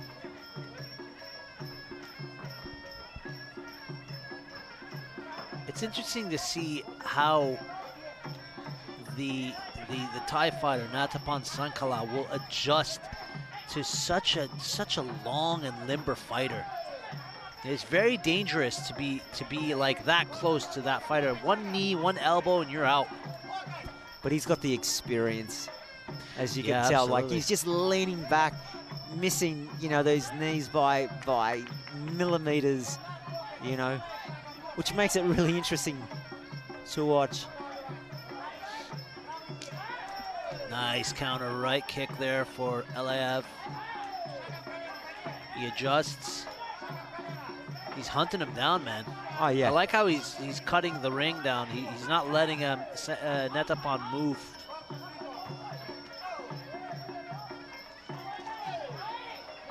Netapon's doing a beautiful job. He's just evading a lot of weapons coming his way.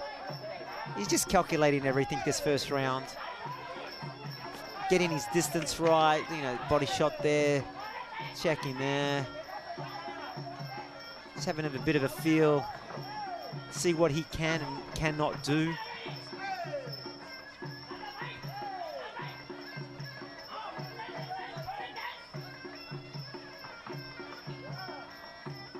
You're gonna hear the Thai's corner. I love how passionate they are. Yeah. Kassin is putting the pressure on Netapon right now, putting him in the corner, not allowing him to get his game plan off. No, not at all.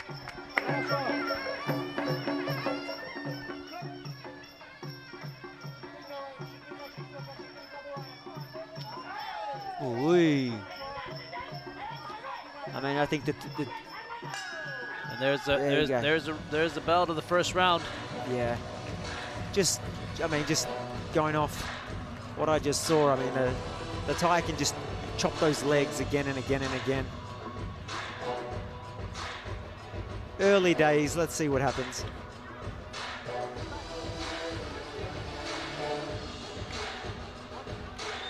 Let's see what happens, Ziggy. Let's have a look at the replay here. We see Netapon getting tied up here by Kassin. He's keeping his distance.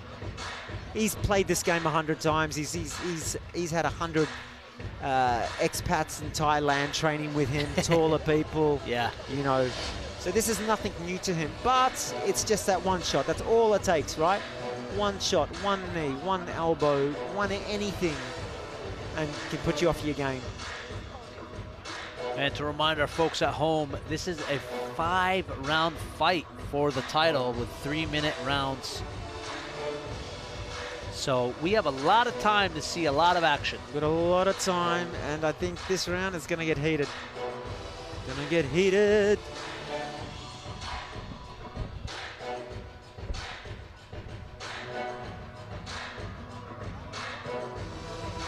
Let's go, lads.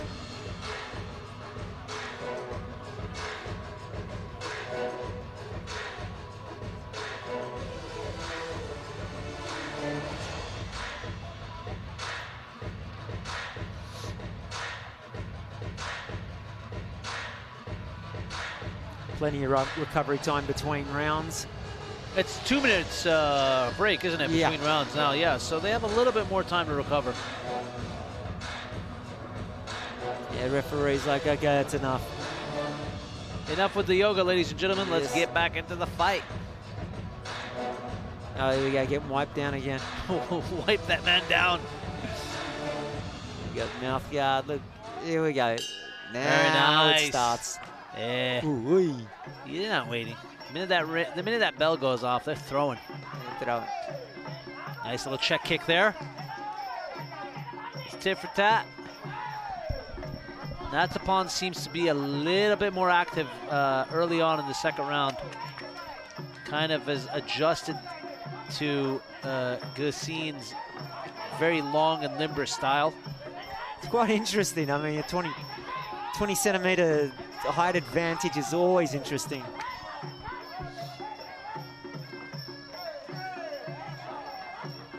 There we go. Ooh, nice catch. There we go. Keeping inside leg kicks, nice outside leg kicks. Chop those legs down is the key at the moment. Yeah, if you're a tall fighter like that, you know, you have that ability to close distance much quicker.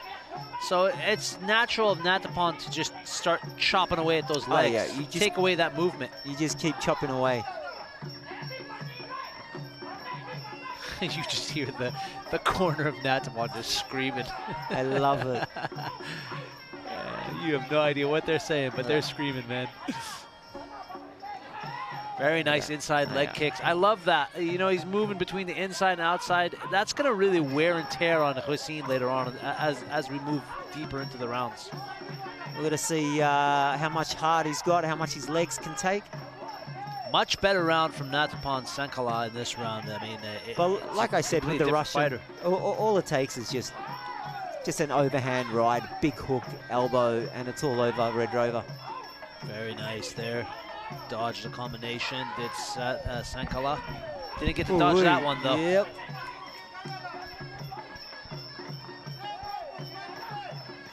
There we go. Hussein putting Sankala on the ropes and just putting a lot of pressure on him. Sankala, with the experienced fighter, just able to scoot out of there and reset. Nice dodge. Very nice. Oh, very nice. Like that. Off the ropes, no problem. See how fit Qasim is. Very nice combination. Look at that. He's putting the pressure on. He's putting a lot of pressure on him. Oh, nice jumping knee. Eh? Just grabbing the rope there. Ref saw that, identified that, just breaks him up. Not allowed to grab the ropes if you're in a clinch. He's just been warned. I mean, Hussein right now is just putting so much pressure on Natapon. Natapon's not able to adjust. That's correct. Look at that. And it is. And we're done with round 2, ladies and gentlemen. Moving into round 3. Great fight. I love the adjustment that Natapon did in that second round, being able to fight off his back foot, adjusting, moving well. But I just think Hussein, being the taller, longer, limber fighter, is just able to control the distance a little bit better. Let's see if he's got the cardio to get him over the line. He's got another 3 rounds. Yeah, you just can't call it. You just can't call it just yet. Anything's possible. The Thai's got beautiful distance. He just knows what's going on. I mean, look at that roundhouse. That roundhouse just caught the Russian perfectly underneath. You know, he doesn't mind. Look at that. Oh, look at that overhand left. Look at that, just flick back, moving in, boom. Look at that catch. Hussein understanding he has his opponent kind of, you know, in a corner, just unleashing, not allowing him to reset. I like that about his game plan. I mean, just what I've seen the last 2 rounds, I think the tactic from the Thai is to let the Russian gas himself out. Will he gas out, though? That's the question. Possibility, especially if he keeps it up at this pace. And the Thai is just taking it all. He's so conditioned. He's taking it on the gloves. He's taking it on the elbows. He's taking it on the shoulders and what have you. You know, and the judges can see that. They can just see that he's just catching him. There's hasn't been anything flush just yet, and you can just tell from the face of the Thai. There's no swelling. There's nothing. I mean, imagine having more than 100 fights in your career, man. You kind of seen it all at that point. Oh yeah. That was 100 wins. I said more than 100 fights. Yeah. Yeah. But yeah, imagine having 100 wins. I mean, wins. Man, that's crazy. John Wayne Parr's going for that. Trying to get his 100th win and retire. Legend of the sport of Muay Thai. John Wayne Parr is one of the greatest Muay Thai fighters. Yeah, I like him. I like his style. Oh yeah. Go Aussie. Here we go, round 3, ladies and gentlemen. Let's see what our boys bring us.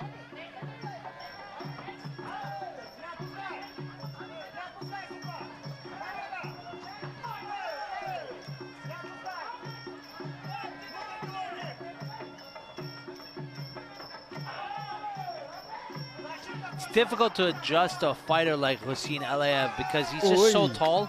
So you're always kind of punching upwards, and I think Natapon identifies that, which is why he's going for more like body shots and low inside leg kicks and outside leg kicks. Yeah, he's been very smart. He's got to play to his strengths. He understands, like, punching upwards, you're going to lose your momentum. So he's just kind of trying to attack the midsection and the lower legs. Nice little block there. Ducked away from that. That beautiful left roundhouse. Yeah. Teep to keep him awake. Cutting angles. Hossein seems a lot keeping more the fired Russian up. busy. With that, oh, waiting for an elbow there, but he decided to just throw the punch instead. Check kick, Hossein. Ooh, nice left roundhouse. Went up high, went low, went even lower that time.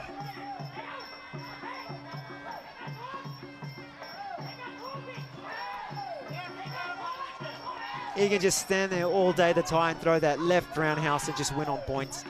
I think Hossein's setting up some kind of a knee. He keeps pulling it up like he's about to, yeah.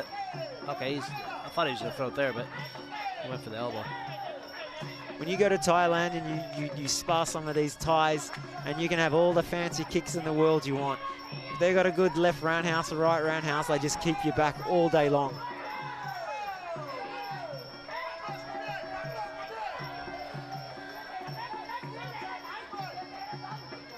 Final minute in the third round, ladies and gentlemen.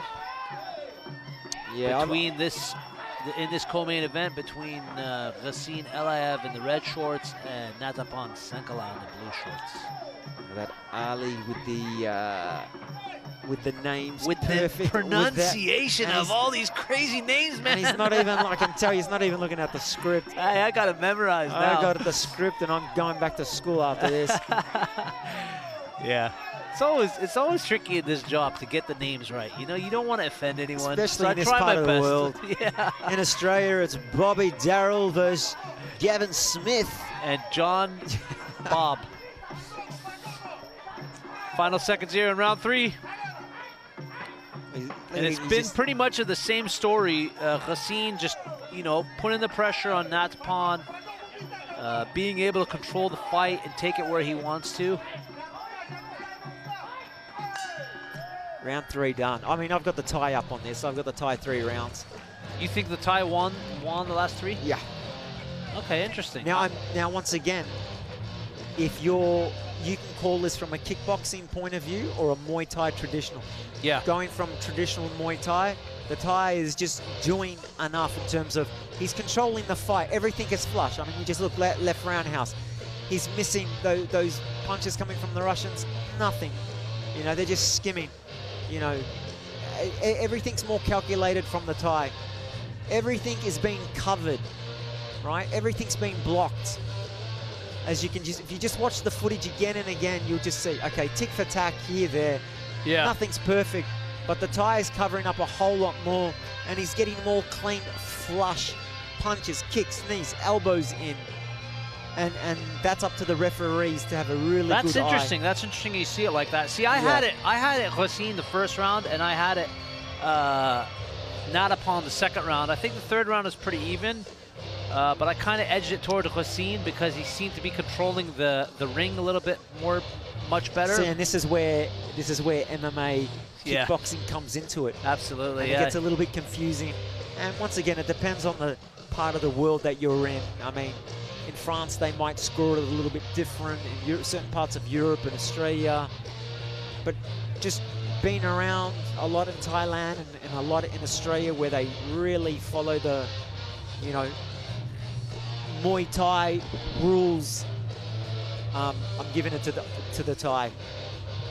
And his corners are relaxed. Yeah, it's interesting. It's an interesting way that you see it. You're absolutely right. You know, like, looking at MMA and looking at kickboxing, especially Dutch-style kickboxing, it's much different than Muay Thai. So the scoring systems definitely vary. Very different. And like I said, depending what part of the world you're from and how they score it, it's completely different. That's why you want to get authentic Muay Thai judges in, because they understand. If you get a kickboxer judge in, he might go, well, you know, the other bloke was more aggressive and threw more head kicks. Well, we're moving into the 4th round of our title fight here between Natapan Sankala in the blue shorts, our Thai fighter, and Hossein Eliav, the red shorted fighter. Look at that.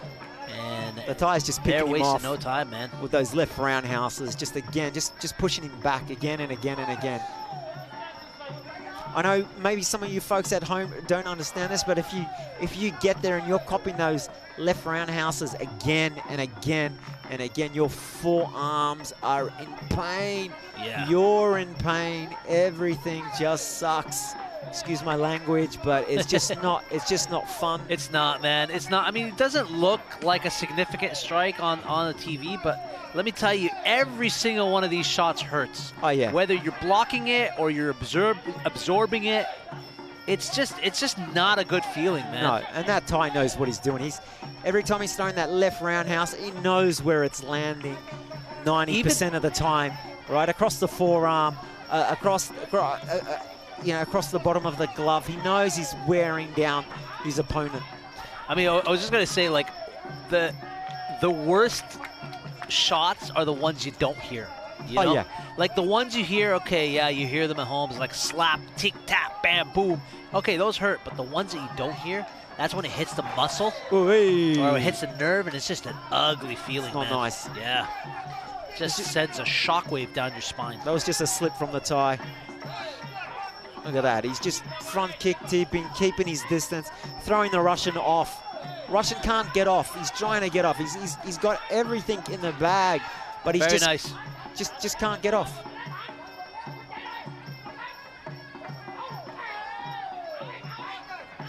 He can't even lock him up. Yeah, Ghassin's looking a little bit frustrated here. Cannot even lock him up. He's trying to get there, but the Thais very sneaky, as they are. Very smart technicians. I mean, he saw that roundhouse coming, that head kick, just flicked it above his head, continued to move on. Do you think the judges may see Natapan Sankala fighting on his back foot and, you know, maybe count that against him? No, I don't think so. Look at that, bang. Very Look at that, just nice. smart, bang. Beautiful. It just goes to show, mate, I just got you. I did that with such ease as nothing. Now the Thai's getting cocky and confident. You can just see with his hands down, playing the game, trying to draw in the Russian. Last 10 seconds here in our fourth round. Was it fourth round or third round? Sorry, Fourth round, Is yeah. it fourth round, yeah. Look at him, even the Thai's yelling at him, telling him, come on, give me some more, mate.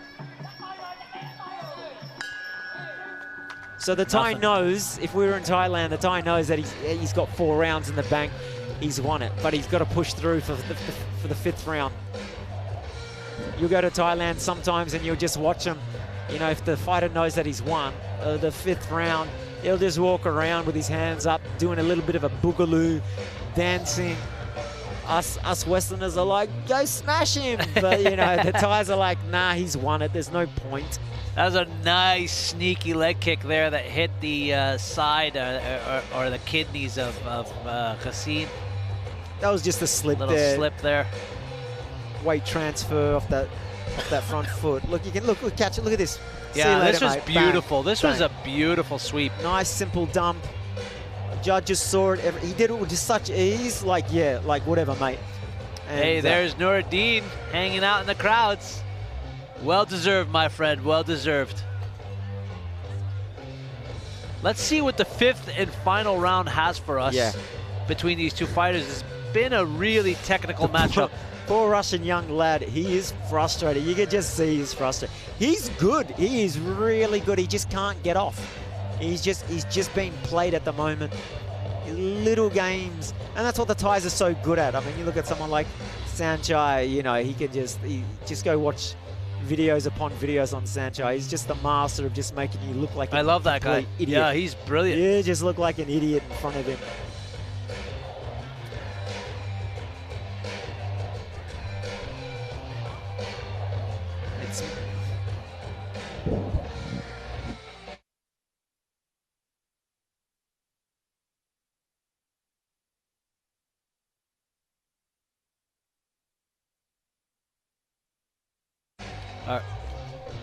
All right, 5th round. Let's Who go. wants a The world 5th title? and final round. Who wants the belts? Who wants this in the co-main event?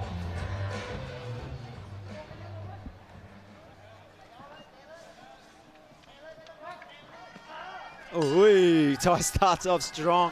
5th Look and at that. final round, ladies and gentlemen, sanctioned by the World Muay Thai Council, the International Federation of Muay Thai Associations. Here it is. Our fighter is in the ring this evening. Hussein Aliyev in the red shorts. You can tell that Natapan Senkala in the blue shorts. the Thai's corner has told him, don't get too cheeky, don't get too cocky, put that guard back up. Because towards the end of the last round, he got in there with a like, wah-da! Having fun, right? As you can see right now, he's kind of going back into it. It's a little bit slippery as well, like all that sweat dropping down. You can tell they're losing a little bit of their balance. Natspon went in there and he tried to, very nice. Look at that jumping roundhouse right into the ribs. Beautiful shot. He's looking for something. He's looking for something athletic there to throw. Some kind of he just can't. The Russian cannot stop that left roundhouse. Cannot. I mean, he's going to feel that tonight, tomorrow. He's going to feel that for the rest of the week. Oh, caught that, did he? He got it, but there was nothing there. The Thai controlled it, brought his knee back.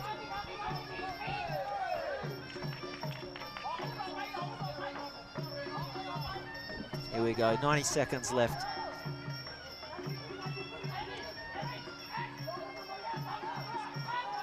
Ooh-wee. Nice little check kick there.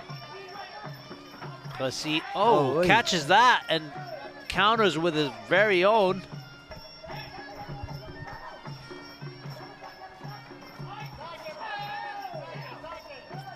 Very simple game plan from the Thai. He's just going to keep throwing that left roundhouse. Evade the Russian. I mean, our young Russian lad, he's not throwing any more elbows. There's no combos. There's nothing there. I think Hussein is looking a little bit frustrated. Look at he's kind of his game just flattened out a bit from round 3 to round 5. He's looking for something big to throw, and he's just unsuccessful. You can see the welt on his back. Nice little spinning back elbow. Look at that. There you go. The Thai catches it and throws a kick of his own. 30 seconds left. Ooh. Hussein catches that. Counters with a kick, and Natapan catches his counter. Crazy, man. Final seconds here in round 5. Who wants it more? Is it Senkala or is it Aliyev? And there's that bell. There you go. Let's go to the judges' scorecard, ladies and gentlemen.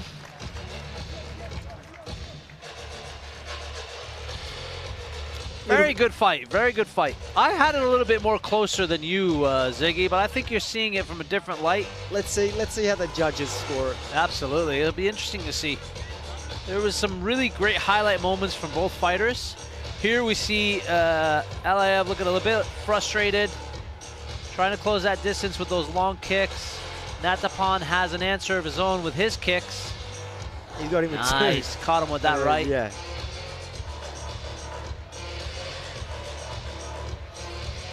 The catches that. Throws some combinations of his own. Ooh-wee. That pulls that leg back. Yeah, I like that. And then he throws this and he catches it, right? There's that counter catch and then boom! It was great. That was great.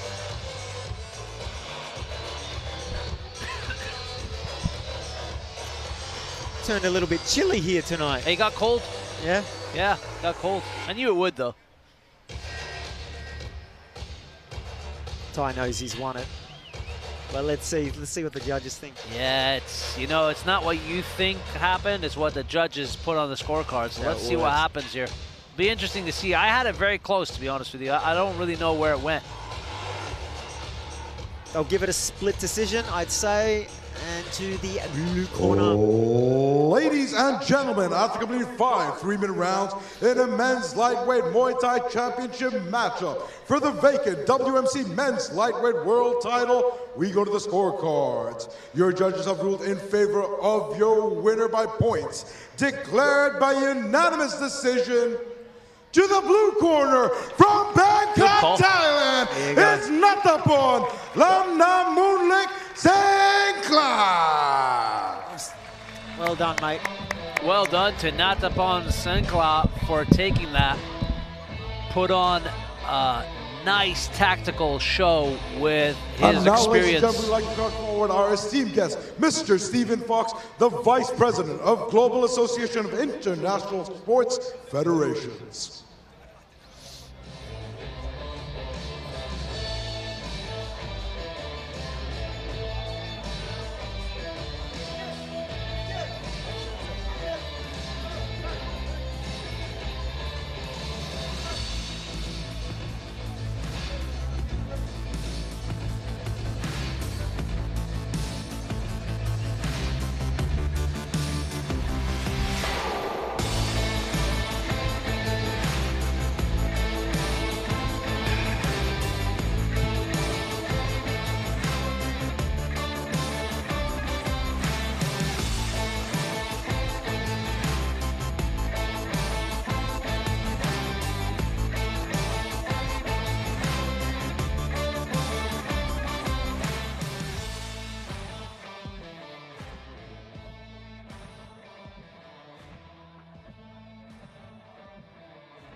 Ladies and gentlemen, your new WMC Men's Lightweight Champion of the World, Natapon Lamnamunlek Senkla.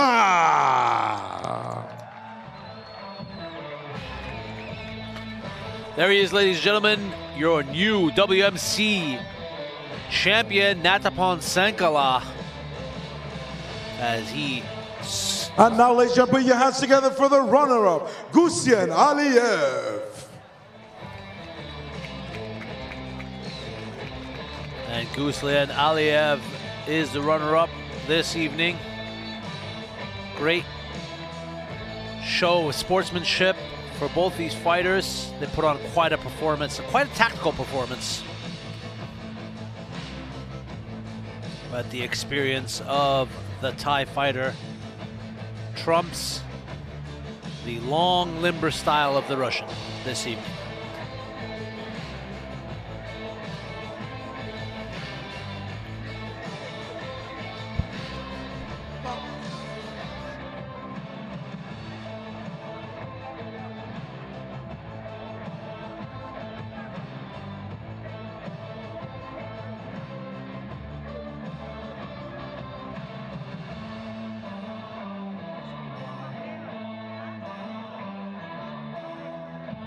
Ladies and gentlemen, I'm stood here with the new WMC Men's Lightweight Champion, Natapon Senkla. How do you feel, sir? You're stood right here in the heart of Expo 2020 Dubai in front of His Excellency from the Kingdom of Thailand, and you've just took home a massive achievement. What would you like to say to your friends and family watching you back home?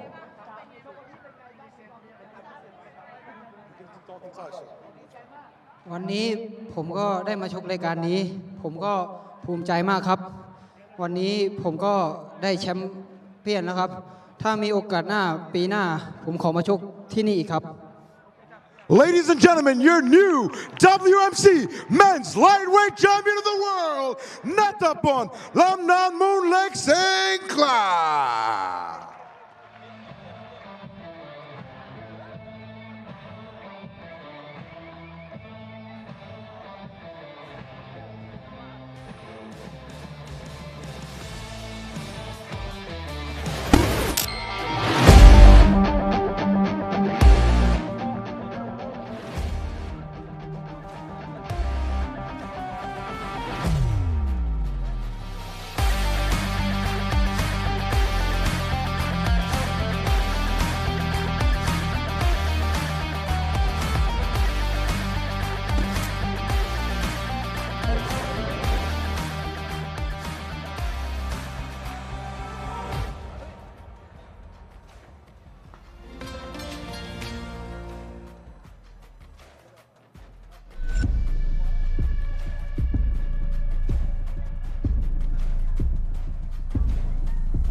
Ladies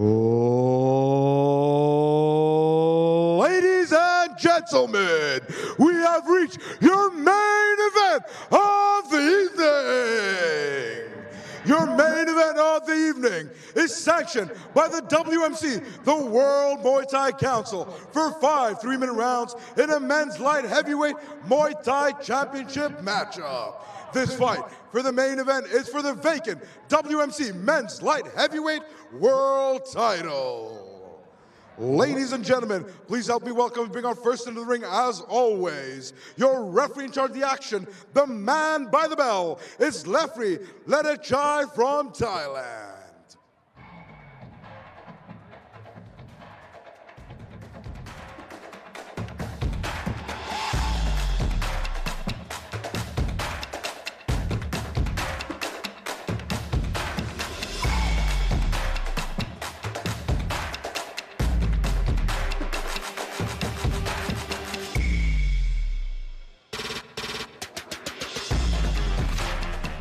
Ladies and gentlemen, this is your main event of the evening. Your main event of the evening is sanctioned by the WMC for 5 3-minute rounds in a men's light heavyweight Muay Thai matchup. This fight is for the vacant WMC men's light heavyweight world title and has been sanctioned between Aaron Ortiz and ELIAS Habib Ali.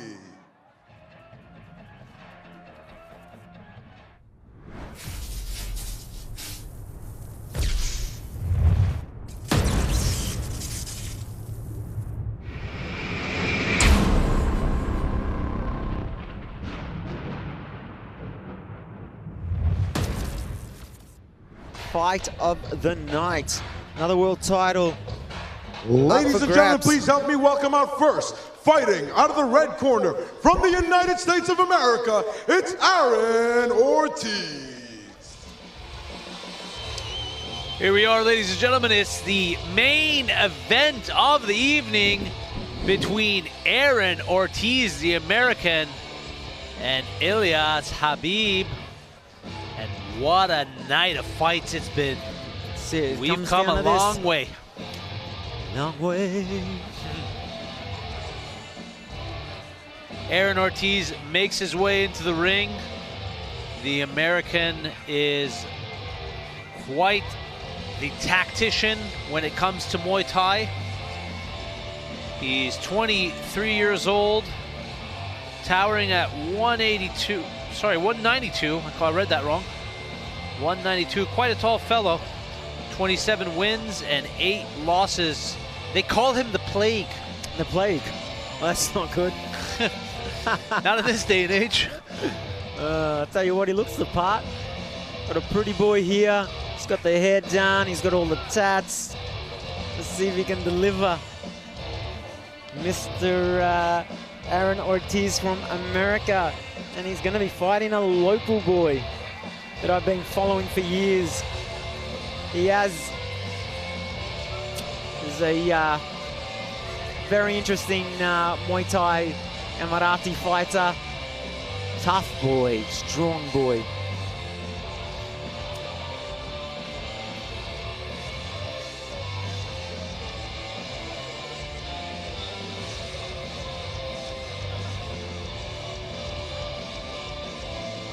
And now, bring out his opponent to the ring, fighting out of the blue corner. He hails from the fight capital of Abu Dhabi, UAE. It's ELIAS Habib Ali.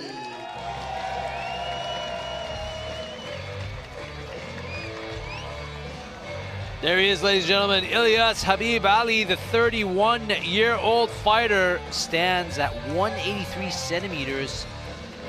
He fights for Team UAE with 13 wins on his record to 2 losses. It's been a good night for Team UAE, hasn't it? Great night for Team UAE. Let's see if they can continue this momentum with ELIAS as he makes his way to the ring to fight USA's very own Aaron Ortiz.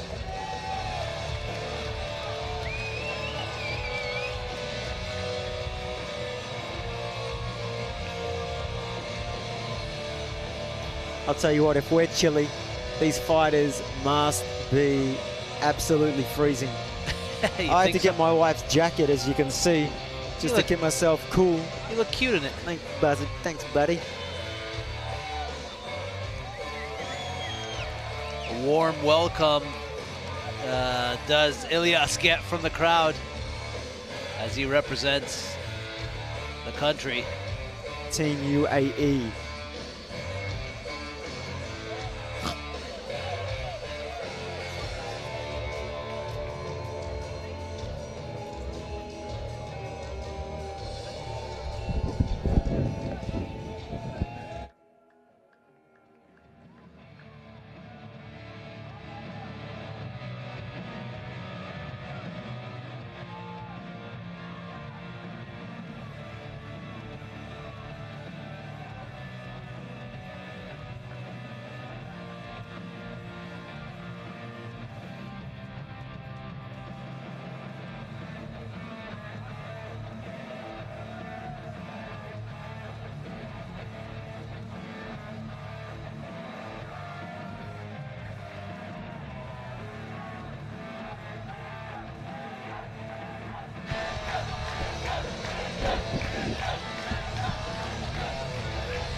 A monumentous fight for both these people, and the crowd is definitely showing their support. Here we are once again. Oh, ladies and gentlemen, this is your main event of the evening. Your main event of the evening. Gentlemen, we have reached your main event of the evening. Your main event of the evening is sanctioned for 5 3-minute rounds in a men's light heavyweight Muay Thai championship matchup. This fight is for the vacant WMC men's light heavyweight world title. Your 3 judges represented ringside are Judge Dion from Malaysia, Judge Konstantin from Russia, and finally Judge Al-Dibli from Iraq. And when the action begins and the bell goes off, the man in charge of the action is referee Litachai from Thailand.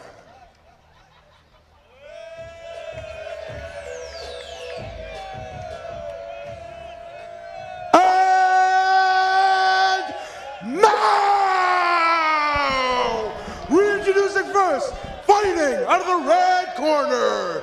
Tonight he enters the ring wearing the red trunks, coming in a height of 192 centimeters, weighing in officially at 81 kgs. He enters the ring with a pro record of 27 wins, 8 losses, with 5 of those big wins coming in by way of knockout. He is the current IMFA 86 kg world champion, all the way from Massachusetts, United States of America. It's the Blade, Aaron Ortiz.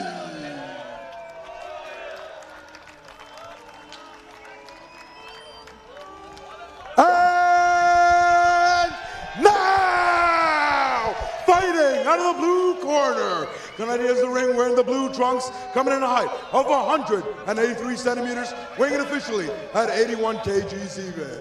He enters the ring with a pro record of 13 wins, 2 losses, with 7 of those big wins coming in by way of knockout. He is a current Waco Pro K1 champion and a current WMC light heavyweight intercontinental champion. Ladies and gentlemen, Sayyidati wa Sadati min Abu Dhabi Al Imarat. Please put your hands together for the Tiger, ELIAS Habib Ali.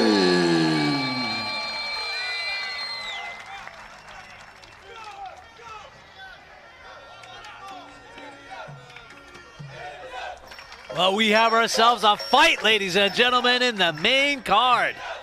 ELIAS Habib Ali, the 31-year-old in the blue corner. Aaron Ortiz, a 23-year-old American in the red corner. It's getting ready to get hot. We have America versus the UAE, ladies and gentlemen, for a world title. Beautiful show of energy in the crowd as they get behind Team UAE. Oh, they are pumped. Everyone is pumped. And you know, I just got to point out, it's 11 o'clock at night here, and their energy is just phenomenal. Yeah, Team UAE are out in force right here. And I know a few of the lads professional fighters, they are pumped for their boy. They want him to win this world title, and I don't blame them. But we got young Aaron Ortiz from America here. He's a champion. He's been there, done that. He's ready to go to work. So this is going to be an interesting fight. I got a feeling from the first round, these boys are just going to go for it. I have a feeling there's not going to be a filling out process. It's just going to. You think so? Yeah, I think I'm just going to break your face with my shin. This is a 5-round fight, 3 minutes with 2-minute breaks. The experience does edge over to Aaron Ortiz with over 27 wins he has, but he has definitely more than that because he's got a couple losses. But like I said, ELIAS is quite. He's a warrior, mate. He's a warrior, tank. isn't he? Look at him. He's built like a tank. And you've been following his career for a while, haven't you? Yeah, yeah. I mean, what can we expect from Khabib? He's just going to push forward. He'll take whatever. He'll just push forward and just keep going. He's a tank. He's a machine. So it'd be interesting to see what Mr. Ortiz has got for him.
That was a nice little intimidation tactic there. That. Take that arrow. Oh, you missed. He almost got me.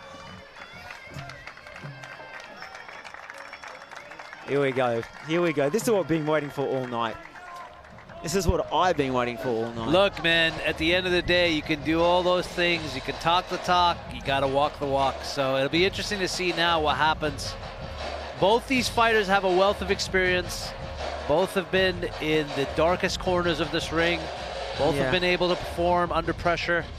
It's up to see. It's up to them now to see who wants it a little bit more. So, would you say Aaron Ortiz is he Mexican?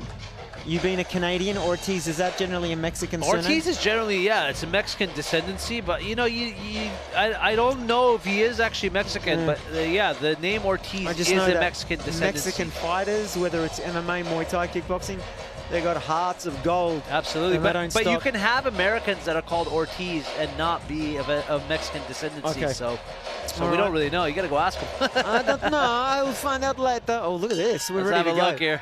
Here we go. First round. Interesting tactic from Khabib. He just took the center of the ring. Oh yeah, that's what he does. He's a bully in a good way.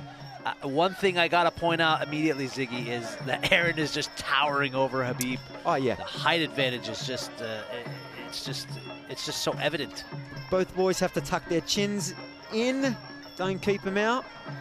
Yeah, and at this weight class, light heavyweight, it literally is one punch knockout power. Yeah. It's good. A good elbow will just slice it one straight elbow, open. one high kick, one stiff jab or a cross, and you're just seeing stars. Nice kick from Aaron. Yellow. Let's go, Switches boys. it up, goes high. Oh, very nice. Now Khabib, look at that. In that clinch, just trying to assert his dominance. I was telling you, he likes to bully his opponents. He'll just use his body weight and just push forward and gas them out. He had his glove over his Ortiz's face. You know, just slow and steady wins the race.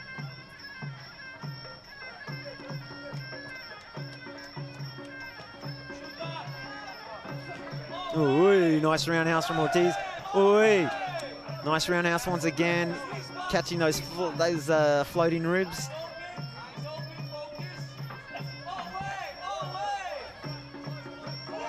Nice high kick. Ortiz spots that, throws an elbow to counter. Ooh.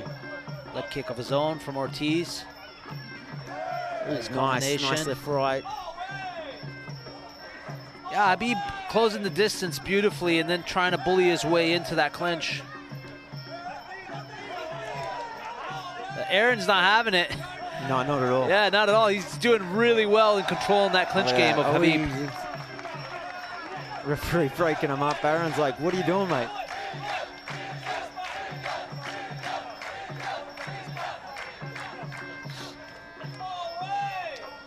There we go, Habib. Look at it.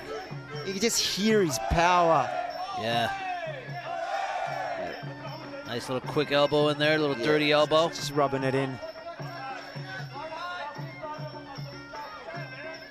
We're edging towards the end of round one in our 5-round fight. It's been pretty even so far. Yeah, both boys know they're in for a war. It's only going to get uglier from here, right? Yeah, for sure. Elbows are going to get nastier. Oh, we go. Fighters are going to get tired.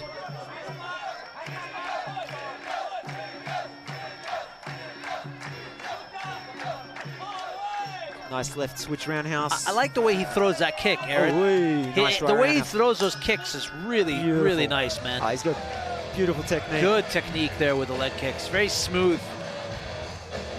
Very seamless, man. Just comes from the hips, just boom.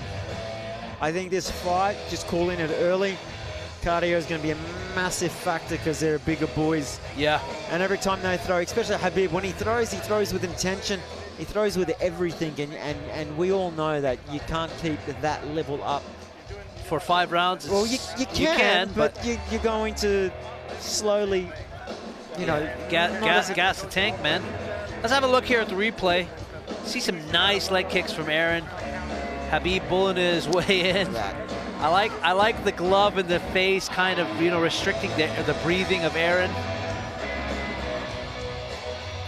Getting instructions from his UAE corner.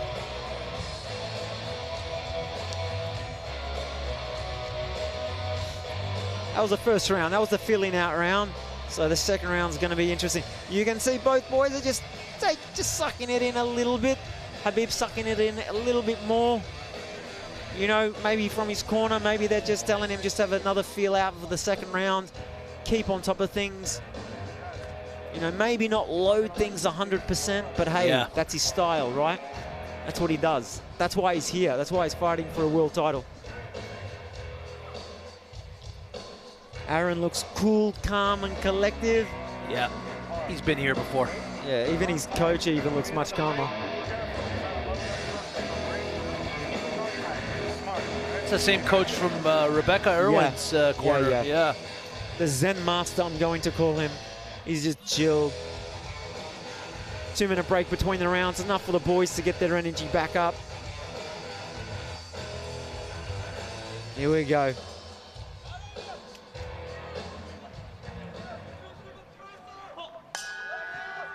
Here we go, round 2. Ooh, nice catch by Habib. Habib caught that kick and just countered with his own. Look at that, beautiful overhand right. Prior to that, nice low leg kick. Ooh, elbows on top from Aaron. He's using his height advantage. Top of that head. And we saw those elbows work beautifully from Melillo in the female fight against Yolanda. Nice straight down. Look at that. Like that. Beautiful punches beautiful from our boy. Boxing there. Nice clean boxing from Habib. Both boys throwing with bad intentions with those elbows. Beautiful combination from Ortiz, left hook, right roundhouse. Standard but good and beautiful.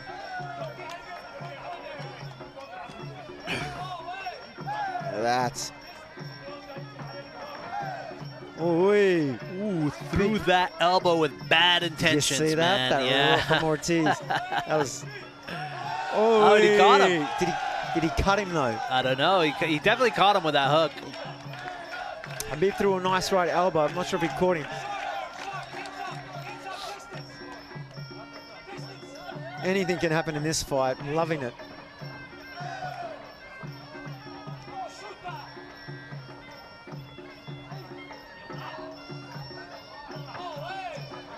There's that glove in the face from Khabib. And that's got to be annoying, man. Your gloves in your face, you can't breathe. You know, you're just kind of restricting the air, the airway. Nice high kick from Ortiz. Both boys doing really well. Yeah, it's pretty even. For sure. Pretty even. Khabib going for that body shot, kind of missed and moved into the clinch. I think the most dangerous thing for both fighters are these elbows. They're coming in thick, hard, and fast. Yeah. Just one good elbow and it's over.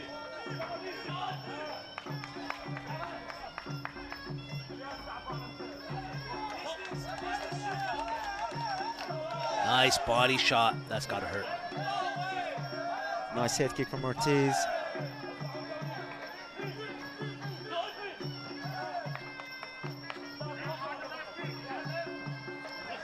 Ooh, nice switch left roundhouse from Ortiz. Oh, Ortiz gets on the inside and connects.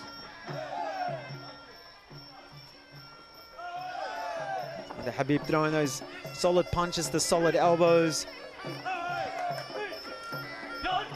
We're almost done with round 2 here between Aaron Ortiz in the red corner and ELIAS Khabib Ali in the blue corner. Both fighters looking really calm and composed.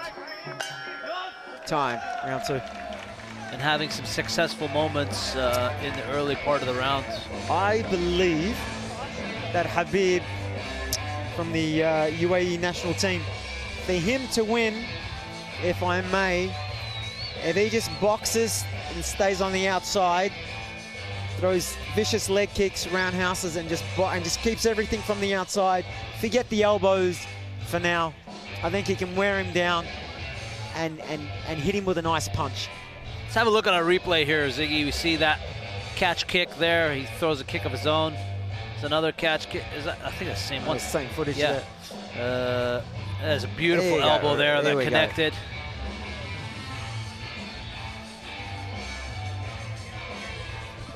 It's still the same one, whether it's a different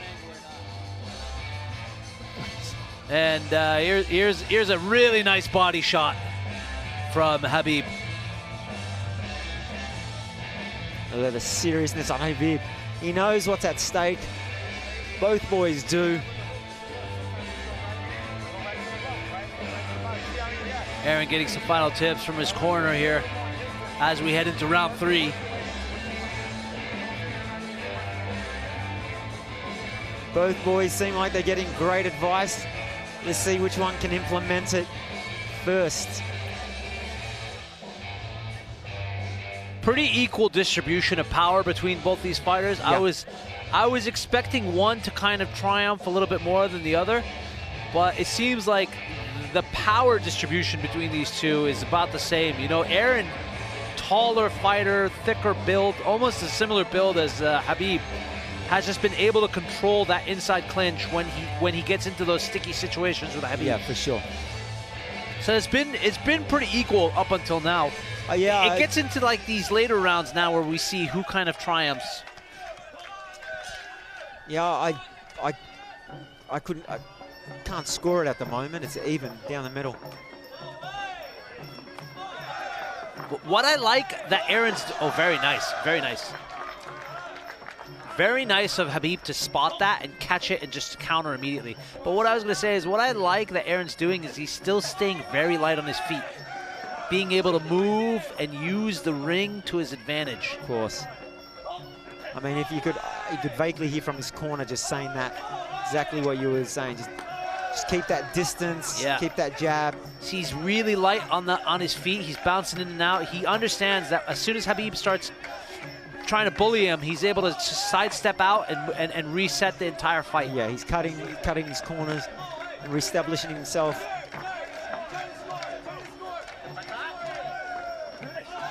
And Khabib is really... Yeah, Khabib's a bully, mate. And he's able to really control that fight when he needs to, right? Once he's got you, he's got you. It's really difficult to get out of those clinches. Oh, hey. Nice, very nice. Nice combination from Khabib there. Beautiful. Landed a couple of shots. Yeah, beautiful combination from both boys.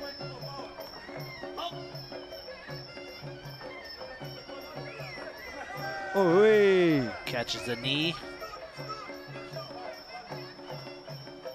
Habib is bottom heavy, which means, you know, he's very... another overhand right. You were saying he's bottom heavy? He's bottom heavy, like he carries a lot of his weight down below. Yeah.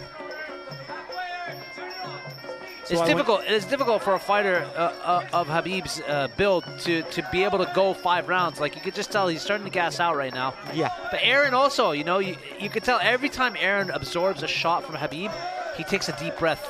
You can actually, funny you say that, you can see Aaron slowly tiring right now. You can see him suck it back a little bit. Yeah, he's trying to keep that poker face, but you could tell. And everything he throws, once again, is with bad intentions, and you're exhausting yourself, especially every time that you miss, you know.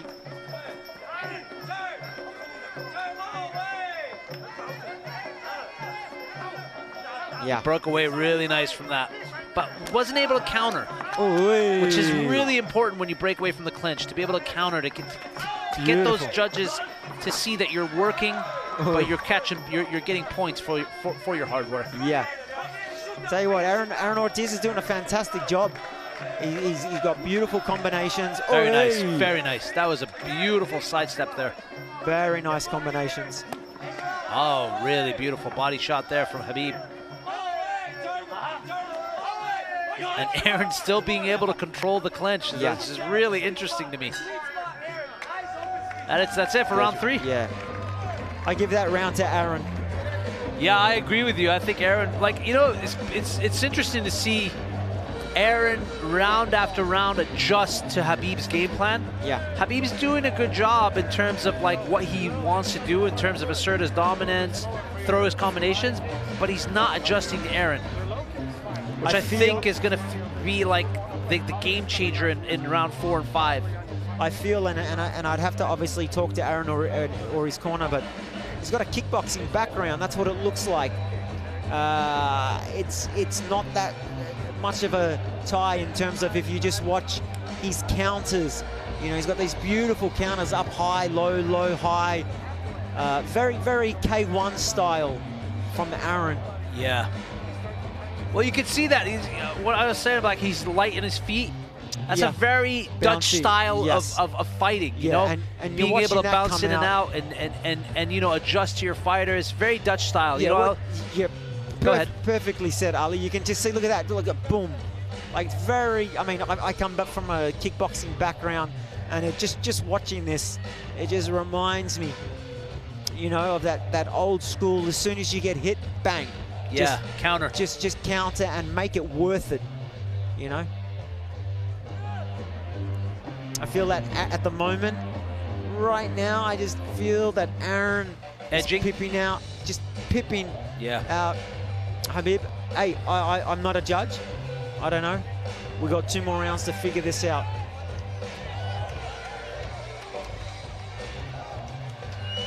Well, we're going into the championship rounds now, ladies and gentlemen. ELIAS Habib Ali takes the center of the ring. He's just letting him know he's ready to fight. He's ready to go. Aaron Ortiz in the red corner. There you go. Yeah, his corners told him, Ali's corners told him, you got to go out there, son. You got to get vicious. You got to put the pressure on him.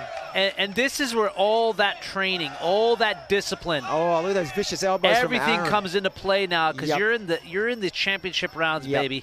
It's time to turn it up. Yeah, man. These 2 rounds are so important for both fighters.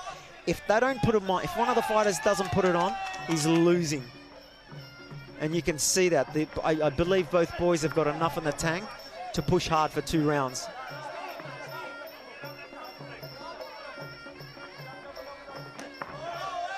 Look at that, tick for tack, bang, bang. Look at that, bang, straight away.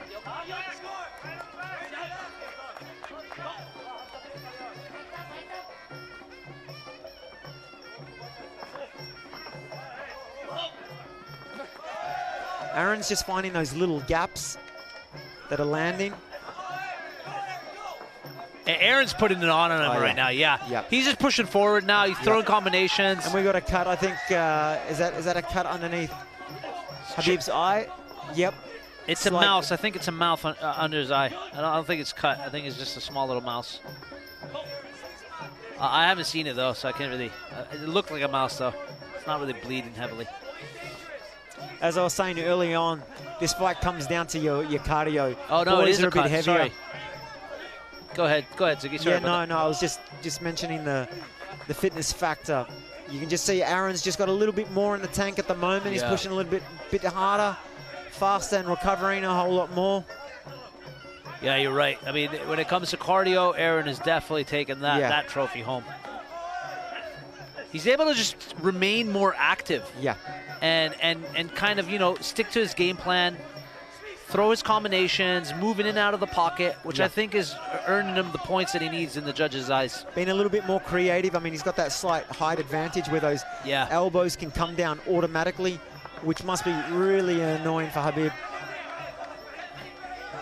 But hey, never. I mean, it's still early in the fight. Anything's possible. Final 30 seconds here in the 4th round as we get into round 5 soon. Looks like all Aaron in this round. Yeah. It's just been really light on his feet. He's just taking charge. And you can just see, you know, you can see Khabib just getting up, and he's got a heart of a warrior. Just Aaron's just much more composed. Look at that. I think that cut under his eye is also kind of irritating him. It's, you know, it's psychologically when you get cut as a fighter, it does play into your role, and you know, you have to be able to just look past that and just be able to fight. Beautiful round. Lovely round. I'm giving that to Aaron. Last round coming up in 2 minutes, and the fighter that pushes forward and is ruthless should win.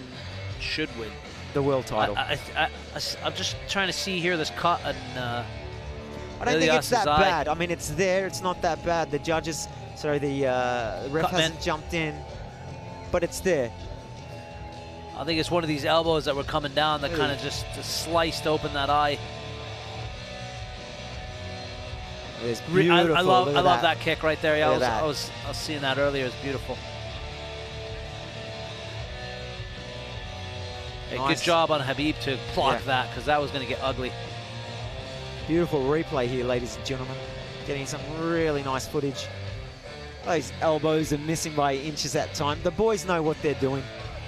Oh, it's not as bad as we think. It's actually a cut on his eyebrow. That's got to be from one of those downward elbows that were being thrown by Ortiz. He's got 3 minutes. 3 minutes, Ali. 3 minutes just to give it all. It's the final 3 minutes of your life. He's got 3 minutes just to... Gentlemen, just give it your all. Yeah, see a little Vaseline and you're good to go, my man. Vaseline does wonders, by the way. It heals the world. It heals everything. You can see the American corner, they're very confident at the moment. Well, I mean, Aaron's doing everything right. You know, like I was saying earlier, he's able to adjust to Khabib's game plan. As soon as Khabib starts getting aggressive and tries to bully him, Aaron knows he just needs to bully back and then step out and reset the fight, which is he's done beautifully in this fight. I believe Khabib just needs, I mean, if I was in his corner, just box him. Box him for this round. Check box, check box. Just keep pushing forward for 3 minutes. Throw some elbows. Aaron looks like he can go all night. Oh, yeah. Nice combination from Khabib. He needs more of that. I love that Yeah, combination. that's what I'm talking about, these punches. That's a great combination. Nice and simple. It's just a simple left, right down the center. There you go. I like that jab from Khabib. Another jab there you cross. Go. There you go. If he just save your energy with the kicks and just hit him with those punches, get in and out, check. Yeah, Khabib doing much better in this round. Hopefully he can keep this momentum, because he needs to understand he could be down on the judges' scorecards. Absolutely.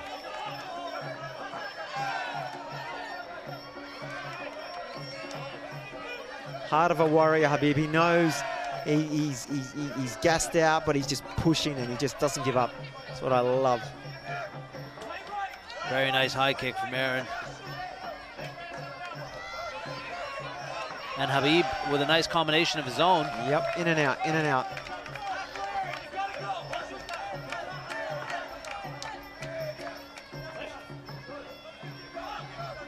We're halfway into the 5th and final round of our main event between Aaron Ortiz in the red shorts and ELIAS Habib Ali in the blue shorts. Ladies and gentlemen, it's been such a beautiful, wonderful night of fights here at the Dubai Expo. My main man Ziggy and I have had nothing but fun here, calling all these wonderful fights. Great night. A lot of great show of sportsmanship and great athleticism from all these fighters tonight. A definitely big round of applause. Oh, look at that. Oh, here we go, here we go. Aaron's copping a few overhand rights. Anything's possible, 40 seconds left. This was the boxing I was talking about earlier. Yeah, he must have heard you, because he's definitely putting on a performance. Just got to move forward and put it on. He's got 30 seconds. Don't worry about the clinch, just box. Just some overhand rights, overhand lefts. Some nice straight rights. Aaron throws an elbow. 20 seconds. Final seconds here in our 5th and final round. Who wants it more?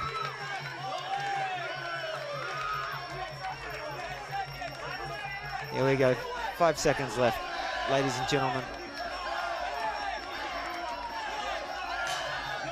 And that's time. That's it. Time. Time. Beautiful, beautiful. Let's see. That was a really interesting fight in a sense that both fighters just continually adjusted to what was thrown at them. So we can go back to the judging that I was talking about the previous fight. You're going to judge it in an old, authentic Muay Thai way? Yeah.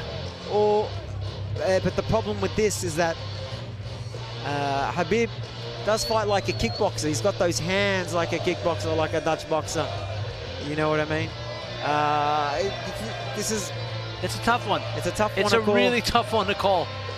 I'm going to just stay silent. I want to see what the judges have called. Yeah. But, you know, whoever wins tonight, I think, you know, we're the lucky ones because we just got to see an amazing show, an amazing display of. We just got to watch 15 minutes of awesome awesome Muay Thai.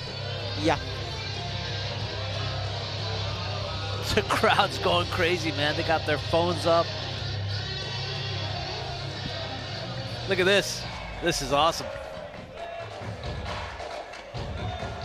Nothing but respect and patriotism here. Loving it.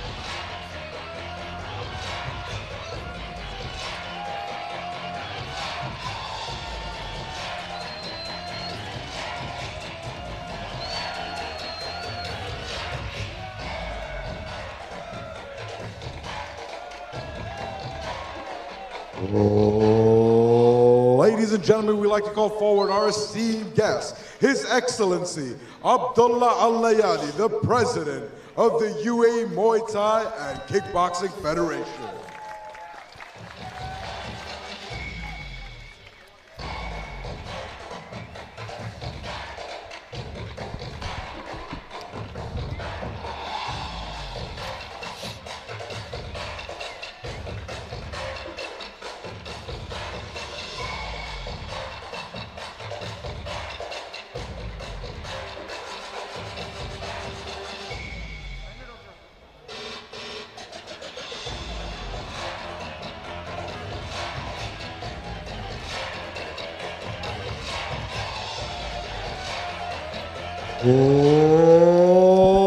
Ladies and gentlemen, after completing 5 3-minute rounds in a men's light heavyweight Muay Thai matchup for the vacant WMC men's lightweight Heavyweight Championship of the World. We go to the scorecards. All of your judges have ruled in favor of your winner by points, declared by unanimous decision.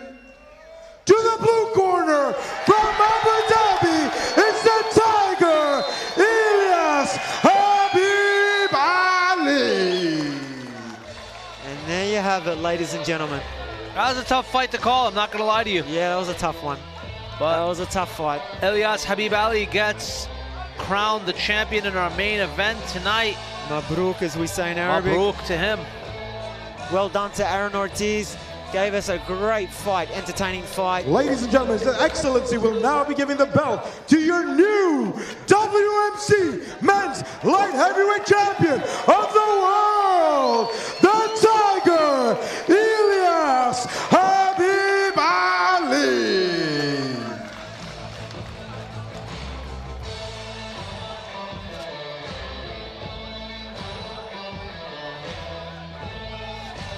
Great show of sportsmanship and respect from Aaron Ortiz and ELIAS Habib Ali. I love moments like this. This is why, ladies and gentlemen, please give a round of applause for the contender and runner-up, Aaron the Plague Ortiz. Well done, Aaron. Well done, Aaron. Thank you very much, sir. Put up a great fight. Yeah, Aaron did a great job. I mean, I love his adjustments throughout the round by round. His ability to stay aggressive and just not be bullied by ELIAS. I like fought that. Back. It was tick for tack. It was a very close fight. Very close fight. Just want to say a big thank you to everyone out there that tuned in, downloaded the app, watched this event. Ali and I love doing what we're doing. We're very passionate about it. We have a bit of a laugh along the way, and guess what? We get paid to call some cool fights, man. Cool fights. Yeah. Doesn't get any better than that. Some great fights tonight. There's some really good fights tonight. Great fights tonight. You can see Aaron walking down in front of us, busted up shins. What a warrior.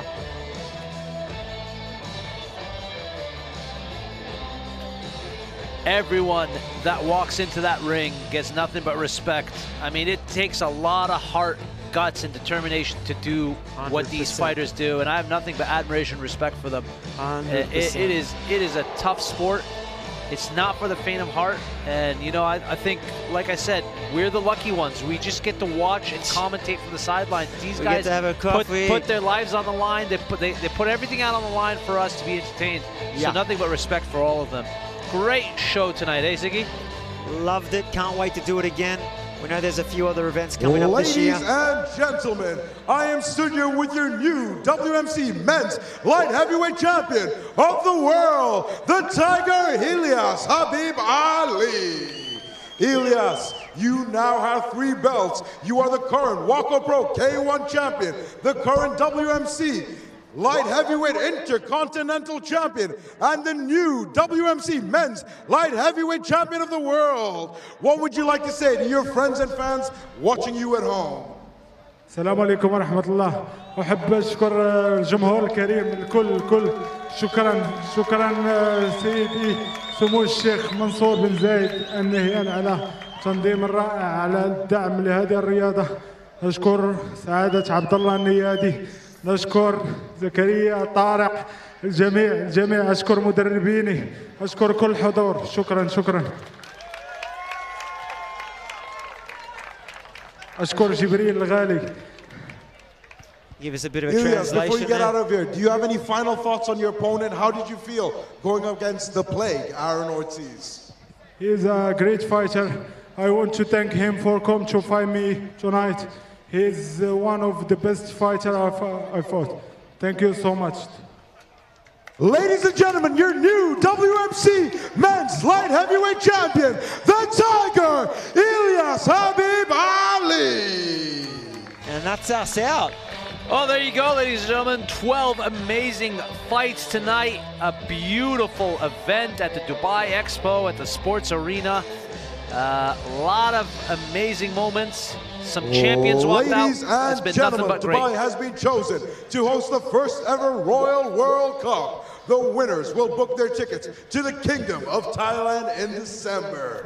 We like to bring forward an award, the Royal World Cup Best Female and Male Fighter of the Evening. We like to kindly call forward His Excellency Abdullah Al Nayadi, the President of the UAE Muay Thai and Kickboxing Federation.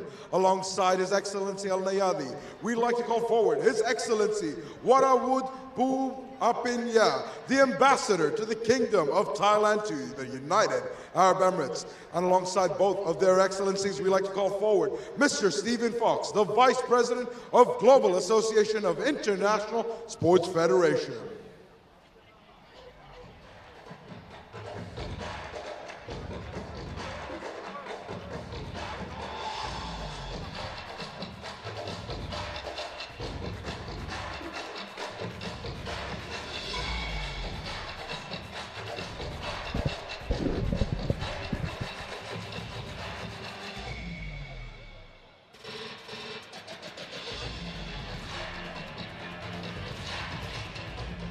Ladies and gentlemen, to crown the best female fighter of the night, who has booked their spot in the finals and is receiving the Female Royal World Cup.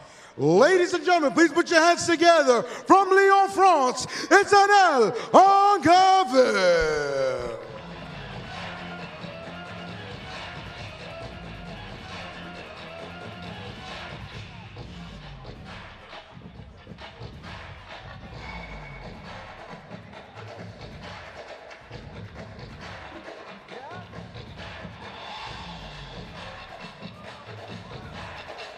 It seems that Anal Angervel gets the and now, fight of the night. We'd like to bring or forward of the night, best male fighter of the night, who has booked their spot in the finals and is receiving the male Royal World Cup belt. It's ELIAS, the Tiger, Habib Ali. And ELIAS gets awarded a similar award. Well deserved. Well deserved.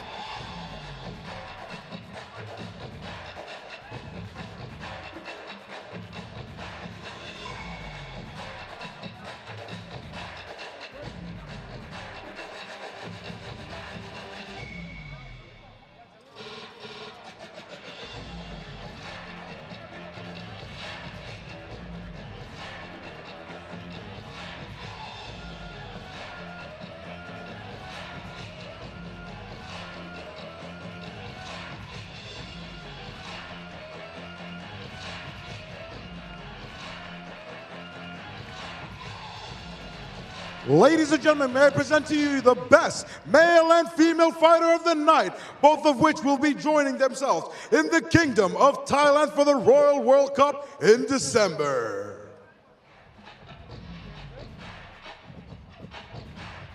And there you have it, ladies and gentlemen, your best male and female fighter from this evening who will make their way into Thailand to perform. And nothing but admiration for both these fighters. They put on a stellar performance this evening.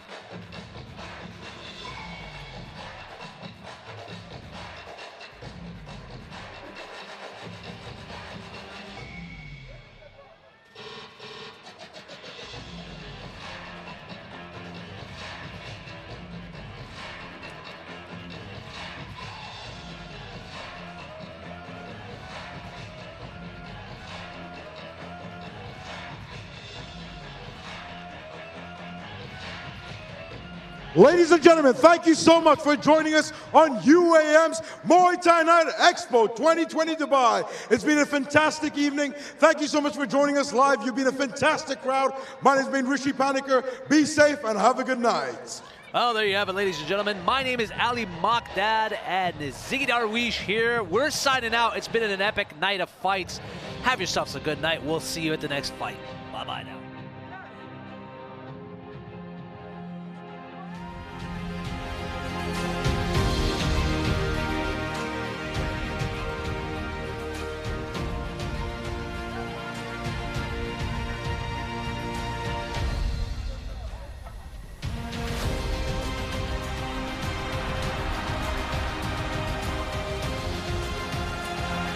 To give Uruguay a stunning start.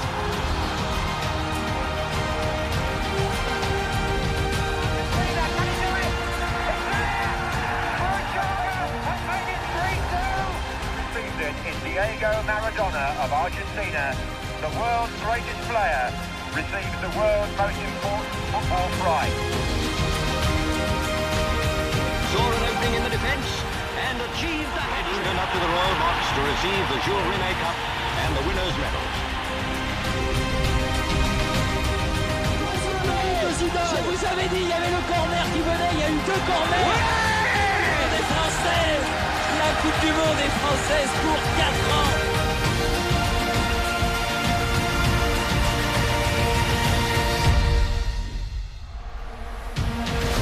Fabregas sliding through, and Andres Iniesta, classic. Spain have won the World Cup for the first time in history.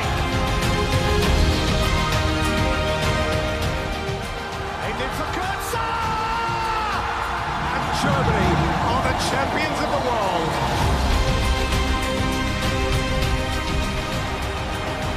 It all comes down to this. Italy are champions of the world.